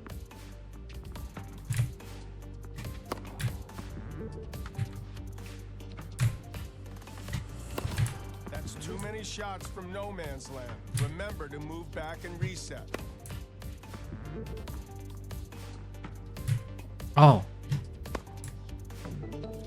Move back and reset. Don't forget that aiming quality is determined by many different things. So if you ever need a refresher, you can always come back and run lessons again. Hello again. The training train needs to keep rolling, so let's move to the next lesson. In this lesson, we're learning various different ways to improve your serve, alongside how best to aim it. Coming up is a demo to explain normal and power serves and how to direct them. In this demo, you learn how to serve with precision and power and get the best out of the most crucial shot in tennis. There's multiple different ways to serve. Here we're going to cover normal and power serves, which are initiated by pressing or holding a serve input. Releasing the serve input early triggers a safe normal serve. Accurate, but not very powerful. Holding the serve input until the power indicator appears triggers a power serve. It's more powerful, but also harder to control. Next, let's look into how to aim and to pick the spot where you want the ball to land. If you don't push the aim input, the ball will bounce close to the center of the service box. Pushing the aim input will move your aiming spot in that direction, away from the center of the service box. You can use the visual indicator to see and adjust your aiming spot until you hit the ball. You only need to aim with the aim input when you hit the ball. Now that you know how to select your aiming spot, it's important to know what determines how close or far the ball will land to that spot. The ball is more likely to land close to your aiming spot if your serve attribute is high, if your timing is perfect, and if you're not tired. If your serve attribute is low, if your timing is off, or if you're tired, the ball will have a wider spread around your aiming spot. The shot will be less accurate. Okay, so let's get the rundown on what we've covered here. Oh. Do you feel you've got the measure of normal and power serves now? If not, as always, feel free to watch the demo. Let's start with some normal serves. That's what I like to see for normal serves. Okay, time to move on to power serves. Whoa. It was so fucking fast.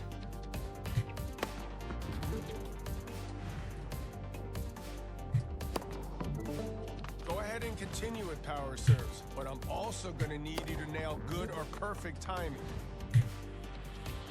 This guy must be really high in serving Now hit a thingy. normal or power serve into the highlighted area.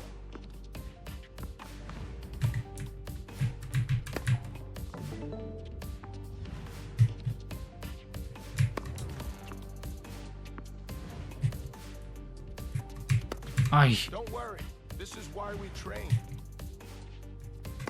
doesn't Unlike the video, my aim just goes back. Get it with the next ball. I shot up way too fast. And this guy hits really fast. Unlike Hannah. Hannah's gauge goes slower than this. Oh, fuck you. Oh, fuck. At it. What the fuck? Comes back. What the?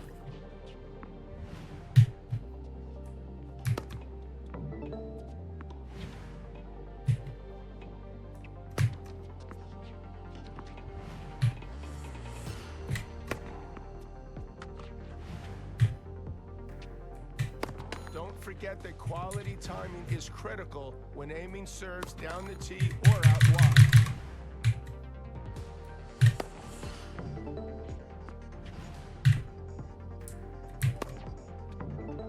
Yeah, you're killing it out there.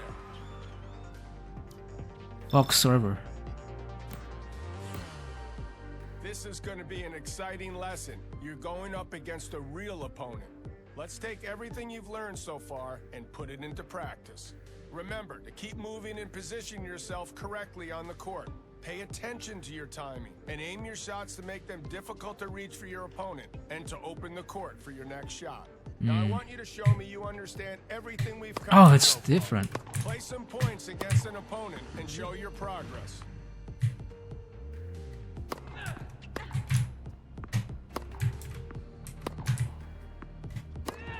Great. Nice aim.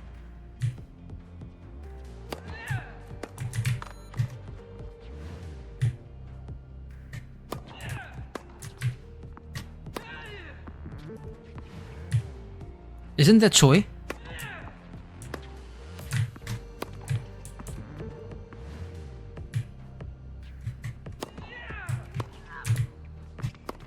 Oops. Really great work out there. If you want to take your game further, we've got more advanced lessons. And clearly, feel free to drop by and revisit these basic lessons whenever you feel the need.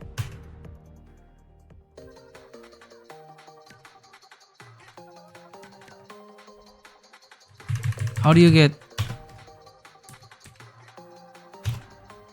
Now it's time to take a look at the advanced lessons. Advanced? Today we're going back to ground strokes. This time around, seeing the difference between control and power shots, as well as various shot types. This demo will explain. This is how and why exactly what I we use wanted. ground strokes.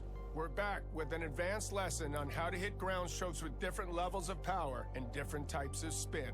Ground strokes are shots played after the ball has bounced once, and they're most common when playing from the baseline. To return an incoming ball back to your opponent, press any of the shot inputs. There are 3 shot categories that can be applied when hitting a ball: control shots, power shots, and normal shots. A tap of a shot input will get you a control shot. You'll see a crosshair icon appear when you hit one successfully. Control shots have high precision but lower spin and power. They're good when you need to hit close to the line. You've got to be careful though. Control shots aren't super powerful, so they're easier for your opponent to attack if they can reach it in good conditions. Next up, we've got power shots. With these, you need to hold a shot input until the power meter is filled red. Then you release to hit the power shot. These are great when you want to give your opponent something that's hard to return, or to put the ball out of their reach altogether. Power shots aren't forgiving when it comes to bad timing though, so they bring a dose of risk to the party if you don't play them right. And then there's your normal shots, which are ones you play when your shot is neither a control shot nor a power shot. Regular shots you play by holding the input down, but then release before you filled up the power shot meter. I was watching the game. I didn't listen to anything he said. I gotta watch this again. Wait, I gotta watch this again. Okay, so we're back with an advanced lesson on how to hit ground strokes with different levels of power and different types of spin. Ground strokes are shots played after the ball has bounced once, and they're most common when playing from the baseline. To return an incoming ball back to your opponent, press any of the shot inputs. There are 3 shot categories that can be applied when hitting a ball. Control shots, Mhm. power shots, Mhm. and normal shots. Mhm. A tap of a shot input will get you a control shot. Oh. You'll see a crosshair icon appear when you hit one successfully. Shots Aha. have high precision, but lower spin and power. Aha. They're good when you need to hit close to the line. That's what the crosshair meant. You've got to be I thought it was a careful, bug. though. Control shots aren't super powerful, so they're easier for your opponent to attack if they can reach it in good conditions. Next up, we've got power shots. With these, you need to hold a shot input until the power meter is filled red. Which is I always do. To hit the power shot. These are great when you want to give your opponent something that's hard to return or to put the ball out of their reach altogether. Power shots aren't forgiving when it comes to bad timing, though. So they bring a dose of risk to the party if you don't play them right. Let's see. And then there's your normal shots, which are ones you play when your shot is neither a control shot nor a power shot. Regular shots you play by holding the input down, but then release before you filled up the power shot meter. Yeah. They are less precise than control shots and less powerful than power shots, but keep things going. With all that in mind, let's look at the 5 different shot types you can hit, each dependent on which button you use to activate your swing. The shot types available are flat, topspin, slice, lob, and drop shot. Let's look at flat shots first. Okay. Pressing My the favorite. flat shot input will hit Boom. a flat shot. These are the fastest shots you can use. Power flat shots should be used to try and hit a winner, or to hit the ball so hard it will be difficult for your opponent to control. Power flat shots are more efficient when your power and forehand or backhand attributes are high. You need to be careful, though. Flat shots have a higher chance of going into the net or going out than other shots if they're not timed properly. They can't be used effectively for short cross-court angled shots either. For those, you need topspin shots, which conveniently enough are next on the list. To pull off a topspin shot, press the topspin shot input. Topspin shots are a medium-speed tactical shot that are great for setting up your next hit. You can use them to get extreme short cross-court angles that really push your opponent off to the side, which then open the court for your next shot. Then again, because topspin shots bounce high, if they land short in the center of the court, they can turn into easy shots for your opponent. Up next are slice shots. You hit these by pressing the slice shot input. They're the slowest shots a player can hit, which means they also have the longest air time. Yeah. This can be used to your advantage when you've been pushed to the side of the court by slicing the ball back and using that time to reposition. I see. Slice shots also have a low bounce, which makes them perfect to neutralize your opponent's power shots and to force them into hitting a difficult shot. They don't come without risk attached, though. If the slice isn't timed well, it can turn into an easy ball for your opponent. Slowest ball is the slowest Next ball in up, the end of the day. lobs. Yeah. To hit a lob shot, press the lob shot input. Yes. These shots go high into the air. They're perfect for For hitting volley. the ball over the head of an opponent who's in the net. Just make Volley sure players. the lob you send goes far enough back into the court. Oh, You risk setting that's- your opponent up for an overhead smash. One last special shot type, the drop shot. To deliver one, press the drop shot input. X. A drop shot is a difficult shot to make, ideally landing right on the other side of the net and bouncing low. They're best used when your opponent is far behind the baseline or not expecting a drop shot. A good drop shot forces them to move inside the court and can really upset the dynamic of a rally to set you up for winning the point. Ooh. A mistimed drop shot. The drop shot here. Result in an Aye, easy aye. shot for Yeah. your opponent. Drop shots are easier to pull off when you receive a slow ball than you can hit. Ay, in ay, good ay, ay. conditions. Ay, ay, ay. Okay, so let's recap on everything we just learned. How the fuck did you win? Okay, so I know that was a lot of information. Do you want to watch the demo through again? No, I want to do it.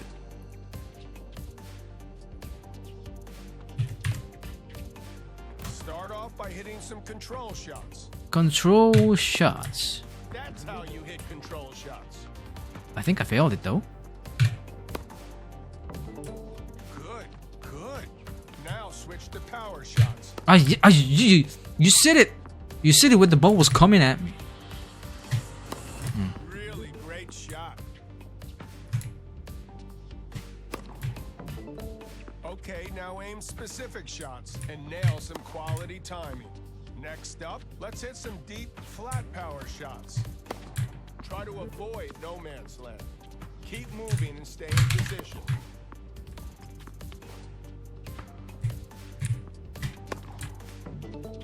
Now let's move on to short angle topspin power shots. That's a slice.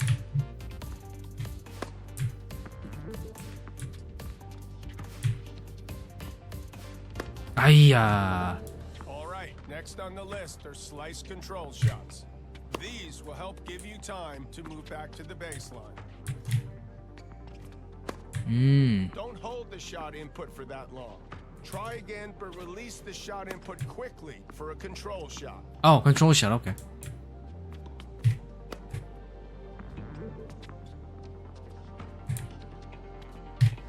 Aha! Aha!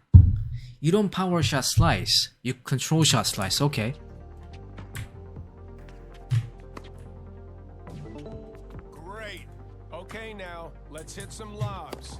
Ay. Be sure to quickly tap the shot input to hit a control shot. If you hold it for too long, you will get a more powerful shot.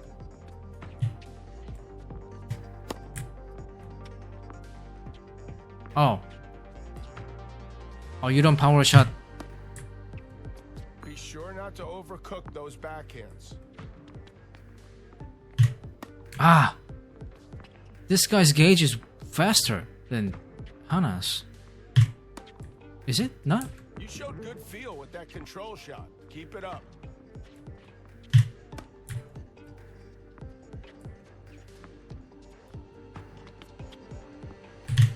Oh, fuck. Careful with your forehands. This guy's... And now let's move on to drop shots. Hit them from your baseline. Ay, Practice fuck. for disguising your intentions. Good job.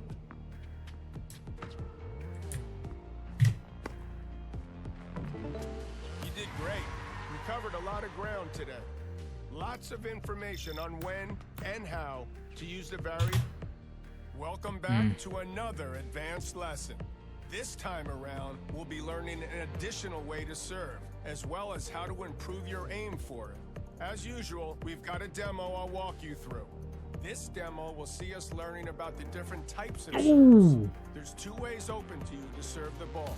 In addition to using the serve input for a normal or power serve, as we saw in the basic lessons, you can also use the advanced serve input for an advanced serve.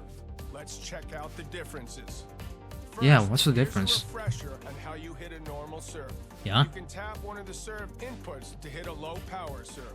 Beyond this, holding one of the serve inputs until the upward swinging motion of the serve starts will hit a power serve. Timing matters here, so I'd advise to practice until hitting serves with perfect timing becomes completely natural. It bent. Moving on What to the fuck? second input method. To hit an advanced Did I serve, see it wrong? press the advanced His server serve bent. input and release it when the upward swinging motion of the serve starts. Just like holding a serve input, this method will get you a powerful serve that's hard to return. It's up to you to choose the method you're most comfortable But if with. you can do this, why do other serves? And see which one you get the most out of. Okay, now aiming. We already covered aiming serves in a Aiming. previous lesson. Aiming? The aiming indicator should help you with Aiming that. indicator? Don't forget, you can go back to that lesson if you need. Right now, though, we're talking about He should have used sorts of slice. spin the serve can have, But he used and flat. when it's best to use them. You could swing a flat serve with the flat serve input or with the advanced flat serve input. These are the fastest and most powerful serves. Because of their speed, flat serves are great to combine with the powerful press and hold flat shot input or flat advanced serve input techniques. Conversely, they're harder to aim close to the line and more likely to go out. How does the aim stay over there? Next, TopSpin serve. Mine just goes out. You can initiate these with the TopSpin serve input or with the TopSpin advanced serve input. TopSpin serves, also known as kick serves, put forward spin on the ball. Yeah. This makes the ball arc higher over the net and then bounce higher than other serves. Because of that high arc, topspin serves have a lower chance of going into the net and are easier to keep inside the service box. The high bounce can also push the returner back and make the serve difficult to return with power and precision. Finally, the slice serve. To hit one of these, use the slice serve input or the sliced advanced serve input. Oh, so this is the one that bends. Side spin on the ball. This means you can use them to move your opponent out of their comfort zone and open the court for your next shot. Okay, so here's the overview of everything we've just covered. This is fucking amazing. To practice, let's warm up with something you're familiar with, the normal end power serve. Boom. This guy gauge goes really fast. Now we're moving on to the advanced serves. I shabba. Looking great out there. No, he doesn't. Yeah, you're doing good. Go ahead and start hitting some specific serve types while you're aiming them. Start off with flat serves. I shiba. Great work. All right, now hit a few topspin serves. Eh? That's good tennis.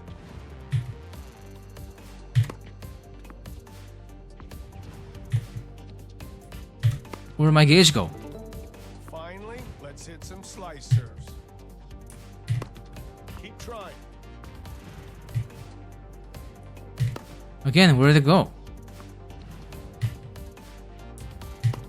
Eh? Yeah, you're really getting this.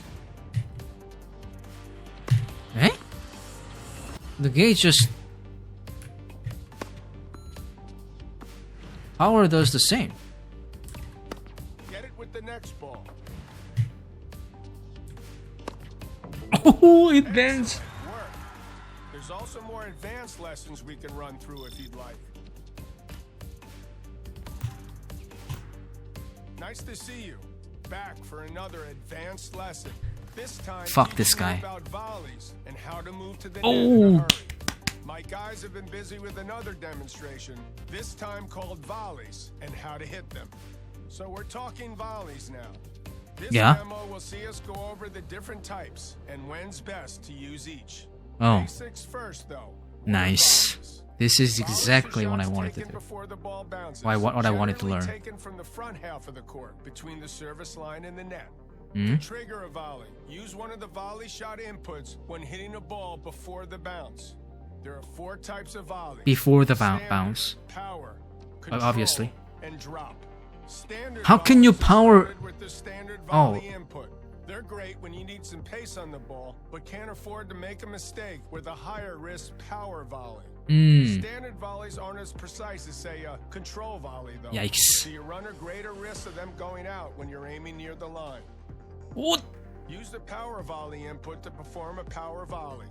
You can use power volleys to punish your opponent when they've returned a weak shot high over the net within your reach. Power volleys executed in these conditions are powerful, fast, and difficult for your opponent to return. Obviously. Control volleys are on the control volley input. They're not overly powerful, but give you a good amount of precision in most situations. They're I think that's enough in to return volley. a low or powerful ball, so Yeah, you I can don't. take Yeah, advantage of I don't think you the need power shots on the volley. a Yeah. control volley In is the volley slower area, than yeah. other volleys, though, so you can set your opponent up It's for an an easy overkill, shot literally. if your aim's off. Finally, if you want to place the ball very close to See? the net on your opponent's side, you can perform a It's drop physically volley impossible to using catch the up drop to that volley distance. input. Make up that Drop distance. volleys are a great option when your opponent is at or behind the baseline and you receive a slow ball. It forces them to run forward to get to the ball and to hit a weak Oh. shot that's easy for you to put Oh. away. They're a tricky shot to hit, though. You've got to time them well, or you'll start losing points. Yuck. Yeah. Before you leave, let's talk about when you should and shouldn't use a volley.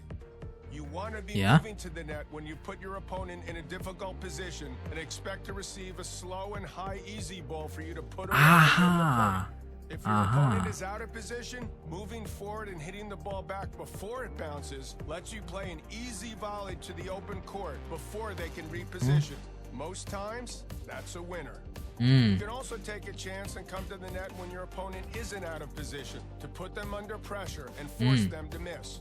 It's a risky tactic, Risky, yeah. but it can throw some opponents off.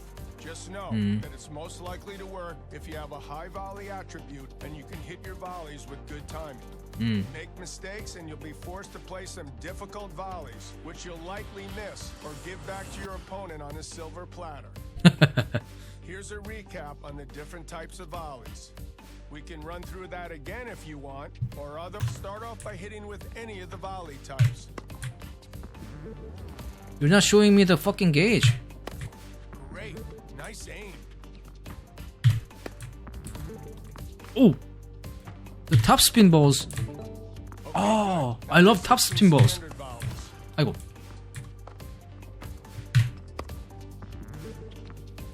This guy must have really high volley or something. Time to switch it up.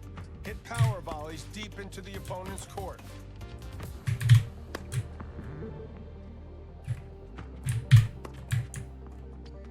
Aim? Good job. Now hit control volleys near their sidelines. Great. Time for drop volleys near the net.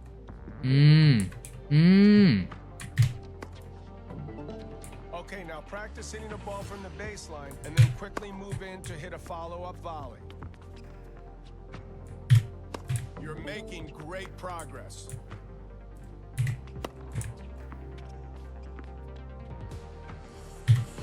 Really great shot.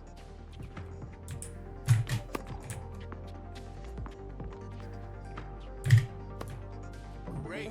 Nice aim.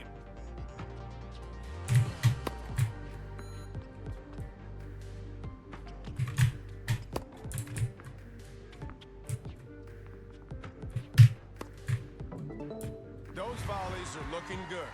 There's another lesson waiting for you if you want to push on. Hey, welcome back. Today we're talking about returning your opponent's serve. The next demo is going to explain where you should stand to return a serve and where you should be aiming your return.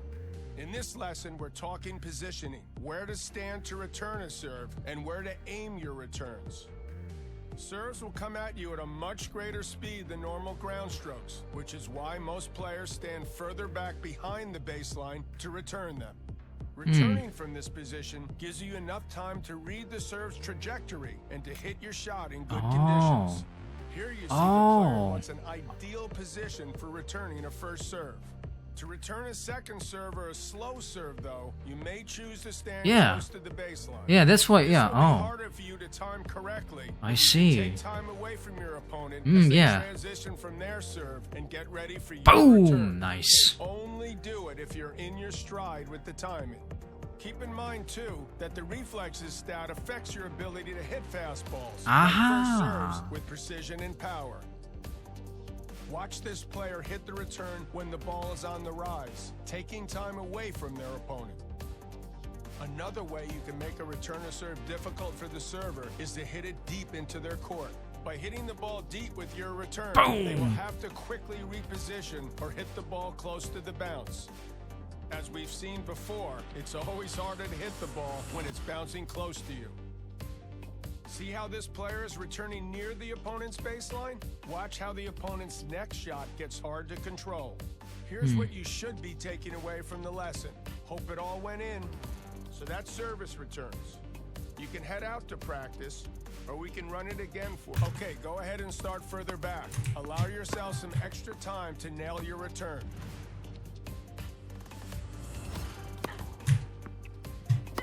Don't worry, this is why we train.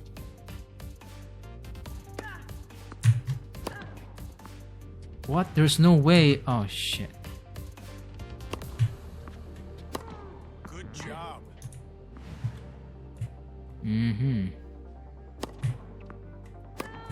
Love the way your forehands look.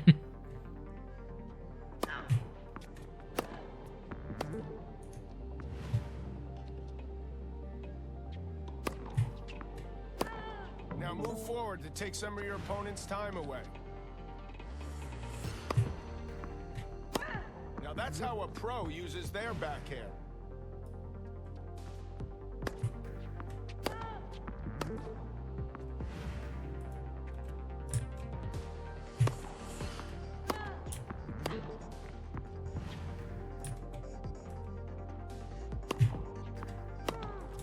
returns now. Quality returns far into your opponent's side. Keep those forehands up.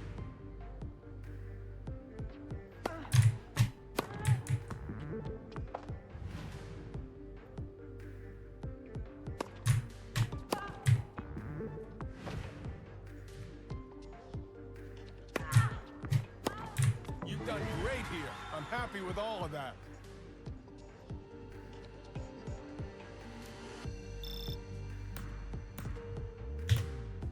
Thanks for coming back for another round of advanced lessons. Today, we're going to be focusing on a technique known as inside out. Focusing? First off, we've got a demo of inside out shots and to see why you might want to use them. Okay, so now we're talking about how to hit a shot inside out and the times it might be a good idea. So what does inside out mean? Well, basically, it's when instead of just hitting the ball, you run around it first and hit with the opposite swing. So if the ball is coming to your backhand, you run around it and then hit it with the forehand. To perform an inside-out shot, you press the inside-out input while pushing the move input toward your desired hit position. That'll make you run around the other side of the ball's trajectory and hit from the opposite wing. Watch how this player moves around this backhand and hits with the forehand instead.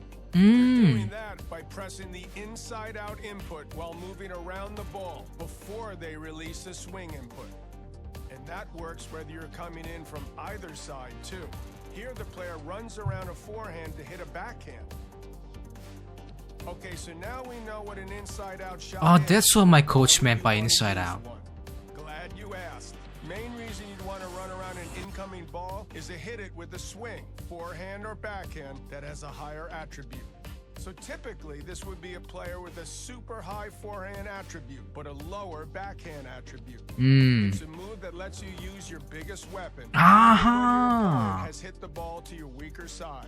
Just don't forget, you'll need more time to cover that extra distance, so you can only really use this technique when you receive a slow ball from your opponent.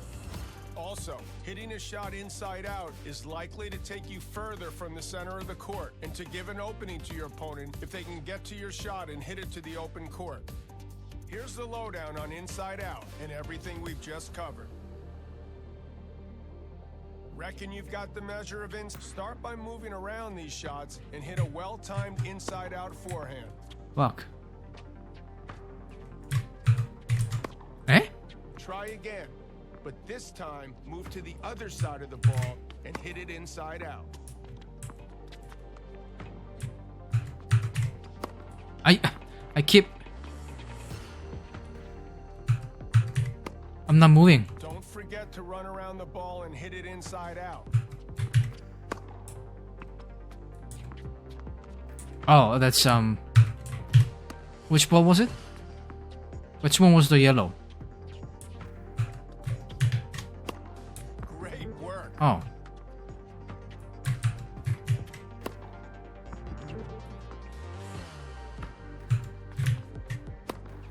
Great. Nice aim.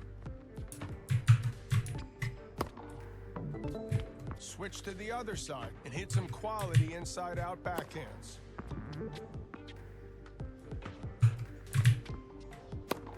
You're making great progress.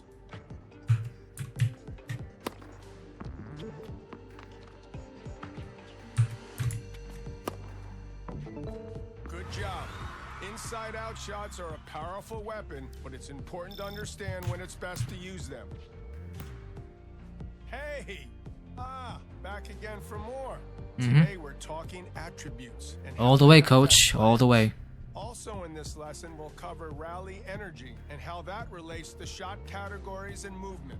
Okay, so attributes, how they affect players, and how the rally energy meter works. A player's attributes are what make and shape their play style, as well This as player defining their sucks. strengths and weaknesses. 8 attributes in play here: forehand, backhand, serve, volley, power, speed, stamina, and reflexes. Each attribute is represented by a value between 30 and 100 and represents a level of ability in that specific aspect of the game. The impact of each attribute is explained in more detail in the Player Evolution menu, which you'll be able to access from this lesson too. In addition to attributes, players can also have skills, situational bonuses that activate on specific conditions during a rally or a match. Skills can be acquired through coaches too, which unlock when a player's attributes increase and they level up. Okay, now let's talk about the fatigue that builds from moving around the court and hitting the ball.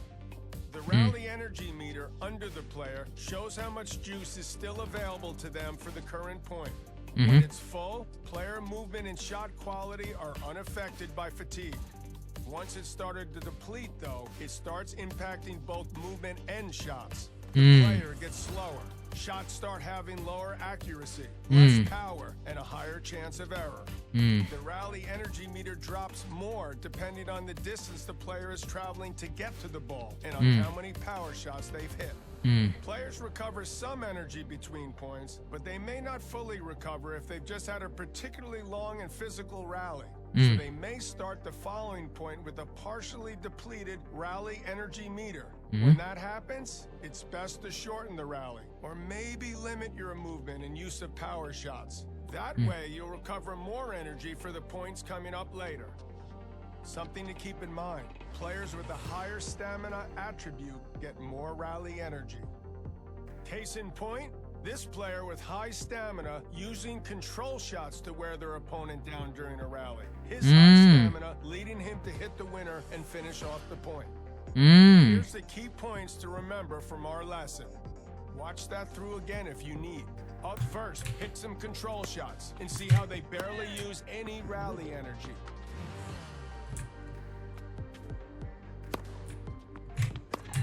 Way to show some finesse with that control shot.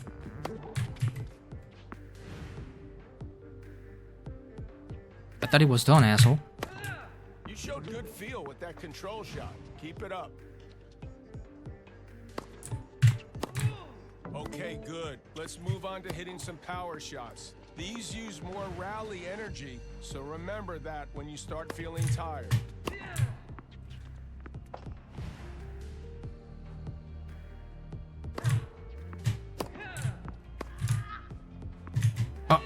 Keep trying.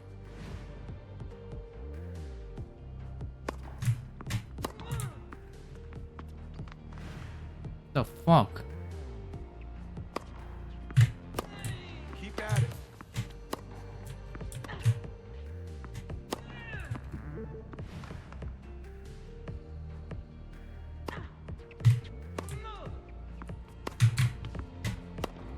Get it with the next ball.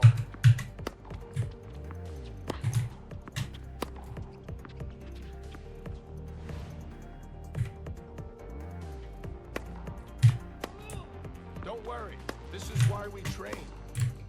No, you can't power because you... There you go. Because you don't have enough time to, you know, like, get the power, you know? Keep at it.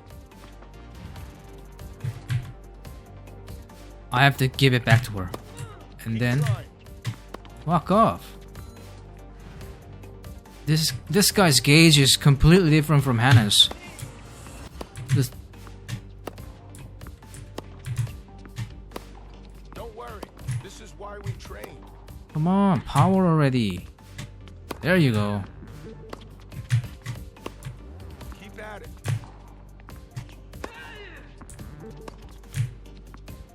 Ah. Great work out there.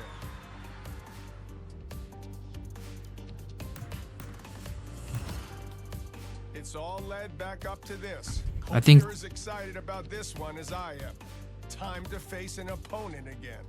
I want you to remember what you've learned about the various shot types for ground strokes, volleys, serves, and returns. Yep. As always, don't rush your shots and hit with quality timing. I want to see how Start by advanced serving to your opponent. Slice goes.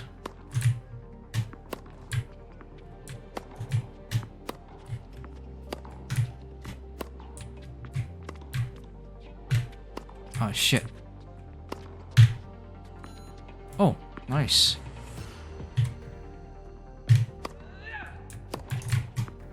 Oh shit. Alright. 오메?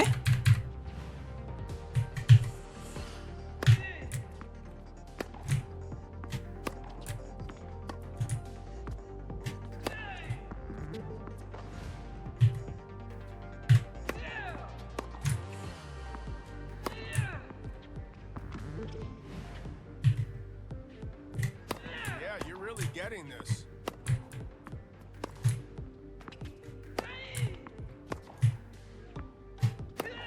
Great. Nice aim. 오메?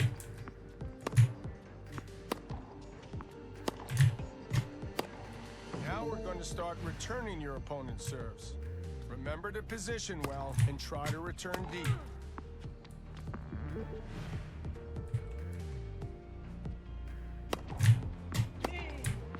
Hey. I don't think it's a good idea to do a lot of tutorials because the way the speed of the gauge and all that You want to move back to the center of the court. it's different. behind the It's baseline. quite different from Hannah's. Good return. So I don't want to get used to this fucker. Work out there. Congratulations. Remember, if you ever need a refresher, you can always come back and run through all our lessons again.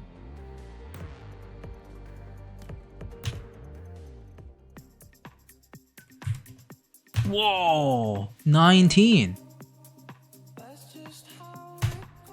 Hey, how you doing? This Hello. lesson is a quick overview of the things you should know to master baseline offense. Mhm. It's a pretty straightforward play style, but let's I review see. the things you should know to play a baseline attacker. Okay. Baseline attackers have two key weapons, power and serving. Hmm. They use power to play very powerful shots that either end up being winners or Mhm. force their opponent to return a difficult ball. When Yeah. serving, they have high precision as well as high power. This often helps them to take the advantage right from the beginning of the point. Their main weaknesses are their forehand, backhand, speed, and volley shots.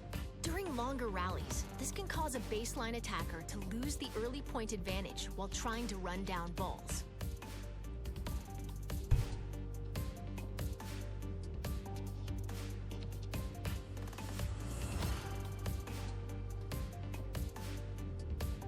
Baseline attackers should take advantage of flat power shots by holding the flat shot input. Yeah. Prepare your shot early enough to release your power, but remember that power shots may go out of the court or into the net if performed in the wrong context. Uh-huh. These are the most important things you need to know. Now let's go jump to a more specific lesson and practice. Welcome to another baseline offense lesson. Baseline offense players use their high power attribute to hit shots their opponent will have a hard time returning with power and accuracy. When played in the right situation and with a good timing, these shots often turn out to be winners, especially flat power shots. To hit a good flat power shot, hold the flat shot input until the power shot indicator appears and release it with the best possible timing. Now let's practice and try to hit flat power shot winners during a rally.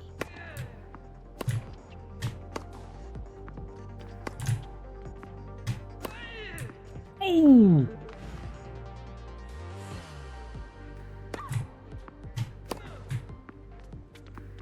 That wasn't it?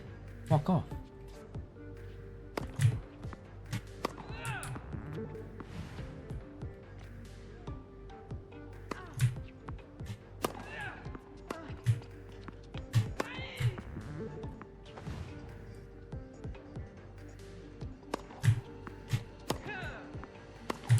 What the?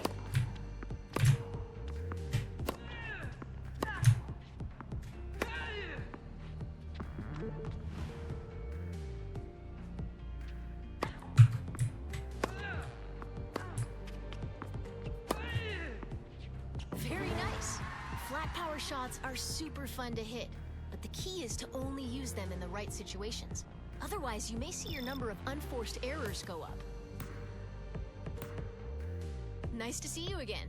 Baseline offense players can rely on their high serve attribute, which makes breaking their serve extremely difficult for their opponent.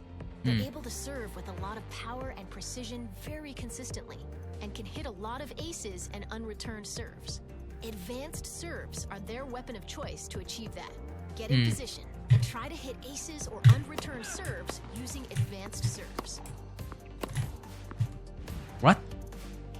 Score aces or unreturned serves with an advanced serve using... How the fuck?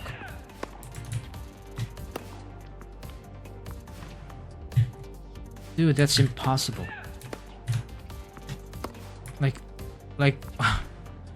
Like make them unable to respond? Are you crazy? No, no serve can do that. Unless, fucking hell. Okay, how about this? What?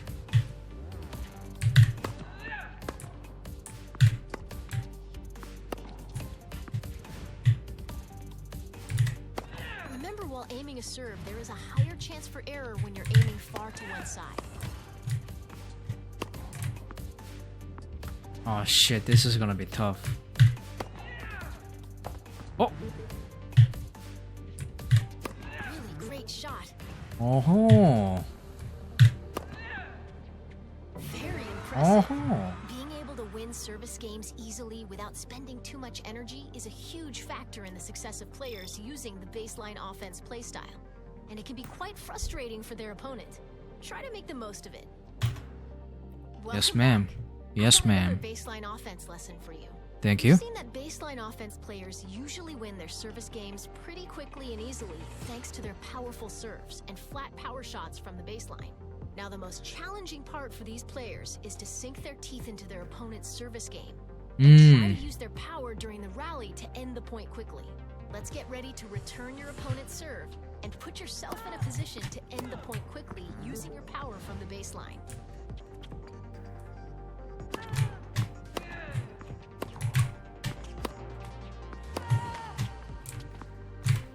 Well.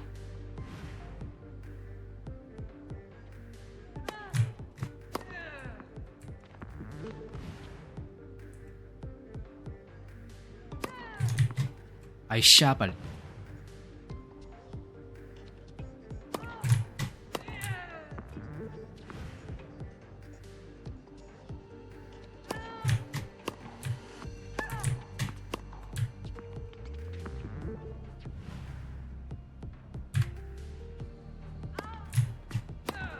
Well done. Keeping the rally short is crucial for baseline offense players to save energy and keep both focus and precision during their service game. If they let their opponent drag them into repeated long rallies, they're more likely to lose control of their shots and hit more errors, which crafty opponents know and will try to use to their advantage. Hey there! It's time to test what you've learned about baseline offense. You will be playing a tough opponent that tries to keep the rallies going and move As a around. bass player. Be sure to use your serve and power shots to try and end the points quickly before they can take control. Okay. All right, let's see what you've learned. Oh shit.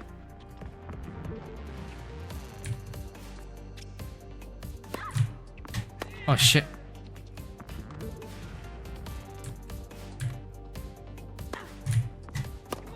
Love the way your forehands look.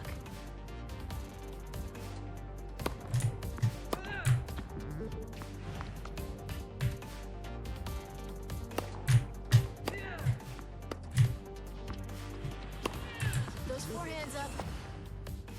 Or what? Or what, ma'am? Oh shit. What? That ball just went through the racket.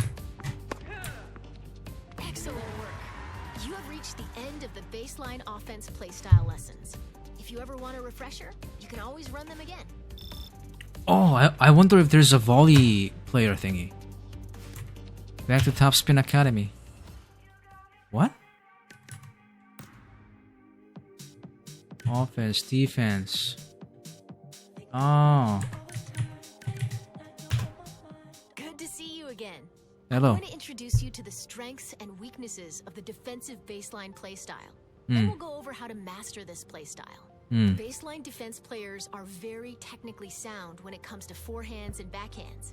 This allows them to aim their shots with precision, especially control shots, and forces their opponent to move around the court a lot. Baseline defenders are also very fast and remain in good shape throughout a match. Because of this, they are able to return balls that other players might not be able to return. Their main weaknesses are serve, volley, and power. Instead of relying on powerful shots or serves to take the advantage in a rally, they work towards getting points from the baseline using their precise shots. The go-to play for baseline defense is to use control shots. Topspin control shots are particularly efficient at moving an opponent when aimed short and cross-court. Slice shots are also useful to neutralize an opponent by making them play low balls. Okay, this. If you want to move your opponent to a certain direction, topspin D is the most preferable shot type of shot. Important things you need to know. Oh, that's it? Next up, we will go through more specific lessons. Baseline defense players can aim their control shots with surgical precision because of their high forehand and backhand attributes. This forces their opponent to cover a lot of ground and to return shots far from the center of the court. In particular, topspin control shots are the most efficient shots for moving your opponent far from the center of the court with short cross-court shots. All right, now win some points using control shots. Control shots. Oops.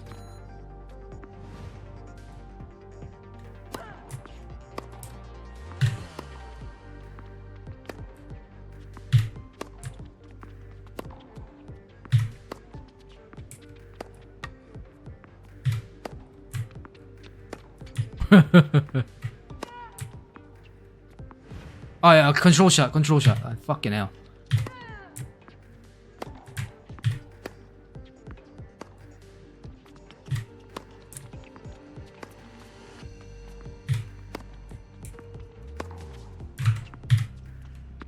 Eh?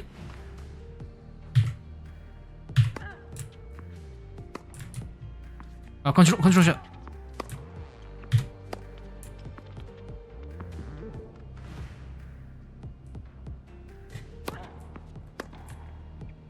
아이고. 어? 어?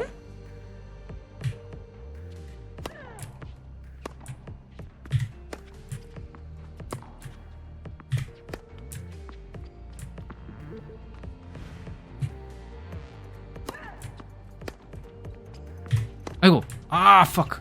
어? That was it? 아이고. What? Sure not to overcook those backhands.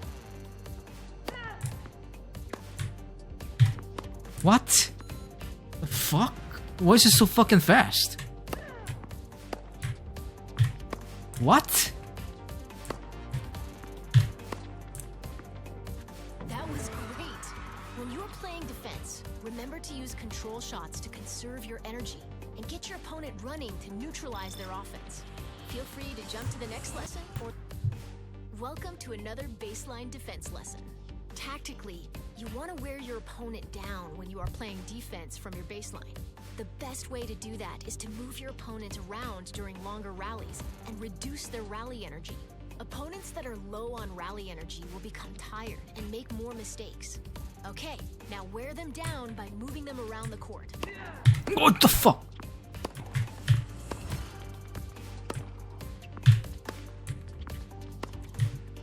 Ah, fuck.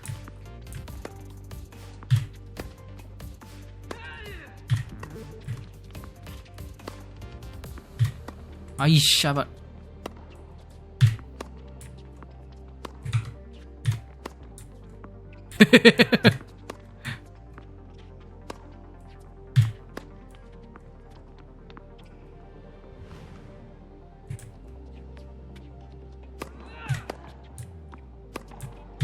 What the fuck?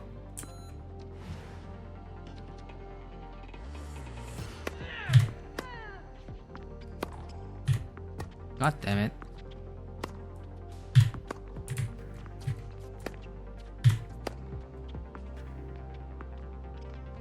What?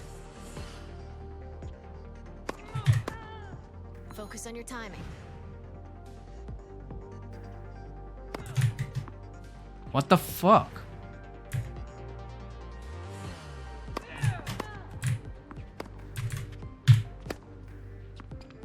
Dude, what the fuck? Get it, man! Go fucking get it! What the fuck?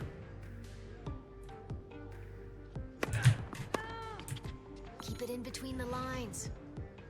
No, this guy's server is way too fast. Holy shit!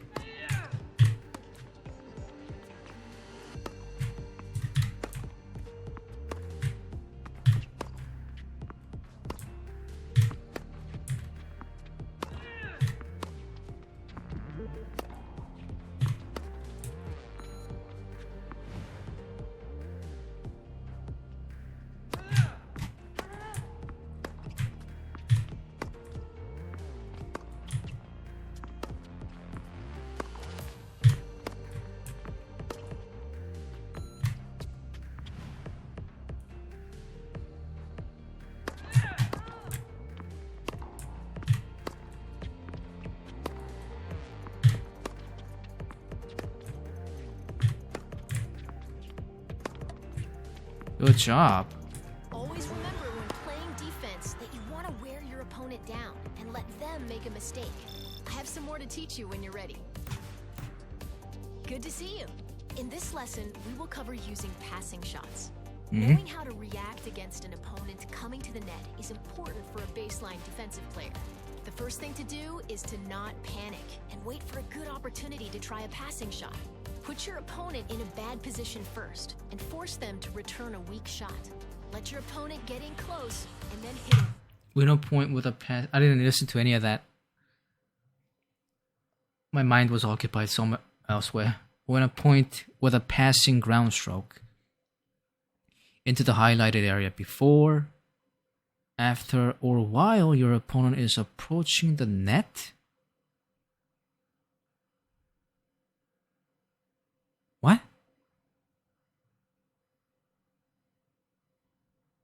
Okay.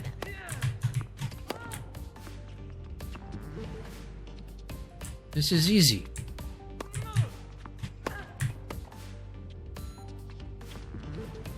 That counts?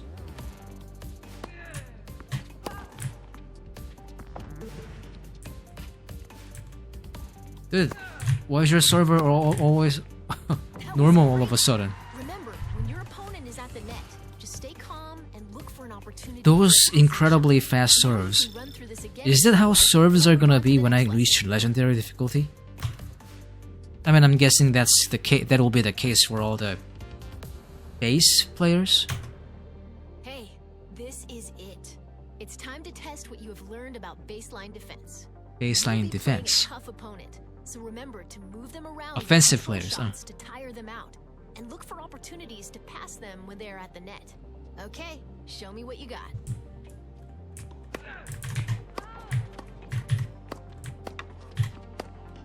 Great, nice aim.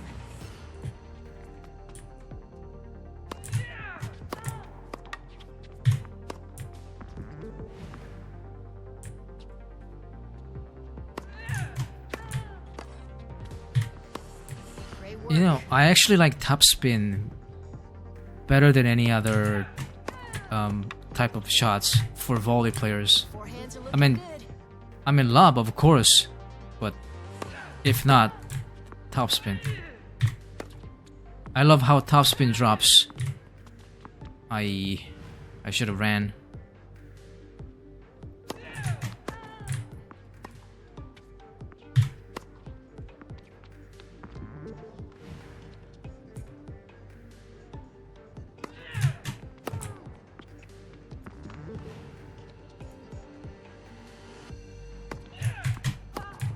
Great job. Congratulations for reaching the end of the baseline defense playstyle lessons. If you ever want a refresher, you can always run them again. Hey, Oh, restart current session. It's time to test what you have learned about baseline. Okay, show End me what you lesson. got.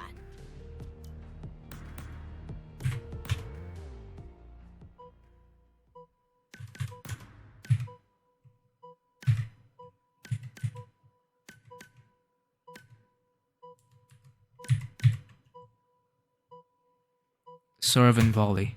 It's great to have you back. Oh, I hate Let's take a serves. look at the specifics of the serve and volley Just play do it in the style. middle. I don't care. The obvious.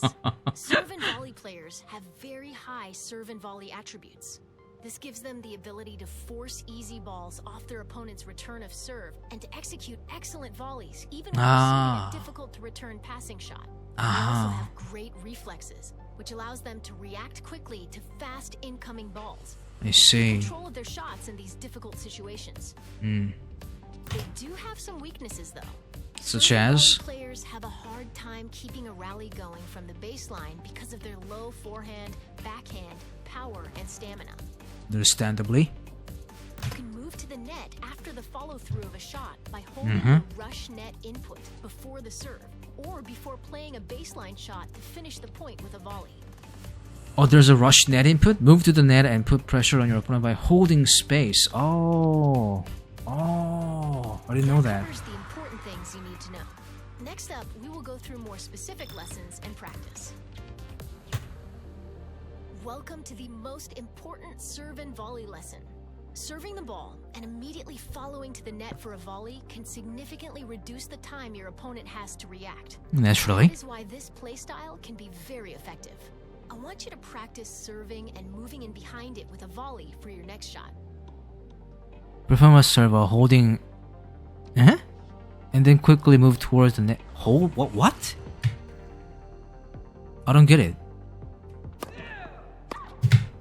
I need... What?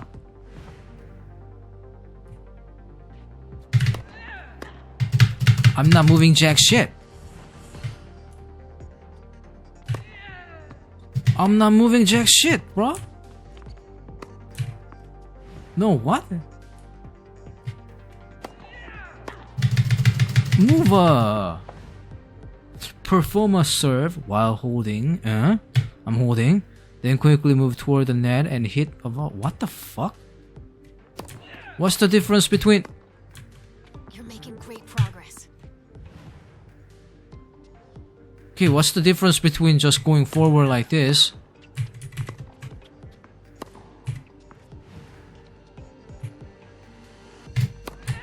Oh. What the fuck?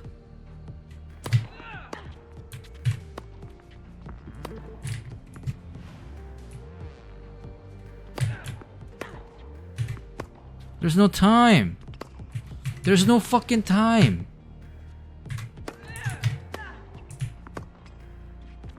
I'm not fucking... This guy's not fucking moving. Hold the space. Go forward. What the fuck?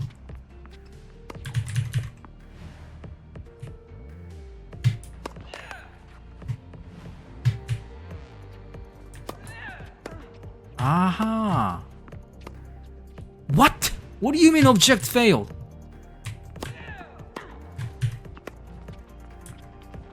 What? Get the fuck out of here. That was... Move!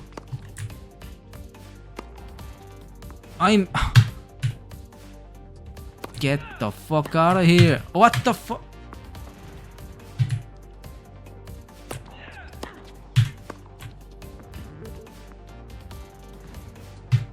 I have to run towards her. I shit. Okay.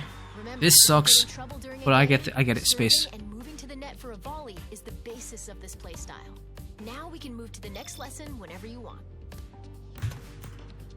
Hi. In this lesson, I want you to hustle to the net after a ground stroke, so your opponent has to hit a difficult shot. This allows you to take advantage of your high volley attribute and put pressure on your opponent when they are at a disadvantage. One of the most critical aspects to master when you are a serve and volley player is to find the right moment during a baseline rally to move to the net. If you decide to go to the net after a weak shot in mid-court, it will be easy for your opponent to pass you because you are vulnerable. It's better to move to the net when you know your opponent's shot will be difficult because I was thinking about Hana. Shot played far on the side of the court. I didn't listen to any of the jack shit. Input combined with a shot input to move to the net during your swing. During this rally, choose a point to move to the net and win the point with a volley. Do it at the How do you read this lesson? time so you don't give them an easy passing shot.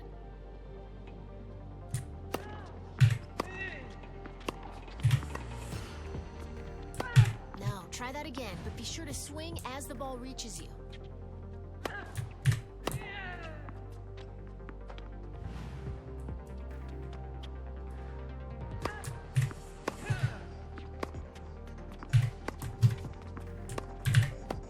Good job.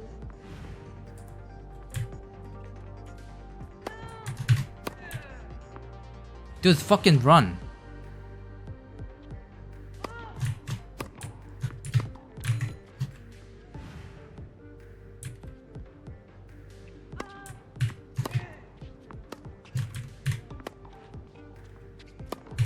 Oh, you nice.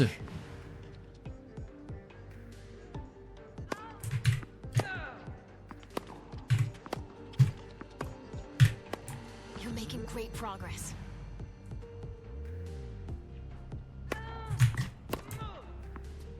Shit. That's okay. Eh? The next one. What the fuck just happened? What? Did the ball just go straight up? I didn't... What? No, what the fuck just happened? Seriously. Get the ball, bitch. Get the ball, bitch ass. Good work. Keep moving into the net like that to put pressure on your opponent, and games will often go in your favor. Whenever I don't you're think ready, so. I have more lessons for us to run through. Good to see you again. Let's look at how to hit an overhead smash. To prevent you from hitting volleys, your opponent will sometimes hit a lob to go over your head. Unless their lob is perfect, you'll have the opportunity to smash it. If the lob is too high for a smash, Yeah. you should be able to turn around and hit the ball before the second bounce. Okay, hit these incoming lobs with a well-timed overhead smash while staying near the net. Oh. Oh. Oh. Oh. Yeah, you're Oh. really good at this. Oh. Oh, wow. Oh, the position was how you do this. It wasn't just volley. Try to release the Oh. shot input when the timing meter reaches the end. Oh. Fantastic. This feels fucking amazing. Great work. Oh. Boom. Aren't those fun? Oh, Just fun as remember hell. to not stay too close to the net, so you won't be as vulnerable to deep court lobs. Next up, we will test what you have learned about the serve and volley playstyle. Hello again. It's time to show me that you understand how to play the serve and volley style against your Yes, opponent. ma'am. Remember to follow your serves to the net to try and finish the point with a single volley. I see. When you are playing at the baseline, look for opportunities to rush the net and win with a volley. And don't get too close to the net so you can hit any potential lobs with an overhead smash. All right, Okay. let's see what you got while serving. I shabba. Run, run, run, run, run.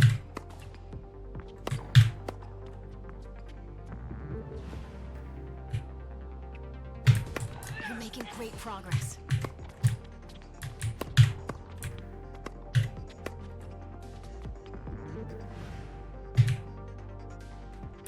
Great. Nice aim. What? That was out?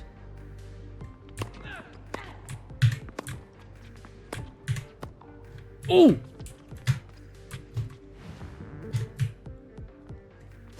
Really great shot.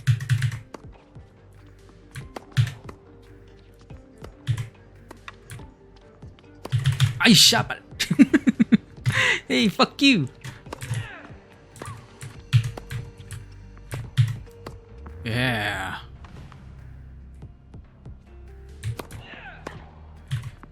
Why isn't my character moving? My character now. Oh.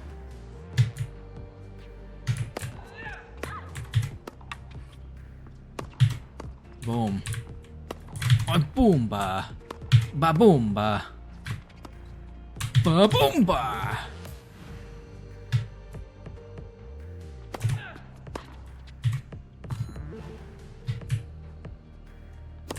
Ba byong. That was great. Oh, the last one. The last one was beautiful. Volley playstyle lessons.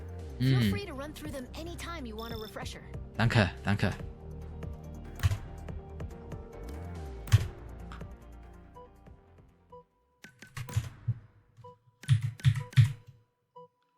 All around. It's great to have you back. Thank you. Let's take a closer look at the specifics of all-rounder playstyle. This playstyle relies on a good mastery of all the shots in tennis, allowing these players to throw all types of shots and tactics at their opponent to disrupt them and prevent them from setting up their game and playing to their strength. Low slices, angled topspin shots, passing shots, and the occasional net play, combined with decent movement, are part of the arsenal of an all-rounder, making it difficult to really find a weakness to exploit for their opponent. But that also means they're not particularly good at anything. Having no weaknesses also means all-rounders don't have a major strength or weapon they can rely on to win points quickly and easily. They need to constantly adapt and react to their opponent, and failing to execute their shots properly is likely to make it difficult for them to take the advantage in rallies. That covers the important things you need to know. Next up, we will go through more specific lessons and practice. Let's keep going. In this lesson, I'll show you how to use your opponent's power against them using flat control shots. When your opponent hits a powerful shot that comes at you fast, you won't have enough time to fully charge a power shot. But if you use a perfectly timed flat control shot, you'll be able to return the ball with a lot of speed and use your opponent's power against them. Wait for your opponent to hit a really fast ball, like a serve or a ground stroke, and hit a flat control shot with perfect timing. Use it during a rally and win the point.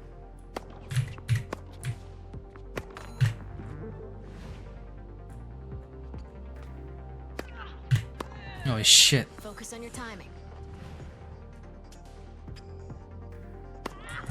Oh shit. That was way too fast. Bitch. And this is too slow. The fuck? Bitch.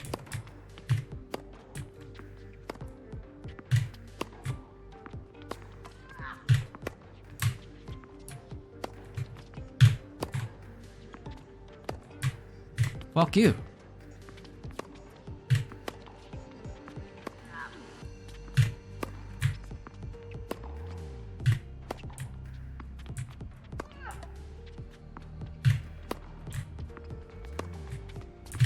I fuck.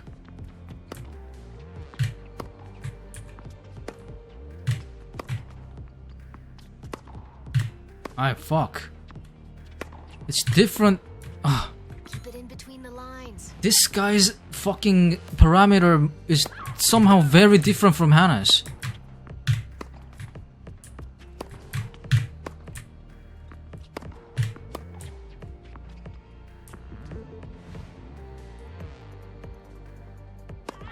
What the fuck? Bitch ass. Oh, fucking bitch. 練習にならねえぜ、これ。Fucking bitch. I am fucking limited to use control shots, and yet I'm getting something it's really hard to use control shots on. And this fucking guy, the parameter moves like a fucking independent. Fucking fuck. What the fuck was that? See, when Hannah, for Hannah, the speed of the gauge is usually similar, if not same, as the speed of the ball. But this guy is just fucking. The ideal position to hit the ball is when it's around waist height. Dude, around waist height. No, fuck you. It's the fucking parameter I have to look at. Waist high. Who the fuck sees that? This is fucking.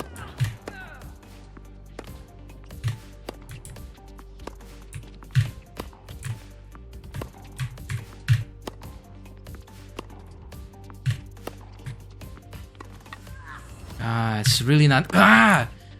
It's really not good to get used to this guy's fucking speed. It'll fucking mess up with the Hannah's speed. Getting used to Hana speed. Did you see that? What the fuck?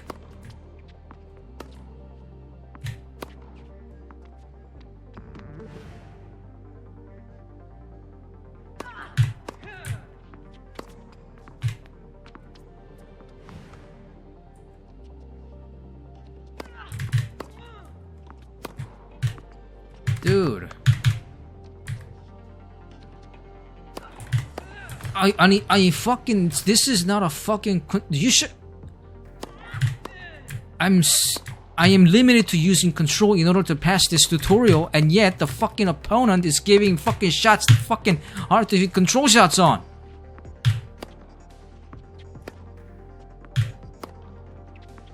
I mean, I get it what it's trying to do though, but fuck, this is tutorial.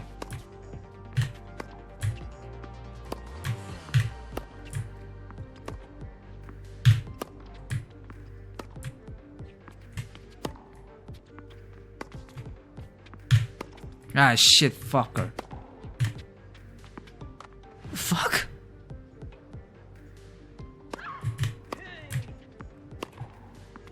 어디가 이 병신아. That's the best time to strike.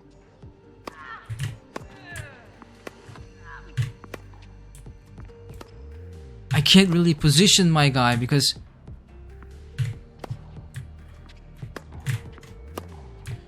then I'll have to fucking hold down and do power. Because that's how that's how I play. Yes. Finally. Fucking hell. Feel good?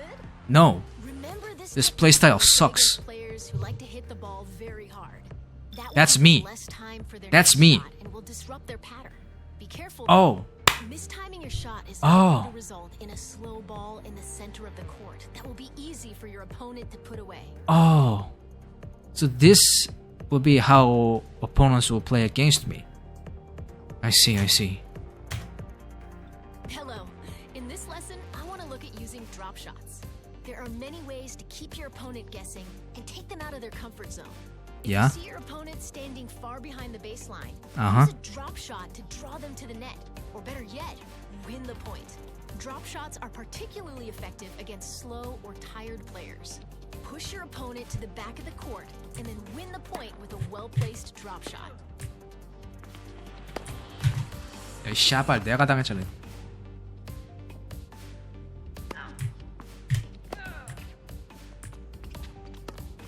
아이 씨발.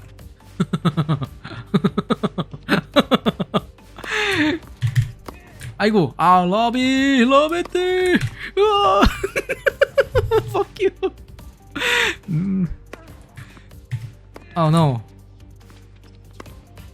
Oh, 호잇. 호잇. Oh shit. Fuck you. I press C. I have to press X. Hey. Ah, pressed S. Fuck. Where's X? Fuck. X. I press space. Try to hit the ball Fuck. when it's around waist height.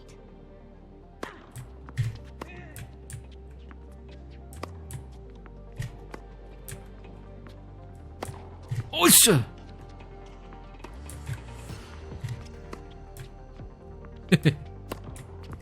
Wait. I can do this forever, bitch.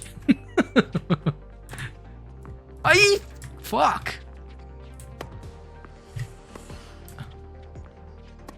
I have to make it perfecto. Dude, go back to your line, bitch.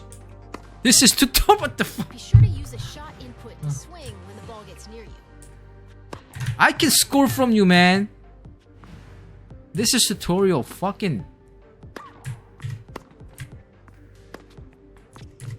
What the fuck are you? Oh.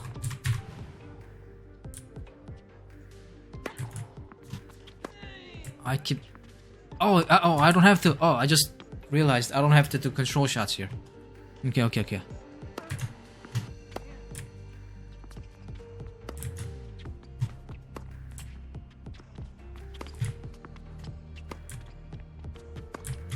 I fucking. What?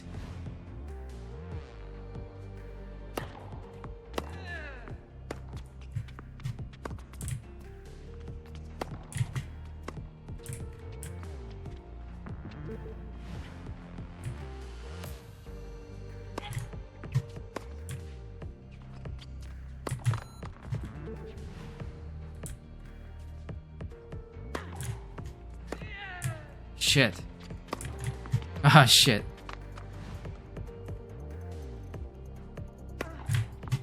Ah, shit.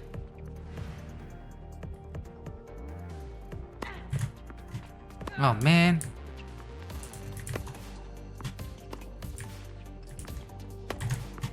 What the? Excellent work out there. Remember, you should always be thinking about moving your opponent around the court, and that includes pulling them forward with drop shots. If you're ready to test what you've learned about court play, we can move forward. But feel free to restart this lesson and practice drop shots again. See, the opponent never really went far away from the baseline. Okay, that's it for the theory. Now let's practice against an opponent, combining baseline offense and serve and volley play styles. As we discussed, variety is key. You'll need to select the right shot at the right time to disrupt your opponent and prevent them from executing their game plan. Try to move them around the court with topspin shots. Use slice shots to keep the ball low and prevent them from attacking. Flat control shots to counter their attacks. And go to the net when you see an opportunity to end the point. Okay, let's play some points now.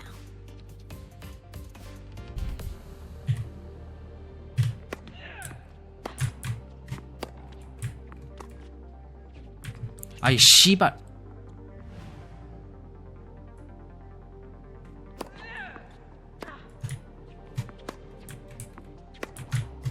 What the fuck?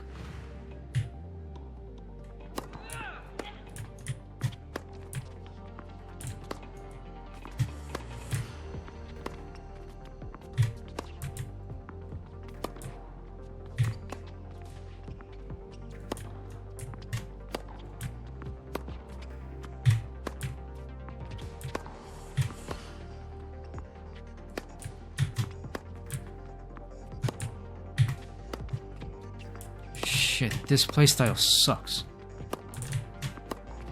I can just win this game, right? I don't have to do the volley shit. There you go.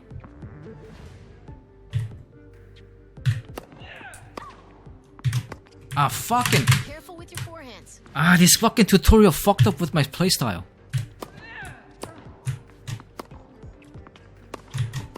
Fuck. Watch the aim and power on your backhand.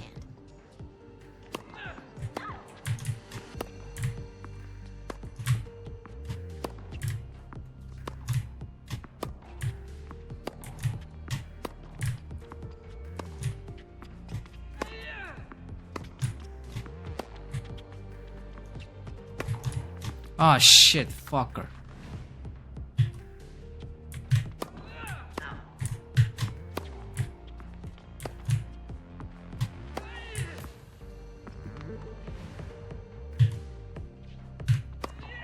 Fucking hell, this guy. Your gauge sucks, fucking head guy.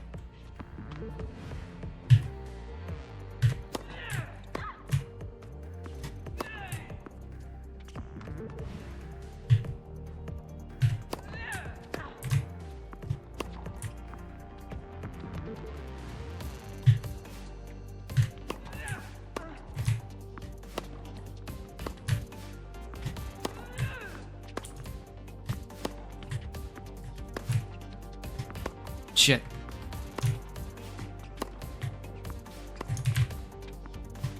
What the fuck?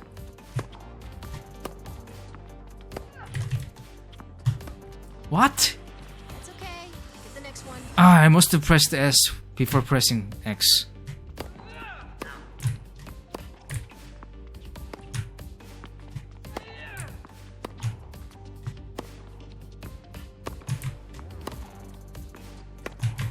Oh, sheep.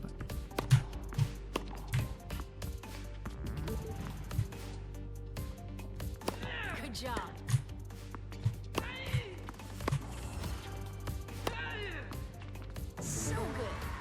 did really well. That's the end of the all-rounder playstyle lessons.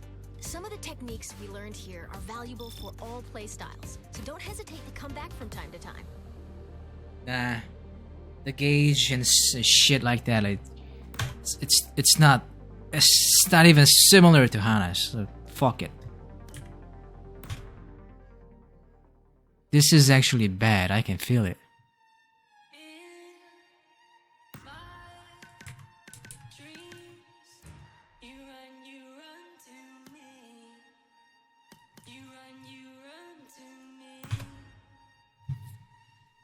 Okay. Well.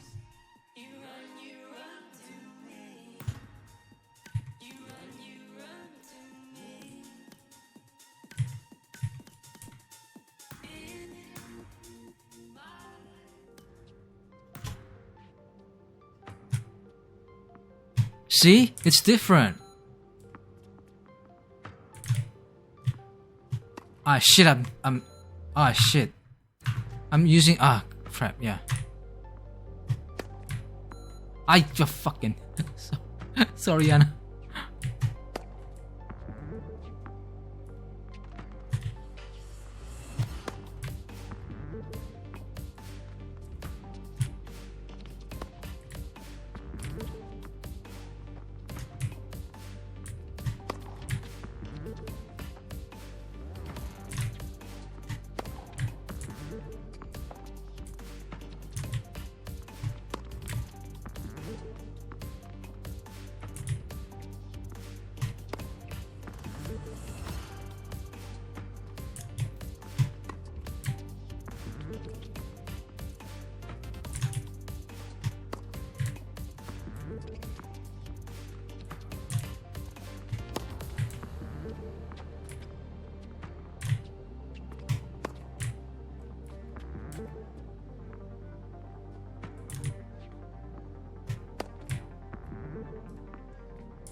Ah shit.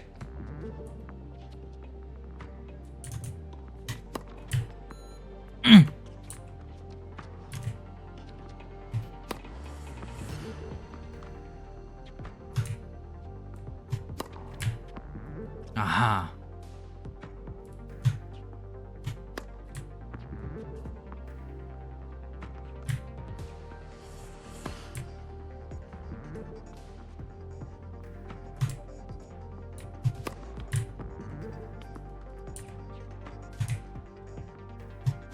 Oops. Oh shit. That fucking guy fucking messed up with the timing. See, Hana's is more stable. You know, it's not like that fucking guy shit, you know?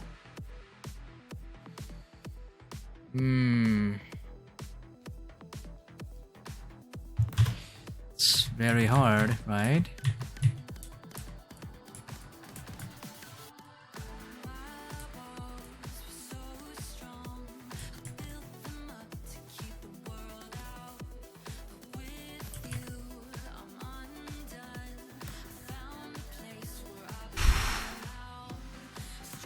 Let's try to get the taste of very hard.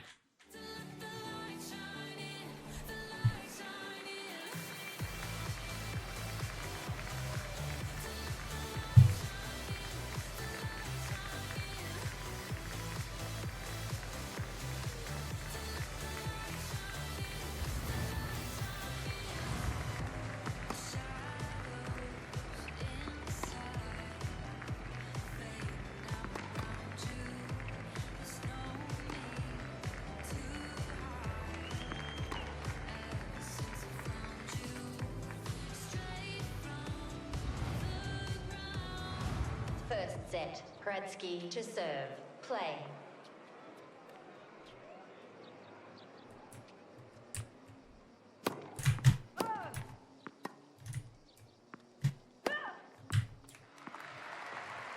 Zero all.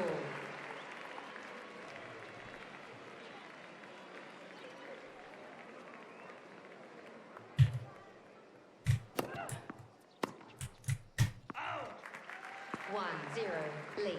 Yeah.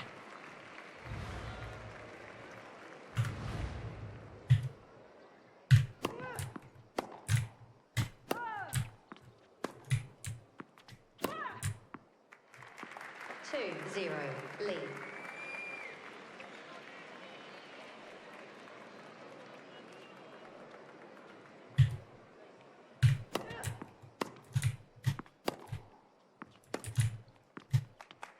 Ah. 2-0 lead.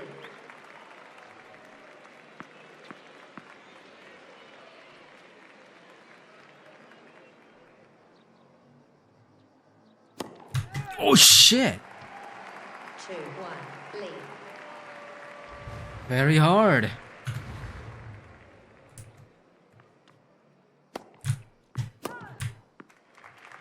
Two one lead.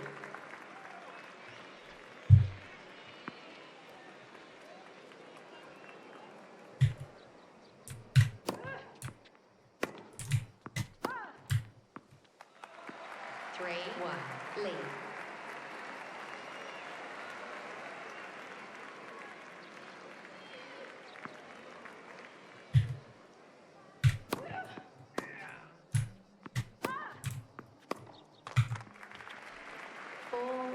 Lead. Oh, I should have shifted my position. Next time. I just need to get used to it because I've never done that before.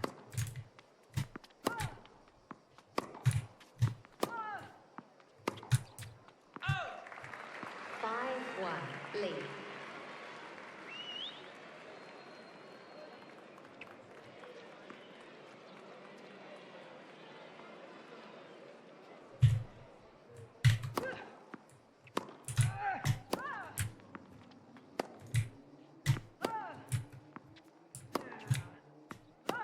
Ah, keep getting it. Okay. 6-1 lead.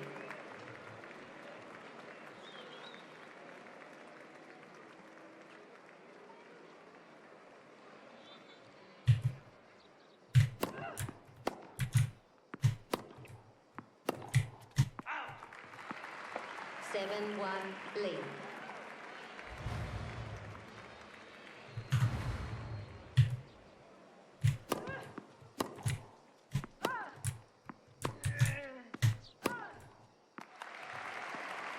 Eight one lead.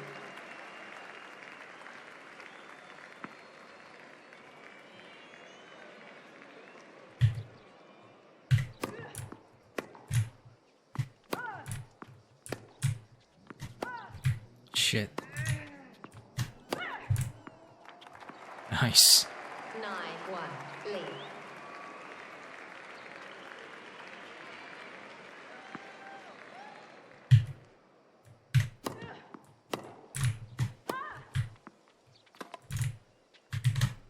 Oops. 10-1 lead.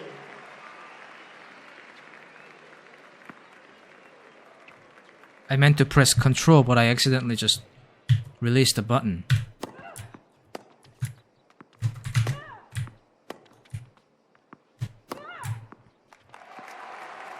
Game, set, and match. Lead.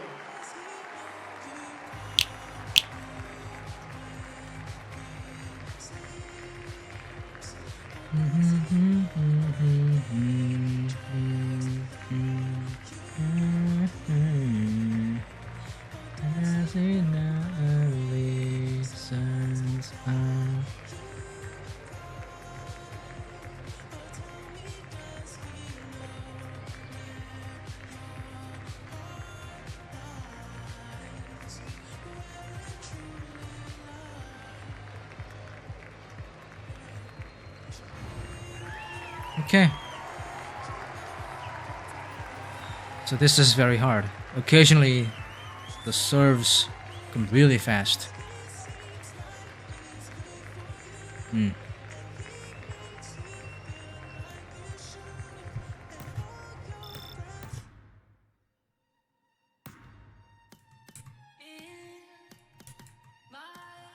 What is this? The Italy. Spain? Madrid.